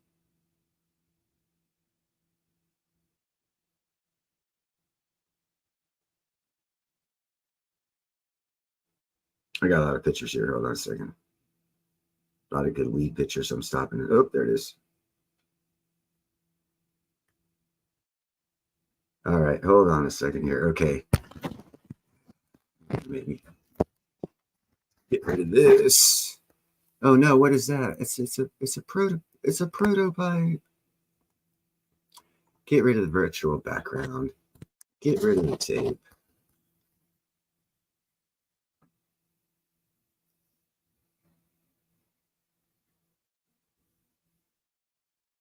President and vice president.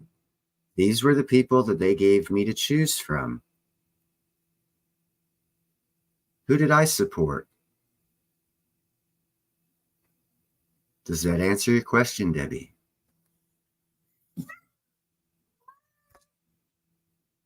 I put my money where my mouth is. Vote for Neil Hahn, POTUS 2028. Constitutional Stacker approves this message.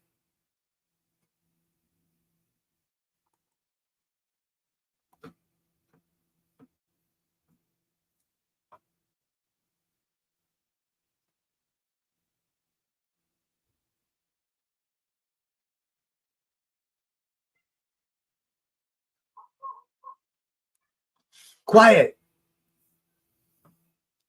Yes, I voted for myself. I've been voting for myself since 2012 because I have a vision and I've seen what was coming, and I don't want to have a record of me causing it. None of this is my fault. I did my constitutional duty and voted for the best person since 2012. Me. And had you voted for me in 2012 or 2016, we wouldn't be where we are now.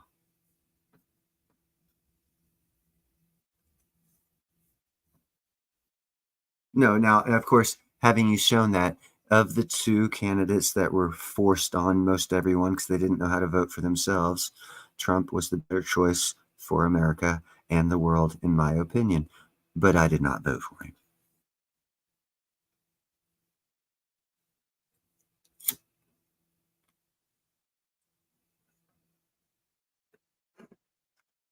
So I legally played the game. Played the game. Da, da, da, da, da, da, da, da, play the game. I voted. And I voted for my conscience and who I feel the best person to choose of the choices they gave me. And I looked at the choices they gave me, and I chose the proper one. Did that person win? Hell no. Should he have? Hell yes. He would have enjoyed $425,000 a year job with health benefits and free travel. But besides that, the job sucks. People try to kill you, all this other shit.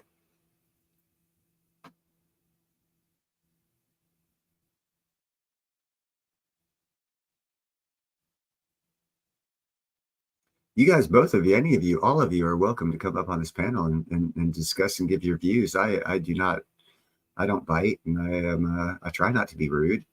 I might be inconsequentially and not intentionally, but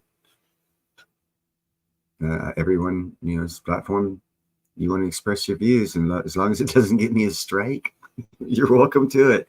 I must put that as a disclaimer, because if I get too many strikes, then nobody has a platform to talk on.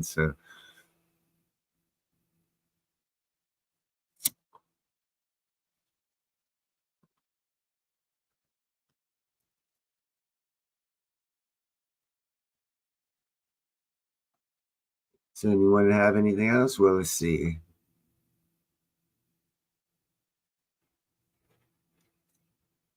Well, of course not. Of course not. That is very, very well. Hold on a second now. Hold on a second, Debbie. You could be positive about this. Obviously, whatever, and I haven't been to your channel, so I can't. I can say from a point of view of someone who doesn't know what you're doing. To say this, I'll say, if people are going to be that shallow, then did you really want them on your channel? I personally would rather build a more solid base of people, subscribers, than the light-weighted ones that will leave when the wind changes, because those are the ones that you can't count on, that aren't steadfast or true. And obviously at that point in time, they're really probably not good people. And usually people become guilty by association. So I personally associate myself with everyone in this chat. They seem like great people who have a good mindset, that want to be positive, kind, helpful, and grateful, and just seems to work better that way. So what the way I would look at it is you're cleansing your channel of weak-minded people who are unaccepting of different perspectives and therefore are lacking the ability to grow as human beings. But that's just my perspective.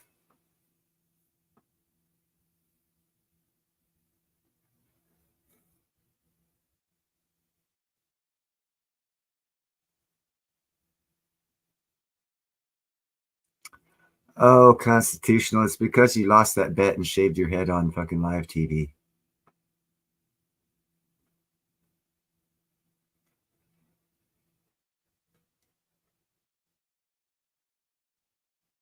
Yeah, exactly. You're purging yourself of negativity when they leave because of pettiness, because they're shallow. Wow, that was so deep. Threw in a lot of adverbs and adjectives.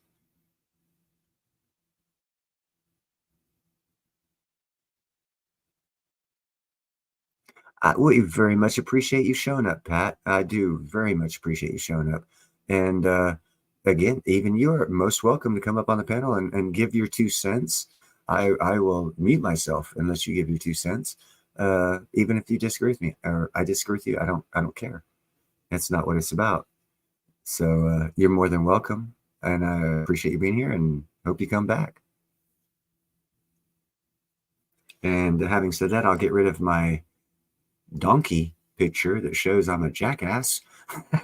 That's why I put it up, let people know, hey, I'm a jackass. Whatever. I'm also chill.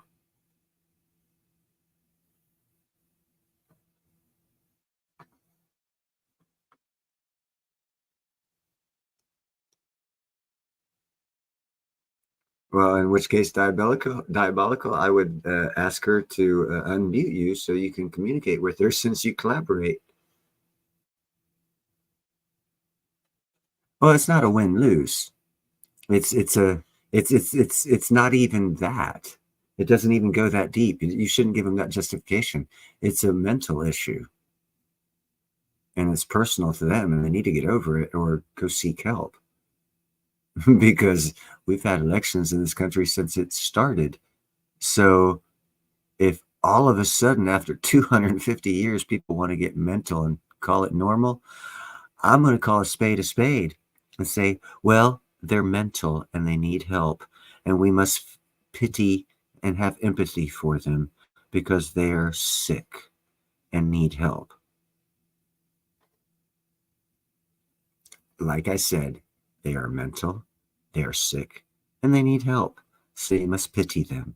And if they choose to leave your presence, then you are blessed, for now you have one less problem individual to try and pass your message to, who most likely didn't want to receive it in good faith anyhow. No, it's very much democracy. Well, ever since Reagan, and this goes back to Republican or Democrat, I'm equal opportunity hater. Whoever does it gets the responsibility. Reagan was one of the first ones who took a main hit to mental health in America and made it harder to get. So from that point on, pretty much every president, except for Trump, has taken money away from the mental health and put it to their own personal uses, needs, or bank accounts. And we've been neglecting that, while at the same time, not only we're neglecting mental health in America and making it harder to get, we're actually causing it by our economic principles that have been passed down to us through, again, Reagan, trickle-down economics. And the true meaning and understanding of it, the end of trickle-down economics is, well, I don't know, it's kind of sort of what we got right now, but no one saw that coming when they said it, even though in the words it says trickle down, which means you get the bottom. So if it starts drying up at the top, you get nothing. Trickle-down economics. Thank you, Reagan. So I'm an equal opportunity truth teller, because it happened under his administration, and other things happened under Obama, other things happened under Clinton, and it just it is what it is. I don't blame left, I don't blame right. I call it down the middle. If it's the left, I call it. If it's the right, I call it. Apparently, to your point, Debbie, a lot of people call me a Trumpster, and a lot of people call me a Harriser. So I'm not sure what I am in their mind. So I don't care, because I know what I am and I'm confident of it. So, screw them. Let them figure it out. They're the ones with the problem. not me. I don't need to waste my time, energy, or effort on trying to figure out their problems, explaining it to them, making them understand it, and then making sure they get help for it. It's not my responsibility, especially if they're the nut that left me and unsubscribed to me. It's their choice. I bless them for that, because now they're not my problem. Positive thoughts. There's positive in everything. There's positive in everything. First Bueller's Day Off is a good thing, a good way to learn economics. It's also a good way to learn that you can't jack up the back of a car, throw it in reverse, and take the miles off of it, especially on the second floor of a glass garage. That's funny. It's a good movie. Yeah.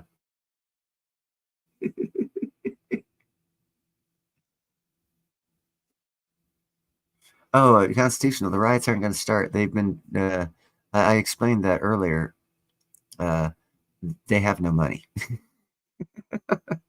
If they had the money, they would have stole the presidency. For the past, since Trump was elected the first time, he's been cutting their purse strings overseas first, and then by proxy, them spending money to try and prosecute him. They had to pay a lot of money for that. That took a lot of money out of the purse strings of their donors. And then they had to pay for all the protesters and all the BLM and all the rioters. All those were paid positions, and that cost money. And they quit running out of Saudi money when Trump went over there, I think in like 2017, talked to King, and then all of a sudden the King started killing off some of his nephews and shit. That's because they were funding shit in America, and he wanted it to stop, and so he killed them, and it stopped. And the money started to dry up, and the DNC purse got light. And that's why I think actually they didn't steal the election. They didn't have the money. And so they don't have the money to pay the protesters, because they're not going to go out there without money. They don't believe in their bullshit cause. So I don't see any riots. Sorry.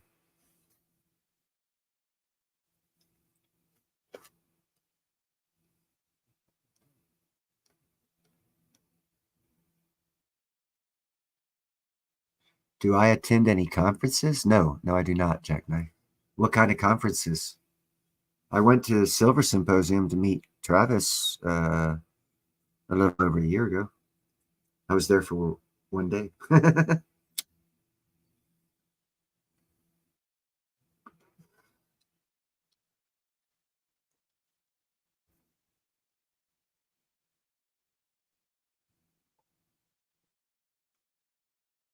Yep, wrong one. That's the one I wanted up. No, it doesn't surprise me at all, Constitutional. They don't have the money to pay for it. Trust me, everyone thinks the majority of Americans are lunatic supporters and stuff like that. All those people got paid to do that stuff. Because if they didn't get paid to do it, it would be happening right now. And it's not. Get out of there, young lady. Get out of there. No, I do not, Jackknife. Never been invited to one, and I don't pay to go to things where I'm probably no more than the speaker. Now, if I'm sure I don't know more than the speaker, I'd listen to it, but I'd listen to it online for free. Probably I wouldn't pay for it. Or I'd research whatever the subject matter was myself, and if I still had questions or thought I was lacking of knowledge, then I would go listen to someone else. Most of the stuff you can get online.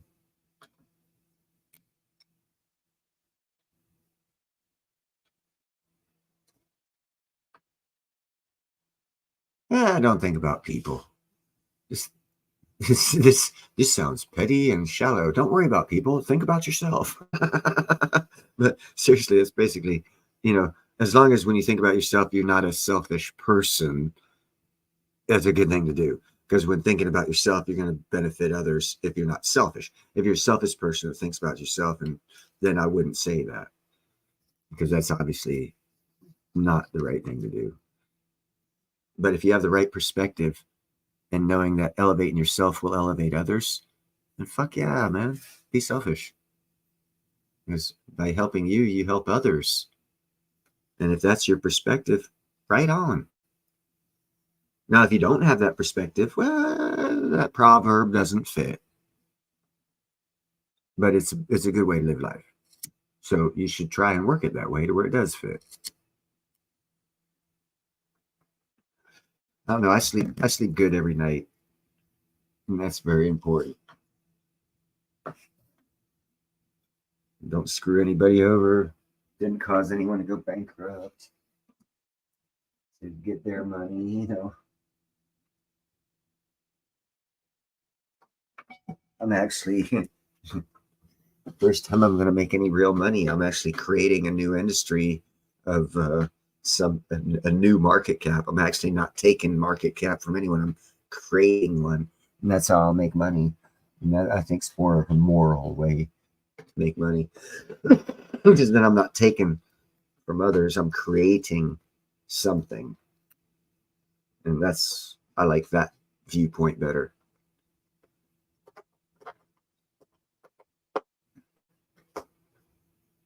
Well, constitutional, I am very petty on that because you're too young. You have no experience. You didn't serve in the military. You can't get the military vote. Allah Akbar. You don't speak another language. I know like 3 words. So, you know, I got so much more going for me. You should vote for me and not be so vain, thinking you could win over me. For real. Duh. Like Valley Girl. Duh.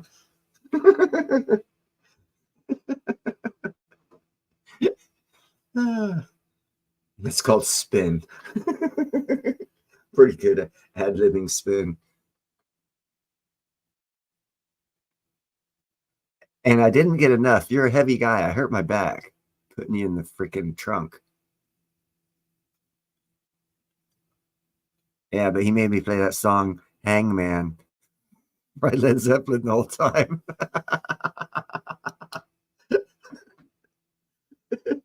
I think I see my brother coming, riding a many a mile. Dun, dun, dun, dun.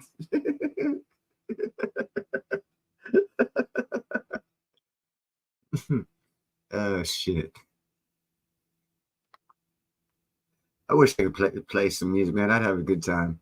I'd get so many strikes, though. Play the right song at the right time of the conversation. Oh, God. I'd have a comedy routine going.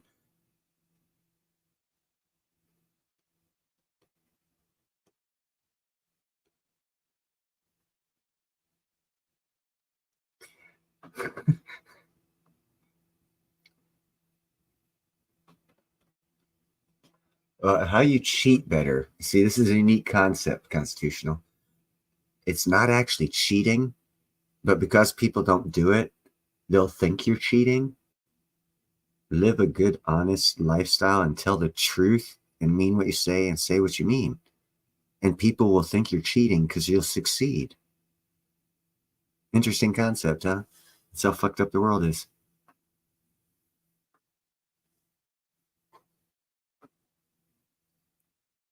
That's cool. Here in a little bit, I'll probably drive up that way. December, I'm flying down to Pensacola area to build a lightning crystal box. And then if I don't get like a 2-week job before that, I'll probably get like a 2-week job after that and then get back on unemployment. And, you know, I'll be doing my gym cut and shit like that. And I'll take a day or 2 off and drive up that way as soon as I get my car in a little bit, you know, get some money coming in and get my car in a little better shape.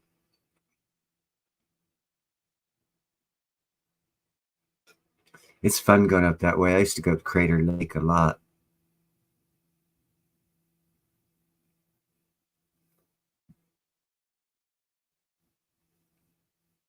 I actually have some beautiful freaking pictures of Crater Lake.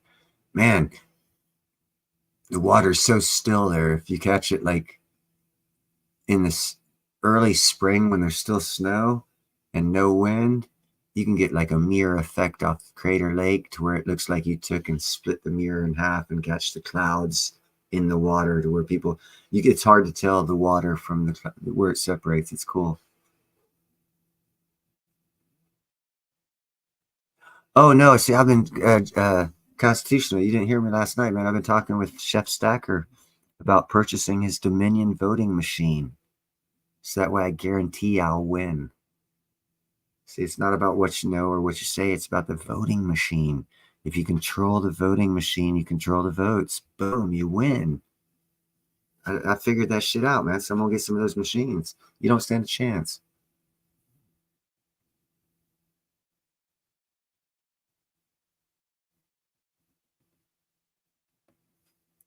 Crater Lake is badass, man. That whole area around there is badass. Summer, winter, it doesn't. Well, winter kind of sucks. But like I said, early spring, man. Just make sure that they've snowplowed all the roads. Or else you ain't getting there.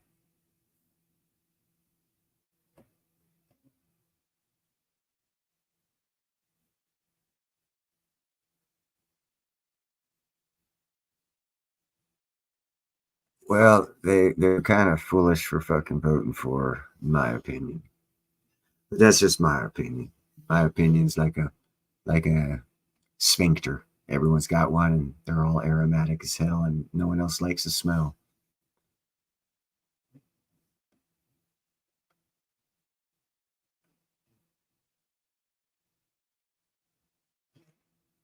Yeah, you know, it's a sign of character, bro. Sign of character.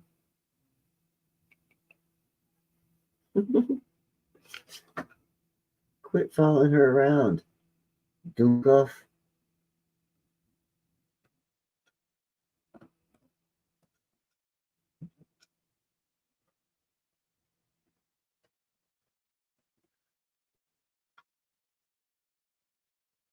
Who knows? Who cares? Her career's over with. They've what's her name? Tulsi Gabbard's going to probably get it next. If Tulsi and JD Vance get together, they'll probably run it for 8 years.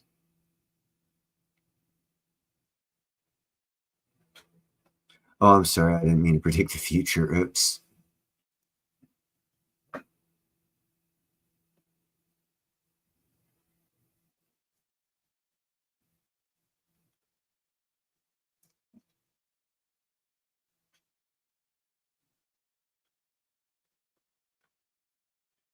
So I need to hook up with Tulsi Gabbard just to have her teach me how to surf. I want to see how she looks in the bathing suit.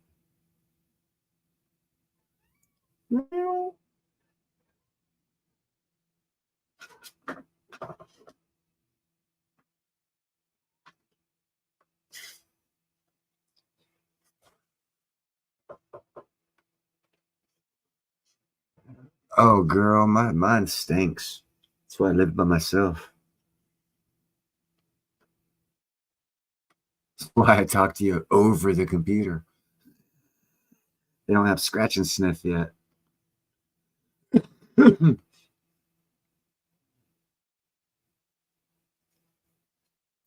attitude is perception as well. Is it really attitude, or do they believe the shit that they're saying and think they're honestly right and are trying to help you because they're so deceived and you're perceiving it as attitude? And even once you start going down that road of thought process, it's a total waste of time because it's someone else. You don't control them. So it's kind of sort of irrelevant. I think you have a better time at life if you realize earlier that you can only do what you can do where you're at while you're there. And if you can accept that, you'll probably have a happier life.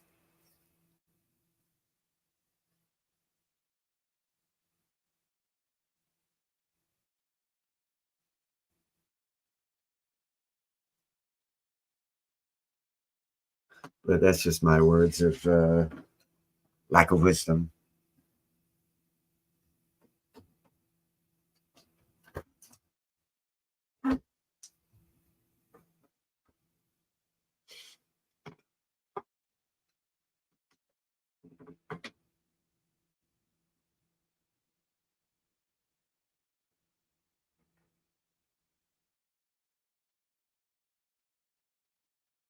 Who knows? Who knows?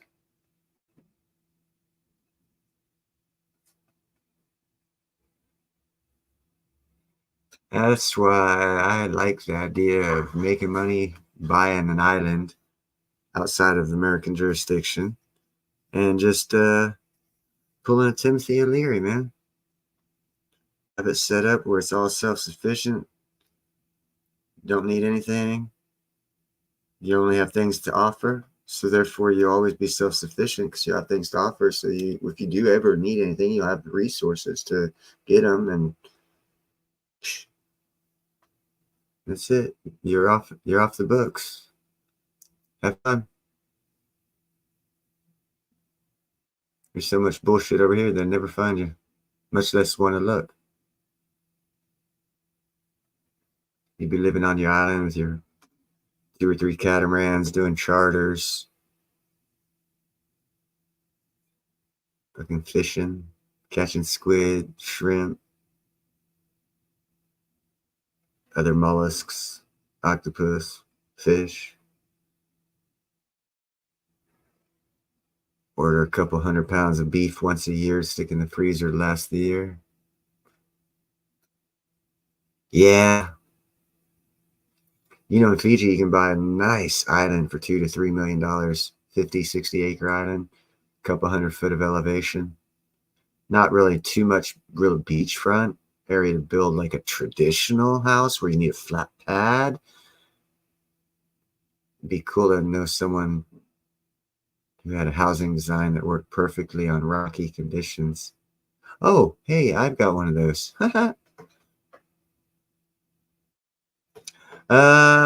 Dude, you can have a cheetah on your own motherfucking island. Them things attack humans too, man.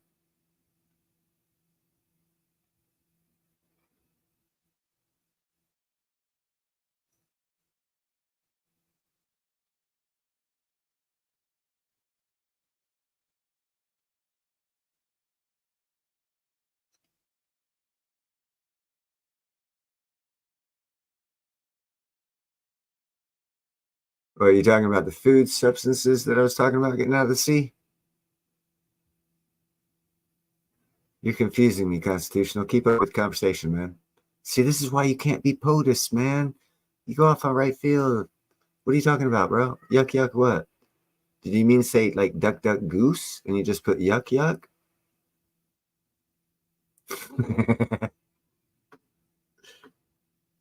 Don't you hate not talking? It's so much fucking harder to type when against someone who's talking. I got you just by words per minute, bro. I got you in words per minute.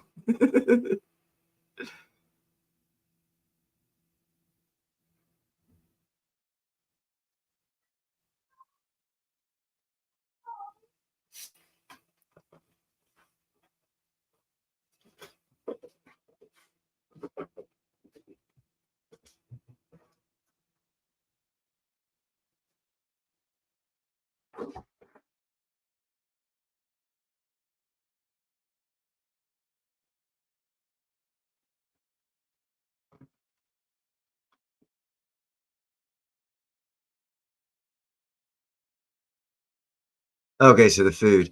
Dude, if you only like tuna, man, you've not had the right cook. Freaking octopus is awesome. Abalone is awesome. Freaking lobster is awesome. Oysters can be sometimes. Not really a fan of them, but I don't dislike them. Clams are cool. Then you got all kinds of fish, man. The Maui tuna, red snapper, several different types of tuna.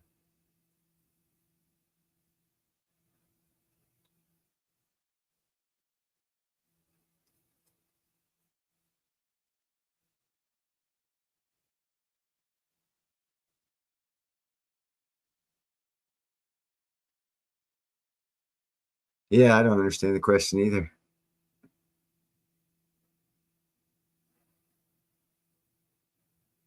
I can tell you my thoughts, but as it could, depending on what the question actually is, it could be relevant to the question. Oh, hey, check this out.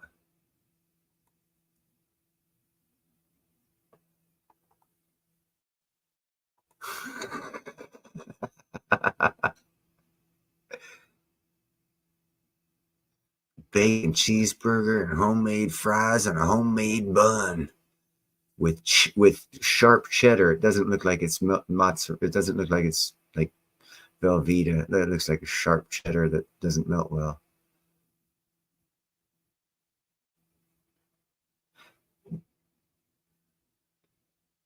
Now, I know Constitutional didn't say that statement because he was looking for an argument from me.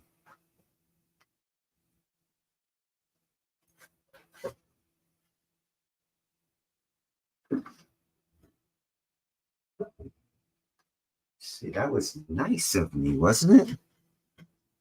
Oh no, that's healthy as hell for you, girl.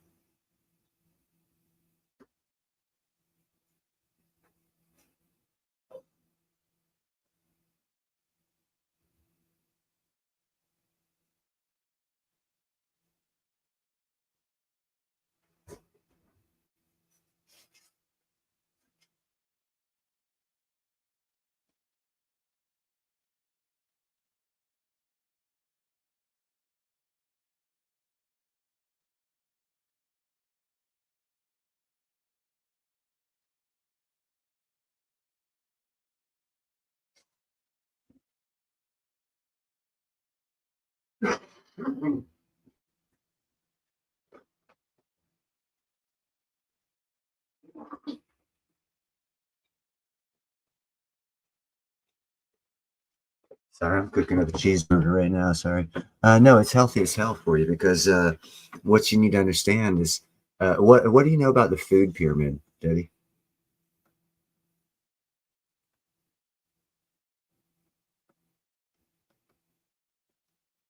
I'll give you a little knowledge on the food pyramid. After Philip Morris and the other cigarette company had to like sell out and do all that compensation after the lawsuit, they diversified and they went into the food industry and bought a lot of the food industry up. That's when a lot of chemicals started getting added to our food system.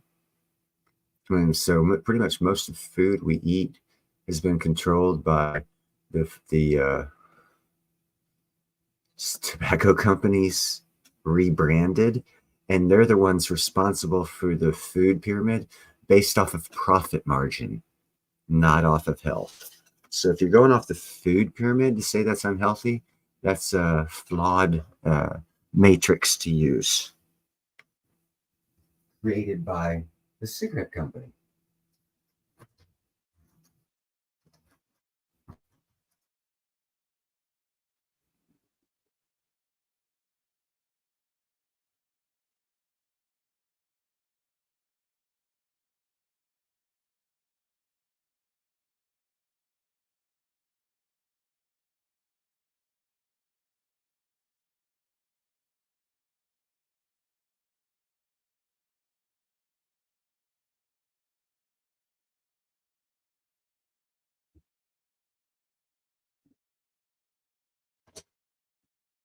And I actually have something you could probably chart for that.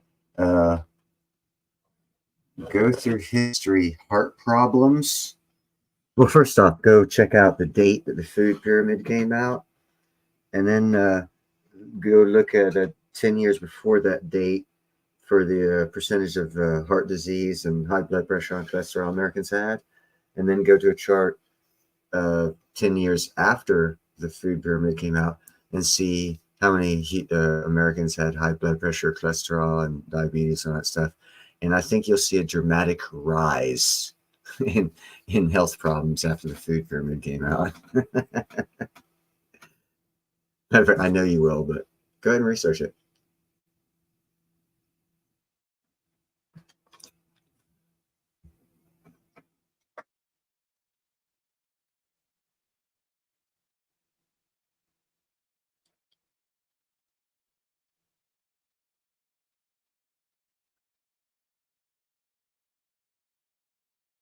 Hey, I actually, You're a vegetarian. Can I ask why you're a vegetarian?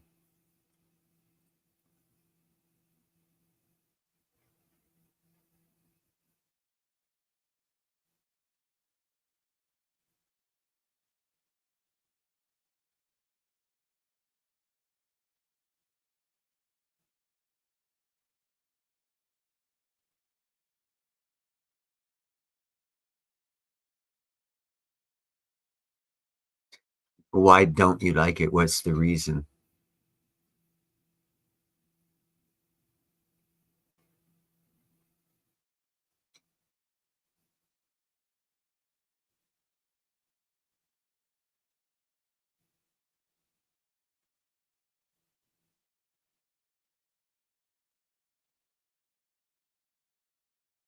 Why is it gross?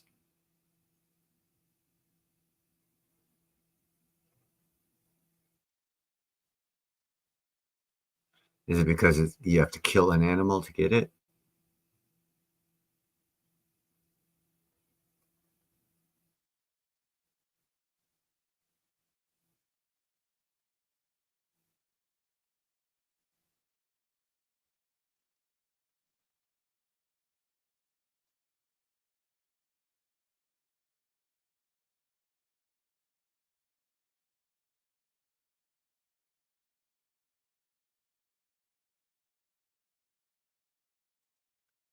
See, this is where I get all vegetarians.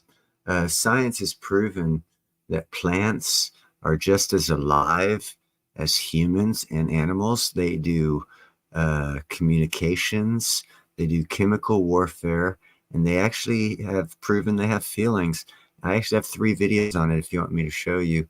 So by actually eating only vegetables, what you're actually saying is you're prejudiced against meat and you only want to kill grass and vegetables, but they are alive and you eat them alive, which actually is worse than meat because you actually kill the animal before you get the meat. But the vegetable you just cut out of the ground, wash, and eat. So technically it's still alive when you eat it, which makes you more of a cannibalistic of vegetables than of meat. But that's scientific fact. And like I said, I've got 3 videos that I can show you to prove that plants not only feel, speak, and move and like each other and everything else. I can also have videos proving that they do chemical warfare.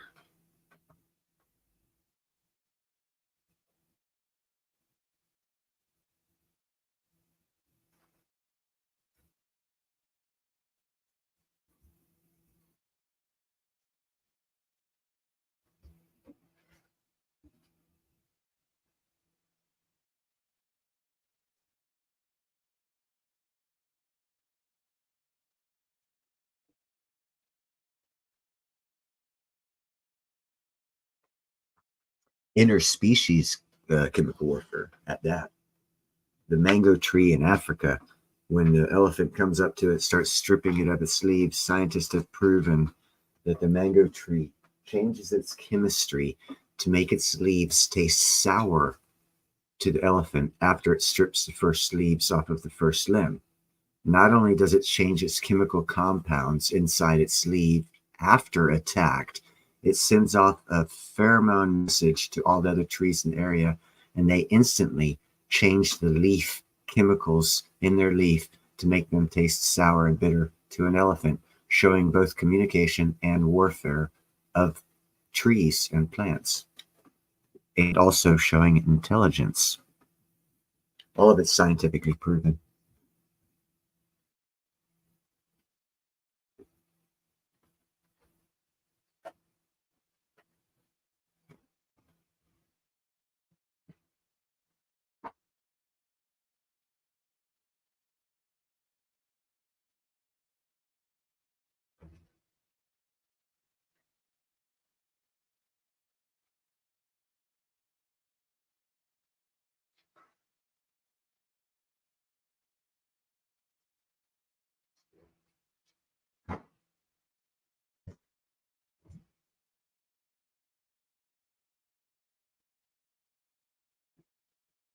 So the big question comes down to is the morality of your vision of life. Do you give life to everything, or only things that are warm-blooded and cold-blooded that you perceive to have life? Because life is a perception. Most everything actually is alive or has life in it.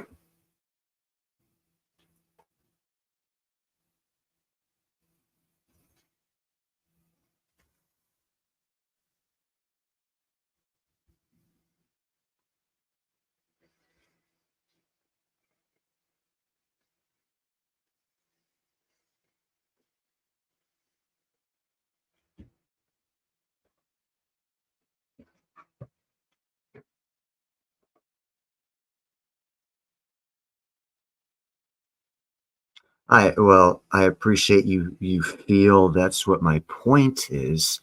That is not at all my point. So I will have to spend some time convincing you that that's not my point, because that's your feeling. I was stating facts, not feelings.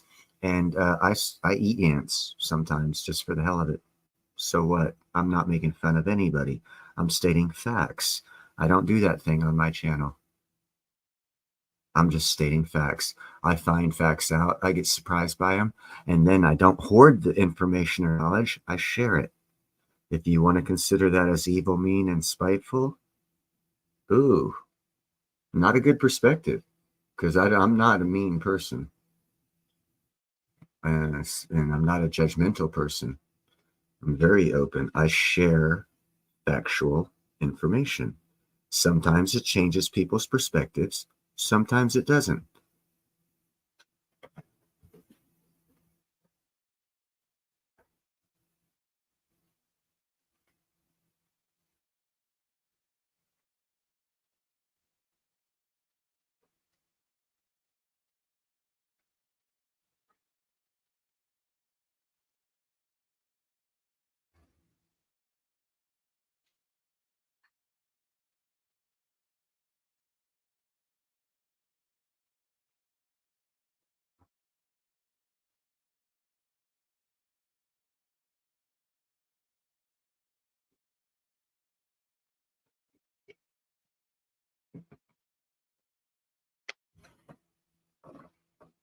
Well, I'm glad you feel that way. I'm actually cooking up a cheeseburger as we speak because I love eating cows. I think we actually spent hundreds of years domesticating them for a certain purpose. And I don't see where a couple hundred years of human history is wrong because of someone's feelings. But those are my feelings, so it also applies to my feelings equally, because I'm not racist, prejudiced, or sexist, or judgmental to anyone else more than I am myself, equally. And it's just perspectives, only perspectives. And in this case, since we're talking about food, I guess taste buds also would come into play. And those are also personal. unless someone has their tongue in your mouth, your taste buds are yours and their taste buds are theirs. And I only say that because I used to French kiss when I was a little kid. And in that case, you put your tongue in someone else's mouth.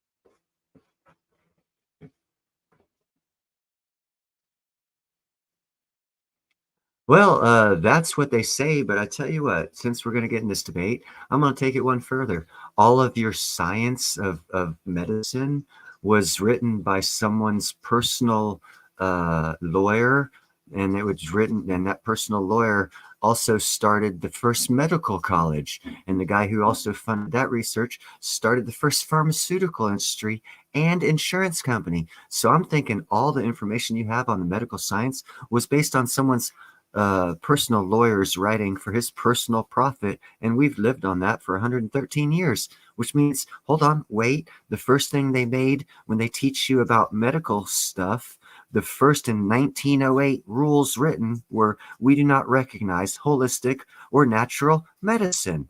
What kind of healthcare system is that? Oh, that's the one that you're quoting facts from right now. Interesting.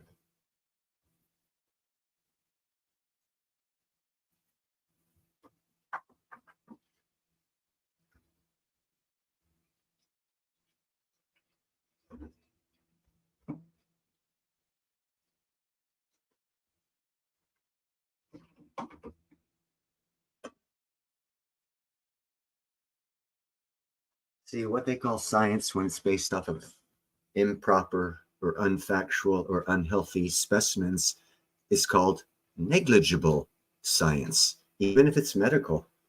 At that point in time, it's called setup. Why? For profitability.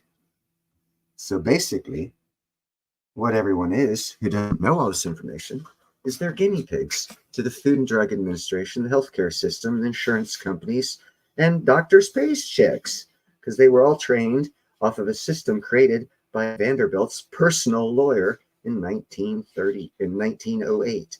These are all facts you can check out yourself.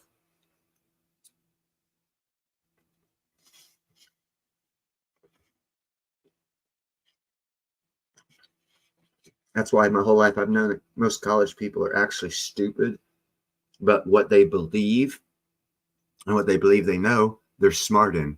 But in reality, the whole system they were trained in is fraudulent. So therefore, so's their information. It only works in a fraudulent system.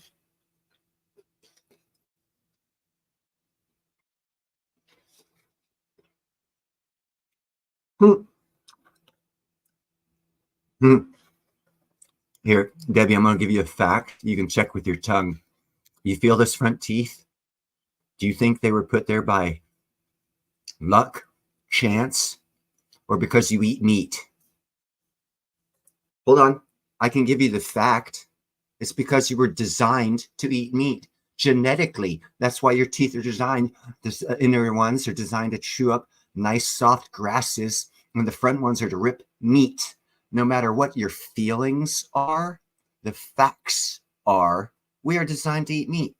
But thank you for your feelings. And I do understand them, and I'm trying to appreciate them. Let's not push this any further, because the facts are in your mouth.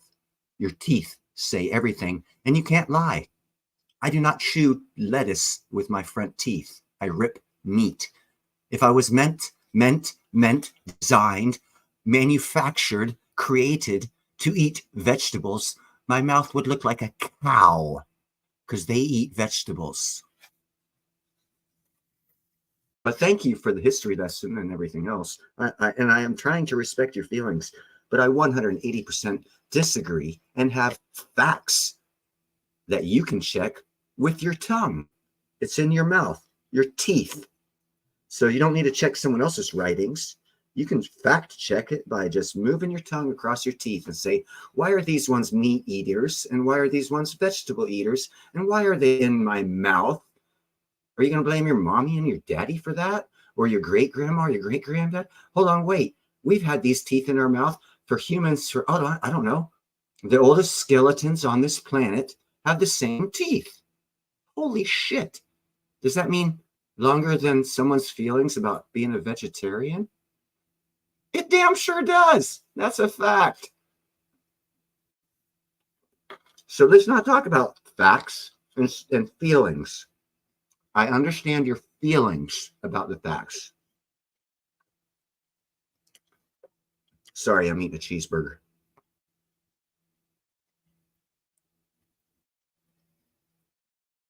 It's cheddar.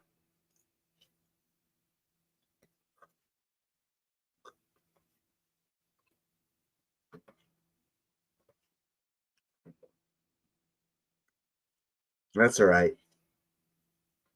The healthcare industry is going to change. People are going to find out a whole bunch of stuff if Kennedy's not corrupt.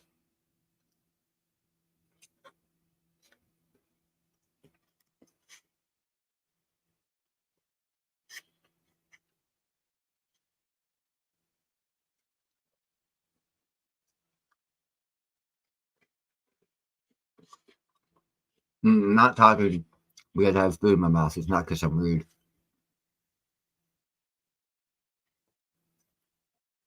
I'm just really hungry.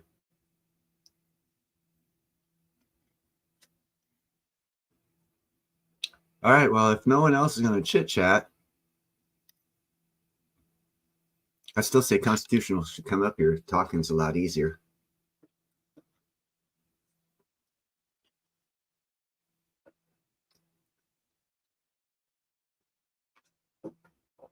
It's a hell of a lot more easy to insult me with words rather than type.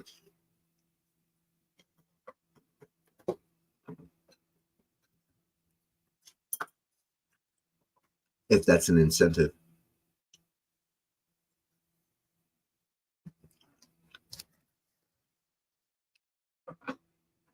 Damn, that was good. That hit the spot.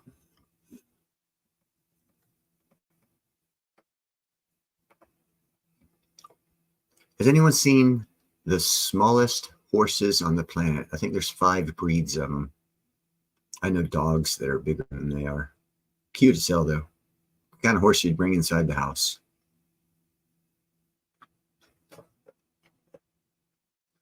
Thank you. It was nothing I say here. Of course, obviously, it'd be the stupidest thing in the world for anyone to start a channel and intentionally want to hurt or insults one of their subscribers. That'd be like, wow, the stupidest thing in the world to do. I do hope you don't and I didn't raise my voice. I'm not upset. I didn't get upset.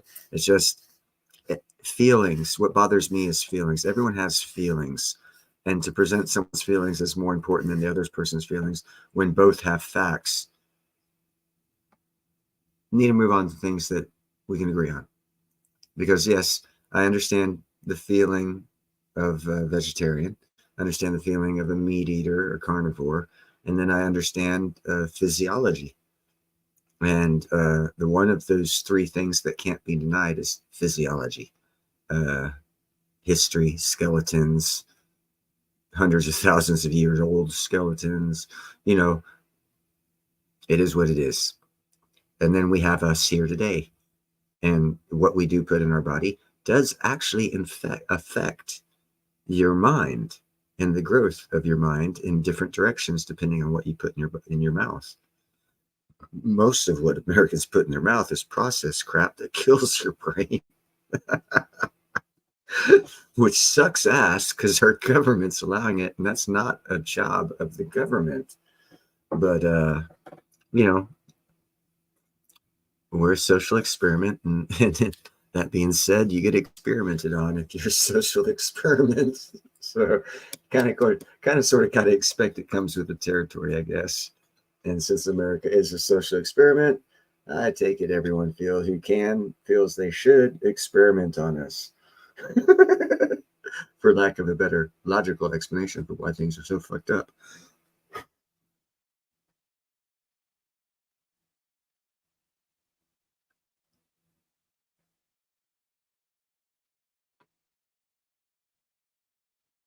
Right on. And you know what? That means you don't go fishing with the guys, so you'd make a good girlfriend around my group. No sexual harassment or men. It's like, hey, girl, you drink? No, you make a good girlfriend. You leave my beer alone. Quiet.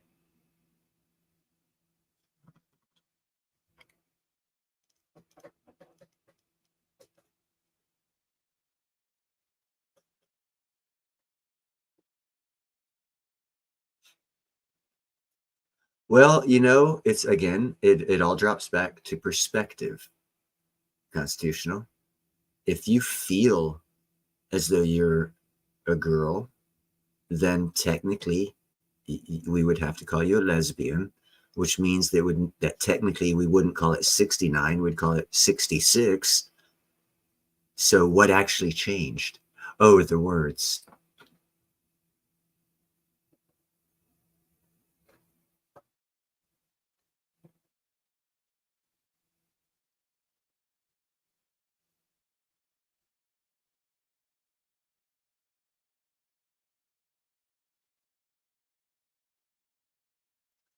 Uh,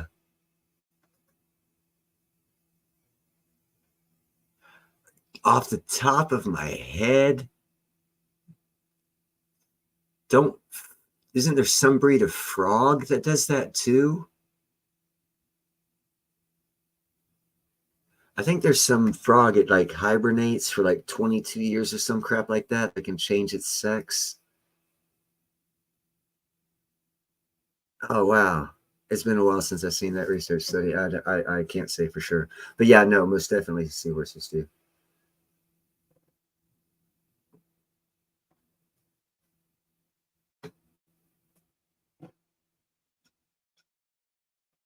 I'm pretty sure there's a frog that does it. One of those weird ones, one of those frogs that like is in part of the world where they have regular droughts and then floods of rain and droughts and floods of rain. I think it's a defense mechanism they use in case there's not enough of the right sex. They can change sexes to where they can still procreate or some crap like that. I don't recall, but I'm pretty sure it's a frog and it's like a mud dweller frog or some crap like that. I don't recall the exact scientific name of it. Pretty sure it's a frog. Wow. I'm gonna have to research that. I don't recall, so I can't say for certainty. We'll just call you a chick with a dick. How's that? You feel better? I'll introduce you from now on. It is Constitutional Stacker, the chick with the dick, because he feels better. And then I'll put equals liberal jackass.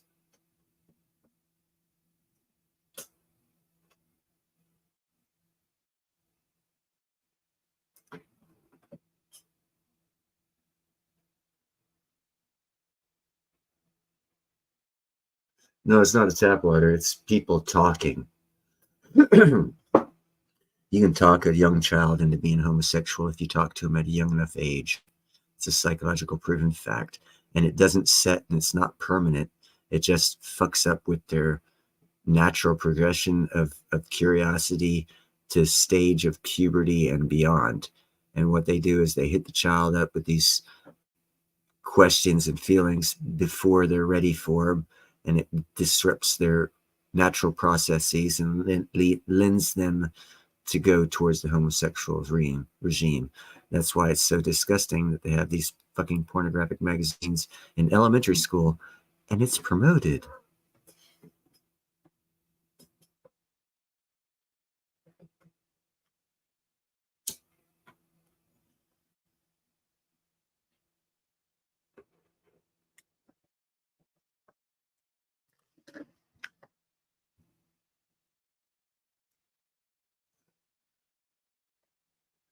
All right, well, I'm going to end this stream, guys. It's almost midnight here. I don't know where you're at, Diabolical. I know it's almost midnight for Constitutional. And since there's only 3 of us here, I had a pretty good run there. I had 9 people for about a half hour.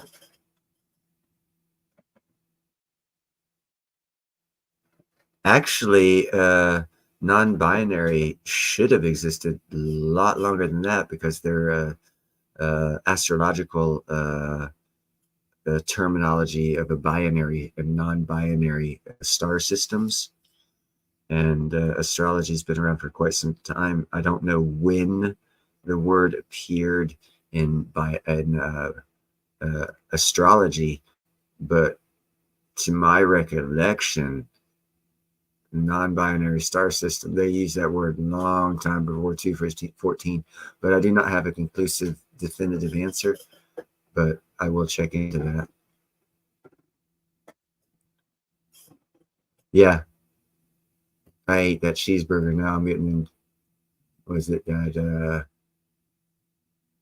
oh sweet, well hey, come on in, man. I just packed a bowl.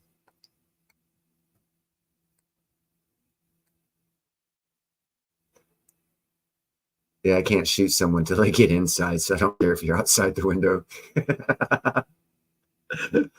Not in Alabama. In Alabama, I could shoot you outside my window because you'd still be trespassing, and it's legal to shoot people who are trespassing in Alabama. California, that's a total different story. It's like you gotta, not only can they have to be in the house, they have to be facing a certain direction before you pull the trigger. Because if they're in your house and facing the wrong direction, when you pull the trigger, you can get got for murder. Is that fucked up or what? But anyhow, you guys have yourself a great evening. I do appreciate you coming by. It's been a hoot, as my grandmother would say, Scottish grandmother. It's a hoot.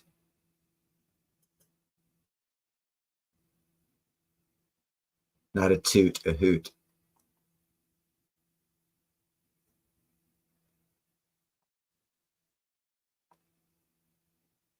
But anyhow, yeah, but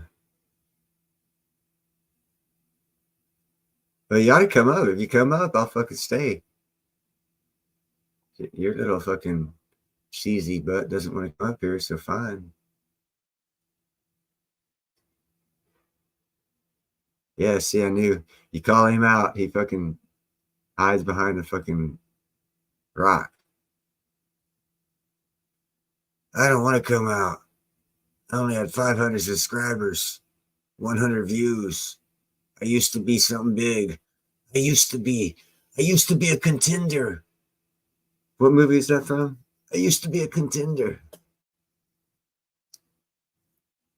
Anyhow, good evening, guys. Thank you very much. Constitution, it's always fun fucking with you.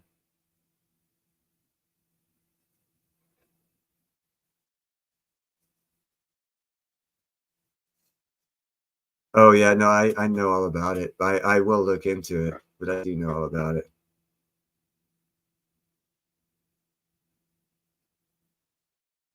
Yep. Yeah. You know, it's troubling to realize that most of the things you learn in your life's a lie. It was fabricated for someone else's profit margin. That's even a worse way to look at it. It was your whole life is fabricated for someone else to profit from. That's a hard pill to swallow. But anyhow, you got to swallow it on your own because I'm going to end this stream. Don't choke on it. Yeah, I know, man. You're not worth watching. Fucking go take a long walk off a short pier or go watch Diabolical Debbie. Don't do any more videos. No one watches. It's a waste of time. It's not going your way. Life sucks. Come on, man. Fucking pick it up and drive on. Grab your balls and put them back in your penis and drive on.